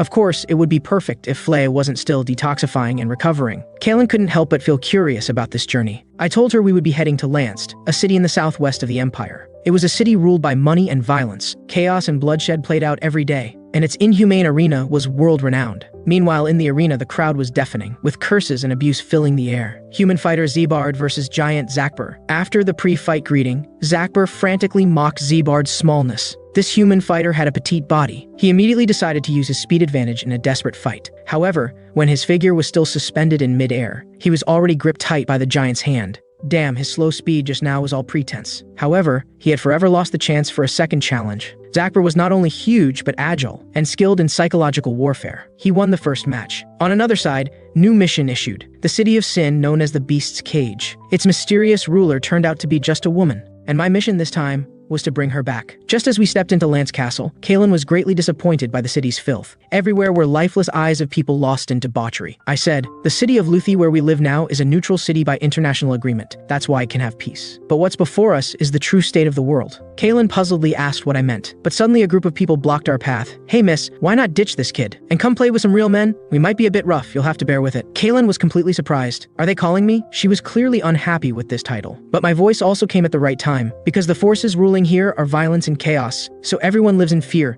having no choice but to become criminals, just like these people. As I spoke, I acted quickly. When turning to leave, only beaten bodies remained. The difficulty of this mission lies in finding the ruler behind the scenes. But until now, no one had ever seen her, so blindly searching around would be meaningless. Seeing more and more luxury carriages stopping at the inn, I knew the opportunity I'd been waiting for had finally come. I familiarly greeted the owner. Are you Lisa? She responded with a full smile. Yes, you can call me Lisa of the Lance Cage. I directly stated my purpose. I want to use the octagonal cage. Sorry. According to rules, newcomers can't participate in arena fights. Then what about those new guests who checked in these days? Why have they all disappeared? Or am I the only newcomer? In the moment of verbal exchange, I keenly sensed a hint of killing intent. But the next second, she immediately bowed repeatedly in apology. Despite showing weakness, she remains firm in her stance. How interesting. Let me see what you're really worried about. Overwhelming killing intent erupted from within me. Lisa could no longer contain herself. She drew her hidden weapon and shot at me. I flashed back. The 3 hidden weapons were knocked down in midair. By the time Lisa came to her senses, she realized what I had thrown was just a gold coin. Now she felt a chill. She had only instinctively acted upon sensing mortal danger, without intending to kill me, but she hadn't expected me to block it so easily. If she realized the killing intent just now came from me, then this kid before her wasn't simple at all. She hurriedly apologized, but I remained firm. You've made me very angry. Are you ready to take responsibility? The inn indeed had a secret door leading to the Octagon Arena. I had guessed early on that an inn staying open in such a chaotic area couldn't be as simple as it appeared. Seeing I hadn't made any unreasonable demands, at parting she gave me a VIP room seal. She said this thing could guarantee my safety, then advised, though I don't know your reason for going to the Octagon Arena. It's best to leave the city quickly, or you won't have enough lives. She was quite interesting, so at parting, I gave her one more sentence. I'll take what you just said as a threat. I'll remember it forever. As I stepped onto the secret corridor, Kaylin's voice drifted up. Why didn't you make her take you directly to see this city's underground ruler? I said that would probably be impossible. This city's underground ruler is Lizni Halov. The mission states,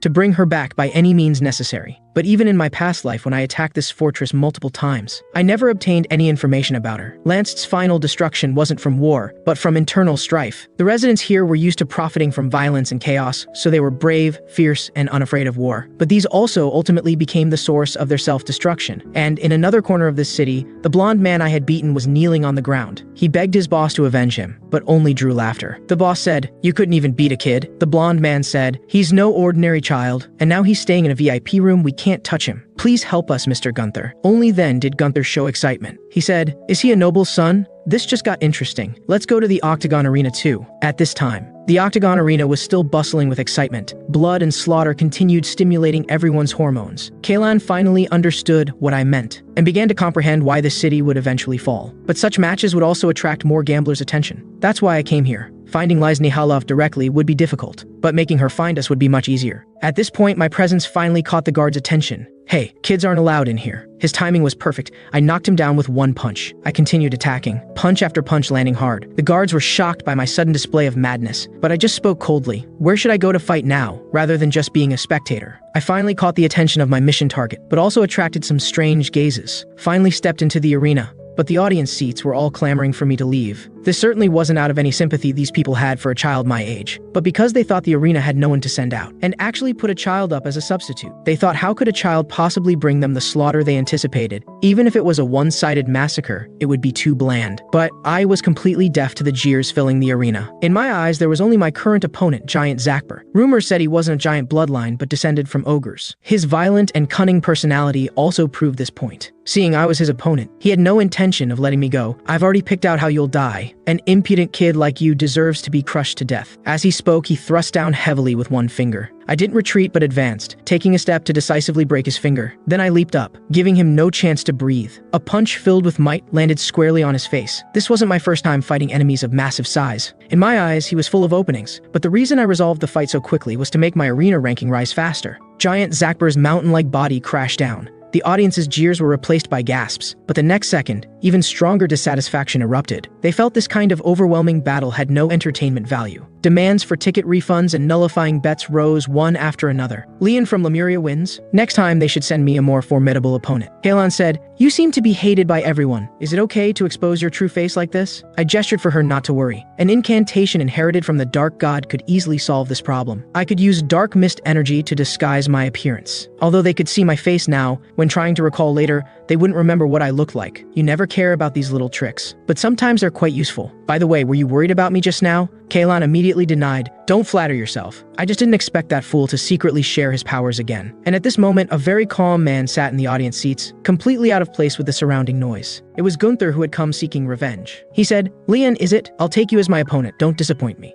And on my way back, another kind of confrontation was happening in the inn. Lisa glared at the visitor with hostility. The visitor was Dilka, who managed the red light district in Land City. "I don't want to stay here a second longer, so I'll be brief. Hand over the boy who caused trouble today." Lisa was equally confrontational. "I don't know what you're talking about, but you'd better take your men and get out of here." Dilka's veins bulged and said, "My boys here get pretty rough once they start fighting. I don't want it to come to that. Besides, he started trouble in my territory first." Lisa didn't back down. "Since he's my guest, I can't let you take him." Hearing this, Dilka was overjoyed. So he really is staying here. The subordinates also got rowdy. "Boss, give us the order. We'll level this place right now." Lisa secretly drew her weapon on guard, but her slightly sweating brow betrayed her inner anxiety. Lisa couldn't explain why she was protecting that child, but a voice suddenly interrupted the tense situation. "Are you looking for me?" Everyone turned around in shock. When did he appear there? I walked steadily to Dilka's front. "If you have something to discuss, you can talk to me directly now." No need to pressure Lisa. But Dilka, just seeing me for the first time, had strange feelings surge from her heart. My explanation of the situation was like being shrouded in a thin veil of mist. Dilka didn't hear a single word, yet felt every note of my voice was like being given life. She grabbed my hand and couldn't stop caressing it, speaking in an extremely coy voice. "Yes, you're so right, but now I'm more interested in your name." I said my name was Leon. She said, "What a wonderful name. Only a brave gentleman and lovely face like yours deserves it." Lisa felt a chill and said, "You're still underage. Come with me out of here quickly." I gestured to Lisa not to worry. The situation was still under my control. Lisa retorted, "You don't know what kind of danger I'm worried about." Dilka then extended an invitation to me. "This is my card. I hope to have a chance for an in-depth chat." Dilka's House of Joy, what a strange name. Dilka giggled, "Please do come. If it's you, I'll make it free specially." I felt a chill, only now belatedly realizing her enthusiasm seemed excessive. Lisa was speechless. "I warned you already. For your own sake, better not sneak near the House of Joy. Who would go to such a place?" After I turned into my room, a voice sounded by Lisa's ear. "So Dilka left on her own? That's good." It was Lance, underground ruler Lies. She said, "Are you close with that child?" Lisa bowed in greeting and said she just treated me as a regular, very important person guest. Nothing worth noting about a child. A child. A contemptuous taunt suddenly interrupted their conversation. Gunther openly mocked, "Lisa, you're underestimating him too much. Long time no see, your place is still so old. Why not just tear it down?" Lisa immediately collected herself. "Gunther,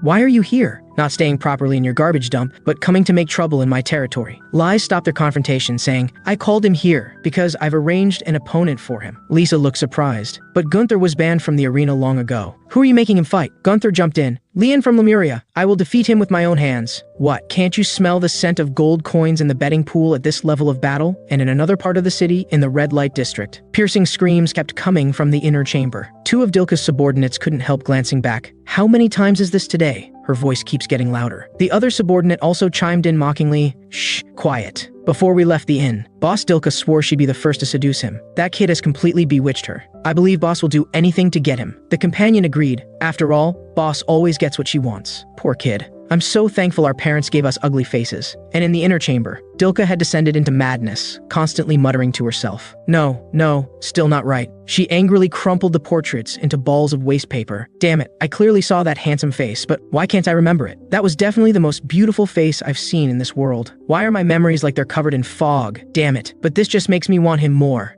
And in one of the dark god's dimensions, Silica stood silently at the altar. The dark god's questioning also came at this time. You seem to have issued an interesting mission. The target isn't on the evolution list. Though I don't mean to lecture you, you seem to have let your personal matters interfere with the mission. Silica had no intention of denying, but she still insisted Lysny Halaf needed to be eliminated. Moreover, it could test whether Lian was truly a qualified successor to the organization, or would become a traitor like Lysny Halaf. The dark god also showed a slight smile. As you say, fate cannot be predicted. But this will indeed be an interesting test. Let's wait and see. After learning about Dilka's strange tastes, I became even more wary of this place. Looks like I'll have to try finding clues from other areas. But just as I turned to leave, a little girl suddenly bumped into my arms. She hurriedly apologized. But judging from the degree of injury, the one who should apologize was me. Cigarettes. Is this your work? The little girl repeatedly thanked me for my kindness. From her fearful demeanor, it wasn't hard to see this city wasn't friendly to children at the bottom. She said, yes, these are Grey Company's fine cigarettes. If I'm lucky enough tonight, I can sell them all in the alley on the west side, then I can return home earlier. Seeing she was about Nana's age, but already struggling to survive. Only after selling everything can go back. I said, is this gold coin enough to buy all your goods? She said, but sir, didn't you just say you don't smoke? I said, don't worry about it, just take it. Here's some extra reward. It's my gift to you. 2 shining gold coins spun at my fingertips.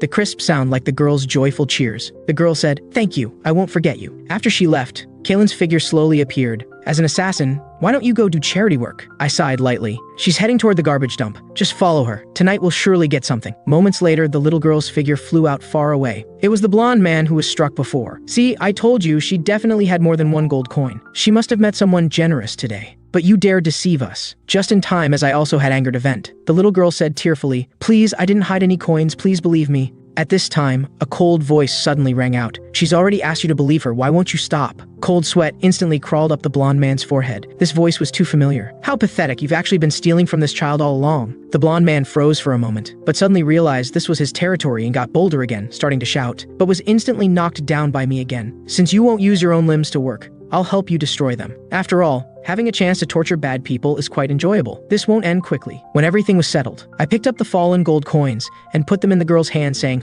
hold on to them properly this time. But suddenly, the sound of applause came from the side. Gunther's figure slowly emerged from the shadows. Strange, looking at his expression, he seemed like this wasn't his first time seeing me. But the appearance blurring spell should still be in effect. But the next moment, Gunther resolved my confusion. Your fighting is truly impressive. Though your face confuses me, but opponents this strong don't just suddenly appear in the city. So you must be Lian from Lemuria, right? Hello, I'm Gunther Litus. This is my territory. The fallen blonde man immediately called to Gunther for help, and directly stated that I was the person he'd asked Gunther to deal with. Gunther looked at the blonde man I had beaten to a pulp. He extended his foot and directly stomped on his head, saying, sorry, you're useless now. I'd better clean you up first. His madness triggered my disgust. I said, is it necessary to kill him? I still had some questions for him. But since you say this area is under your management, asking you should be the same. Gunther's eyes flashed with bloodlust. Sorry, I got a bit too excited, because I just got back from seeing Lance Ruler just to fight you. But now you've delivered yourself to me. Does this guy know lies? I threw a punch without hesitation. Although my attack was unexpected, Gunther had a beast-like instinct,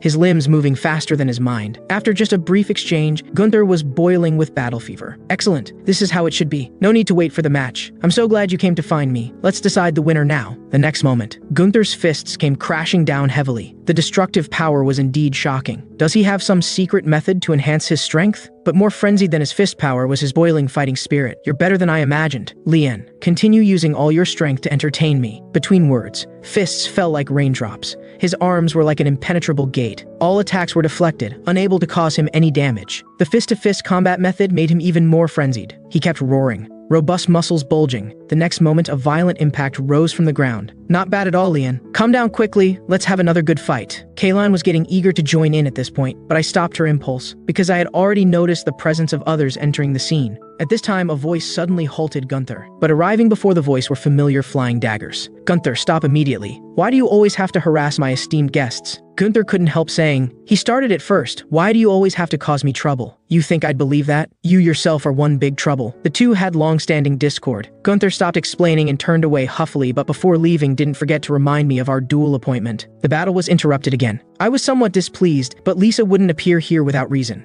thinking of Gunther's words earlier about requesting to fight me in front of the ruler. It seems Lisa came this time to convey Liza's orders. I said, "You want my help, right?" Hearing me state her purpose, Lisa was somewhat surprised. I directly gave my response. I can agree to the duel request, but there's one condition. In my words, I pointed to the small girl slightly curled up to the side. I continued, "You need to give her a job." A week passed in the blink of an eye. News of the duel had spread throughout Lansd. Hearing that retired champion Gunther was fighting again, residents were excited. During these days, I had also challenged some matches alone, getting familiar with the rules. First, no weapons allowed. Second, no ground pursuit. Of course, third was naturally no killing. However, on the day of the duel, the host suddenly announced this was a no-rules fight. I was caught somewhat off guard. It was specially permitted by the castle's master, but why was I the last to know? In comparison, Gunther seemed much more composed, even leisurely putting on a pair of boxing gloves. I've been impatient waiting for this day. This isn't fair. But as the match starting bell rang, the arena was already submerged in fervor. Didn't anyone tell you this was a no-rules fight? If you're scared, go pick a weapon now. No one informed me beforehand. But since things were like this, I could handle it just as well.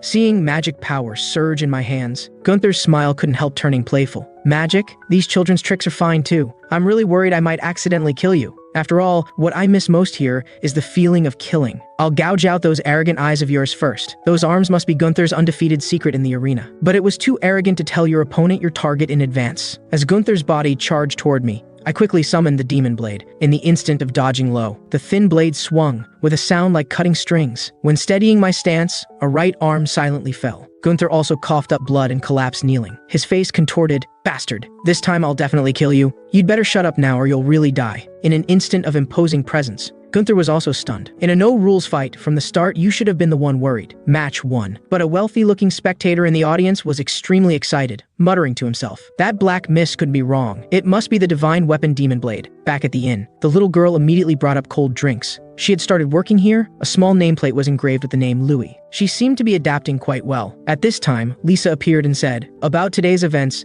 I think I need to apologize. Why did you hide the change in today's match rules?" Hearing my questioning, Lisa immediately denied. "Hide? No, I didn't. Only the master and Gunther knew about this. Though this was also my oversight, I should have checked beforehand." I took the opportunity to request meeting lies, but Lisa still refused without hesitation. "The master prefers to act in secret. Even I don't know her whereabouts." She didn't seem to be lying. "Looks like this path won't work either." But the next moment, an abrupt voice interrupted my thoughts. "Excuse my interruption. I'm Morris from the Grey Company. I came here just to ask, would you be willing to sell me that demon blade in your hand?" After receiving my negative response, Morris still persisted, telling me there was no need to hide. He used to work at the Abbs Chamber of Commerce, in charge of weapons supply. 2 years ago, after the chairman was assassinated, he joined the Grey Company. So among the crowd, he immediately recognized that the weapon in my hand must be the demon blade, and promised to pay any price for it. How ridiculous. Not only would I never betray Kalon, but as a merchant, buying low and selling high was his duty. His so-called willing to pay any price was worthless. I grabbed his throat and said, "You just said you're the only one who recognized it, right?" Killing intent rose in my eyes. But suddenly several masked figures appeared around us. They were shadow assassins from Spania. So this was what gave him such confidence. I said, "Do you think they can save you before I snap your neck?" My cold voice finally made Morris realize that the youth before him was no ordinary child. He had thought I was just some noble son who had wandered into Lancaster, someone he could easily bribe or threaten. But now he found himself in a predicament. These expensively hired mercenaries couldn't provide him any protection at this moment. Please. But what stopped me wasn't his pleading. It was a gasp from beside me. Lisa still had that look of wanting to stand up for her guest. But what I really cared about now was the terrified gaze of little Louis. Fine. I didn't want to leave her with psychological trauma anyway. I released my grip on Morris, saying, "I'll let you off this time. Get lost before I change my mind." Morris still wouldn't give up. He stopped the assassins from advancing, saying, "If you change your mind, feel free to find me anytime. The offer still stands." Under my cold stare, Morris slunk away. I never expected that after I killed Zickman, a new merchant society would take its place. Louis came forward to ask about my condition with concern. I told her not to worry, but regarding Lisa beside me, I was somewhat dissatisfied. I said, "After all this, am I still not allowed to meet Lancaster's controller?" Meanwhile, at the junkyard on the outskirts, Gunther was in a rage, ignoring the torn wound on his right arm, saying, "Bastard, I'll kill him. I must kill him." But what made him so agitated wasn't just losing to me. It was that for the first time in front of me, he felt fear and retreat. He couldn't accept such weakness in himself, yet had no way to overcome it. Suddenly, an idea flashed through his mind. "That's right, that girl. She can definitely be my bargaining chip in winning against Leon." At this moment, Louis was still completely unaware of the approaching doom, just wondering who would be knocking at the door so late.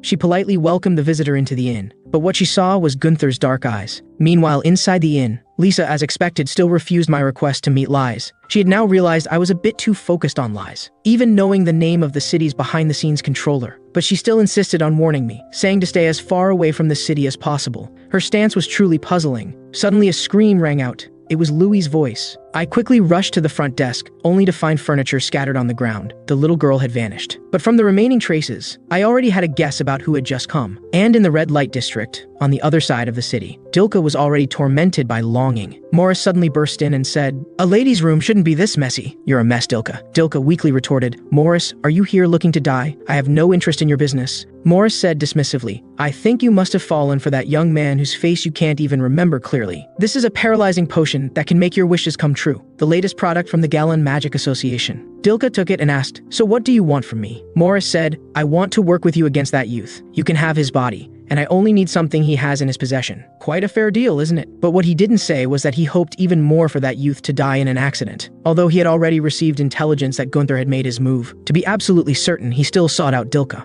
At this time, Gunther sat in the junkyard, finally waiting for the person he had been thinking about. "You finally came, Leon. You really made me angry," I said. "Tell me where Louis is." But what answered me was an ear he threw out. Gunther said, "This is a souvenir taken from her, and the other parts are in the box under my seat. If you want them, come get them yourself." I said, "You're really asking for death." My boiling, killing intent also ignited Gunther's fighting spirit. His torn blood continuously twisted and coiled to form his right arm. He said, "Excellent. This is exactly I want. This is the battle I've been seeking. Come at me." Meanwhile, Lisa also hurriedly met with Lies. Lies joked, "Are you worried he'll kill Gunther?" Lisa responded frankly, saying she no longer had any feelings for Gunther, but was very curious why Lies would pay so much attention to Leon. Lies didn't answer directly, instead asking her to try to recall Leon's face, whether she could remember what Leon looked like no matter how hard she tried. Lies then explained, "This is IL's ability, making people forget his face. It's been a long time since we've had such a distinguished guest. Just like an old saying goes, the past you abandoned will always find you unexpectedly at some point." Makes sense, doesn't it, Lisa Lightus? Meanwhile, the battle at the junkyard was about to begin. Gunther's blood-formed right arm continuously attacked with undiminished force. He said, "Why aren't you using the skills from before yet, Leon? See all these corpses at your feet? They're here because they were useless and discarded. This is a junkyard, but all of Lanster is filled with useless trash. Lisa and I grew up here, struggling to survive every day. And everyone who tried to harm us, I had to strike back without mercy. So I was always fighting. But it was then that I met a young master. He drove away the junkyard boss who had been bullying us. He said he left the Royal Academy to find some fun. So he wanted to clean up all the trash in the junkyard, so we could live more safely in the future. I'll never forget his angelic face that day. So I decided to follow his ideology, that someday I would clean up all the trash in Lanster. Everything changed for me from that day on. My influence grew larger and larger, until I controlled the entire junkyard. To make money, I also went to the Octagon Arena, but later got kicked out for killing someone. But I didn't care at all, because I only killed useless trash. From then on, Lisa also cut ties with me. But so what? To clean up all the trash in this city, everything is worth it. Alright, enough talk. Let's begin. Can't you see my fighting spirit? My response was also filled with madness. "You should push me harder, Gunther Lightus." Gunther finally showed a satisfied expression, saying, "This is how it should be. I'll stake everything too." As his blood surged and contracted, his blood hand became even more terrifying. He said, "It's time to show you something interesting." An ancient object suddenly appeared in his left hand. "This is gravity space. Wherever it's placed will be covered by gravity." As he spoke, the gravity box had already flown towards me. Suddenly, I felt the air around me collapse. Seeing I was already controlled by gravity, Gunther also swung his blood hand to attack. He said, "Not bad. Let's see if you can block this one too." Kalen's voice also quietly sounded, "Need help?" I refused just dealing with such a mad dog. Moreover, he had already chosen death. The next moment, my figure shot forward, the invisible gravity cage having no effect on me at all. Gunther stared in disbelief, but I no longer showed any mercy. I said, "An ear was it? I will destroy everything you have. Don't worry, I'll leave your ear for last." A punch burst forth. His blood hand could no longer maintain itself. Gunther's figure flew into the air. I flashed up again. An angry kick directly hit his back. Gunther's figure accelerated downward. As the dust cleared,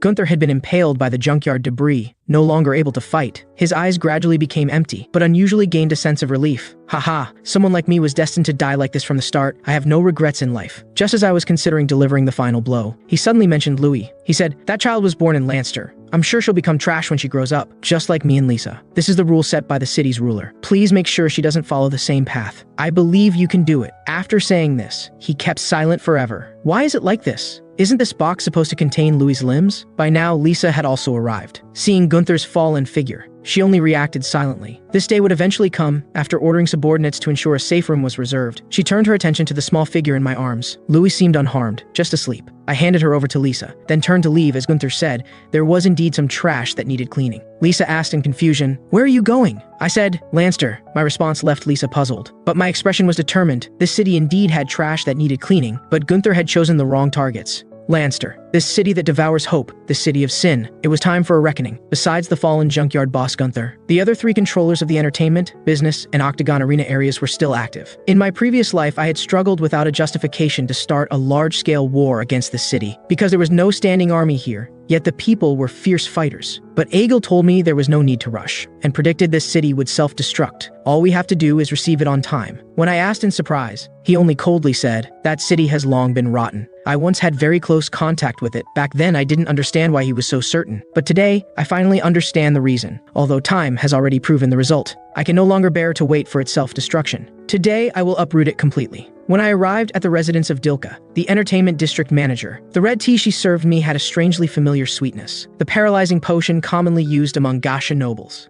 Has she become so brazen as to poison me right to my face? "Welcome to my place, Mr. Leon." Her voice was as sweet and soft as the fragrance. I just smiled and said, "Where else could I drink such fragrant tea?" Dilka's eyes shook violently. She had begun to suspect whether I had noticed, but the next moment I drained the cup in one gulp. My body involuntarily went limp. She was first stunned, then couldn't help but show wild joy on her face. Success. He's mine now. Meanwhile, in the business district, the intelligence about my capture by Dilka had already reached Morris. Perfect. God is truly on my side. Although Gunther wasted my gravity box, the investment in Dilka has finally paid off. Suddenly, a figure slowly emerged from the wall and said, "Sir, isn't this going too smoothly?" Morris said with displeasure, "My intuition has never been wrong. This time the demon blade will definitely be mine." The shadow didn't reply, but still insisted on investigating first. Morris neither agreed nor disagreed. After he disappeared, Morris said with dissatisfaction, "These stupid mercenaries are so talkative. Could they also be eyeing my demon blade?" Thinking of this, he could no longer sit still. He immediately got into a carriage and rushed to the red light district. When he pushed open the door, Dilka's little game had already reached the warm-up stage. Dilka said, "How annoying, I was just starting to have fun." Morris said urgently, "No one's fighting you for him. Quickly give me the demon blade." Dilka's movements remained unhurried, saying, "You're really impatient. I guarantee you'll be very surprised." When the curtain opened, another bound Dilka appeared on stage with her male companions. Morris was shocked. Have all these male companions become specimens? Although he had heard of Dilka's twisted tastes, he hadn't expected the truth to be like this. But he also didn't care about this. He asked back, "Who exactly are you?" The Dilka before him waved her hands. The next moment, Kalen's figure appeared, saying, "Who could I be? I'm the demon blade you've been dreaming of." Morris was instantly at a loss. The legendary divine weapon was actually a woman. At this time, I also slowly stood up, saying, "You know too many secrets." The situation changed suddenly. Morris clutched his throat and shouted, "Guards, save me!" Too noisy, I quickly moved to stop him and said, "Since you're so eager to see the guards, I'll send you to meet them." Domain, expand, the mist collapsed like a swamp. "It was you who gave Gunther the gravity box and Dilka the paralyzing potion, right?" Faced with my accusation, Morris no longer had the courage to deny. He said, "I'm sorry, I'll never do it again." I said, "You're right, I also believe you won't do it again, but it's better to confirm these things personally." I called out the spell, Domain Collapse. Morris's figure slowly sank into the swamp. Suffocation made him sink deeper and deeper, and in the depths of the swamp, the shadow assassins he had hired at great expense had all been eliminated. The matter finished, only Dilka was left. Kalan said with interest, "Don't worry, I'll take good care of her." "Alright, hope she won't go too far," Kalan said with a full smile. "I know you were pretending to be unconscious, but that won't affect what I'm about to do." "Who told you to set your sights on my master?" Dilka was terrified, saying, "Please, spare me, I'm sorry." The pleading gradually weakened. Kalan had already begun her revenge. I slowly closed the door. Familiar black mist energy unexpectedly wavered behind me. An unfamiliar voice sounded, "Your face looks quite amusing now. I am the Lanster manager you're looking for, Lies Nihalov. Looks like Silica didn't tell you about me, did she?" "This lies. Is she also part of the mist shadow?" My expression became serious. I asked, "So are you my senior? But I guess you're more like a traitor, seeing me start to accumulate energy." Lies interrupted, "Don't misunderstand, I'm not your opponent." Several sneak attack daggers shot out. I knocked them away with my hand. A familiar figure leaped into view. "I don't think I need to introduce her," Lies said. Lisa also responded, "Yes, master. I will defeat Leon." Lisa instantly attacked, giving me no chance to explain. I said, "Get out of the way, Lisa, this has nothing to do with you." But she ignored me completely. Left with no choice, I had to knock her out. Blood wave impact. Lisa's figure shot out. After landing, she showed no reduction in combat ability. Damn. Didn't expect she had also received thorough training. This move was ineffective against her. Lies hiding in the black mist couldn't help but mock and taunt. "You can kill her if you want. Why hesitate?" I said, how long are you planning to hide in the mist? Lai said, I just want to see whether Silica's disciple is stronger or my disciple is stronger. Hearing this, I was distracted again. What relationship does she have with Silica? But Lisa's attack came again. 1,000 shadow needles, blades shooting out. I barely dodged. Lisa caught my landing position, then pounced down from above. She said, I did cut ties with Gunther, but you still must pay for killing my last relative. Only now did I realize her relationship with Gunther wasn't as distant as it appeared. But her gaze indicated this was due to the shadow personality being activated. This small fragment of memory about hatred occupied her heart, which was why she attacked me relentlessly. But rashly closing the combat distance with me was undoubtedly her biggest mistake. I instantly countered, pressing the advantage. One strike knocked her unconscious. Finally, the obstacle was cleared. I said, now it's just the two of us, still unwilling to come out? Lai said calmly, can't you see this black mist domain is my very being? I said, although I'm surprised you can use the black mist power, I think you're more like a traitor or a thief. Lai's expression changed slightly, but my next word surprised her even more. I continued, did I hit the mark? That ring on your hand. It's the ring of dominion that can absorb and use any magic, right? You've been using it to fake the dark power. You're just a shameless fraud. Lais could no longer maintain her composure. She said, how dare you? I'll let you witness the power of the dark god. She finally revealed her true form from the black mist, but just in the moment she appeared, the erupting energy froze everything around. I was completely still, unable to move at all. Lai's voice regained its composure, saying, this is my domain. Only I can move freely. How is it? This feeling of helplessness is nice, isn't it? This is true power. Time to say goodbye, poor little thing. However, in the domain that should have been completely silent, a voice suddenly rang out. Finally found this place. So, you also want to lay hands on my master? Kalen's figure gradually appeared. Lais was instantly dumbfounded, saying, the invincible domain was actually breached. Does she possess power equal to the dark god? Her mind kept searching. A name suddenly jumped into her thoughts. Besides Elle, there was only one person who could do this. Kalen didn't wait for her to call out her name. Under Lai's terrified gaze, with a light snap of her fingers, the domain shattered like glass. Regaining freedom, I couldn't help but complain, thanks a lot, any later and you'd be collecting my corpse. Kalan said, you've already been saved, stop complaining endlessly. Seeing herself being ignored, Lais could no longer bear it and said, shut up, you can't possibly be the successor. 300 years, it's been 300 years. Even if a successor appeared, it couldn't possibly be a child like you. Kalan was puzzled why she was reacting so strongly. I said, probably because I already angered her earlier. Again being ignored, Lais was furious. She said, don't underestimate me, you fake successor. She charged in with her blade. Kalan gathered her form, then transformed into a weapon. Her attack intent was too obvious. Mist sword, storm rush, completely identical move, but the weapons in hand were worlds apart. In the moment they passed, Lai's short blade had been knocked away. Her figure fell. When she looked up, she saw a sight that amazed her beyond measure. I said, still don't believe? Then let me show you the true power of Black Mist. Dark Annihilation Bomb. I mocked. You can try to block this. Lai's pupils dilated, memory suddenly flooding back. That day when she grew tired of endless waiting and chose to leave the altar. Silica didn't stop her, just felt somewhat regretful. Lais said, are you going to kill me? Silica said, why would I do that? There are so many more bad people in this world more deserving of death. But Lais, if one day you defile the faith, I will purify you just the same. Remember this well. At that time, what you stole will also be taken back. That was her last meeting with Silica. She believed that even without a successor, she could gain the recognition of those in power through her own strength alone. Lanster had grown to its current scale through her efforts. But how did things end up like this? The Annihilation dark elements raged. By the time Lais came to her senses, half her body was shattered, beyond saving. I said, any last words? Hearing the emotionless inquiry from the youth before her, Lais could no longer control herself. Tears streaming down, she said, help me tell Silica. Tell her I was wrong. Seeing Lais' remorseful state before me, a hint of pity arose in my heart. She had turned Lanster into a playground for nobles to lose themselves in, yet lost herself in the power of authority, depriving the weak of hope for life, perishing in self-destruction. But no one can predict their own decline. Even I am the same.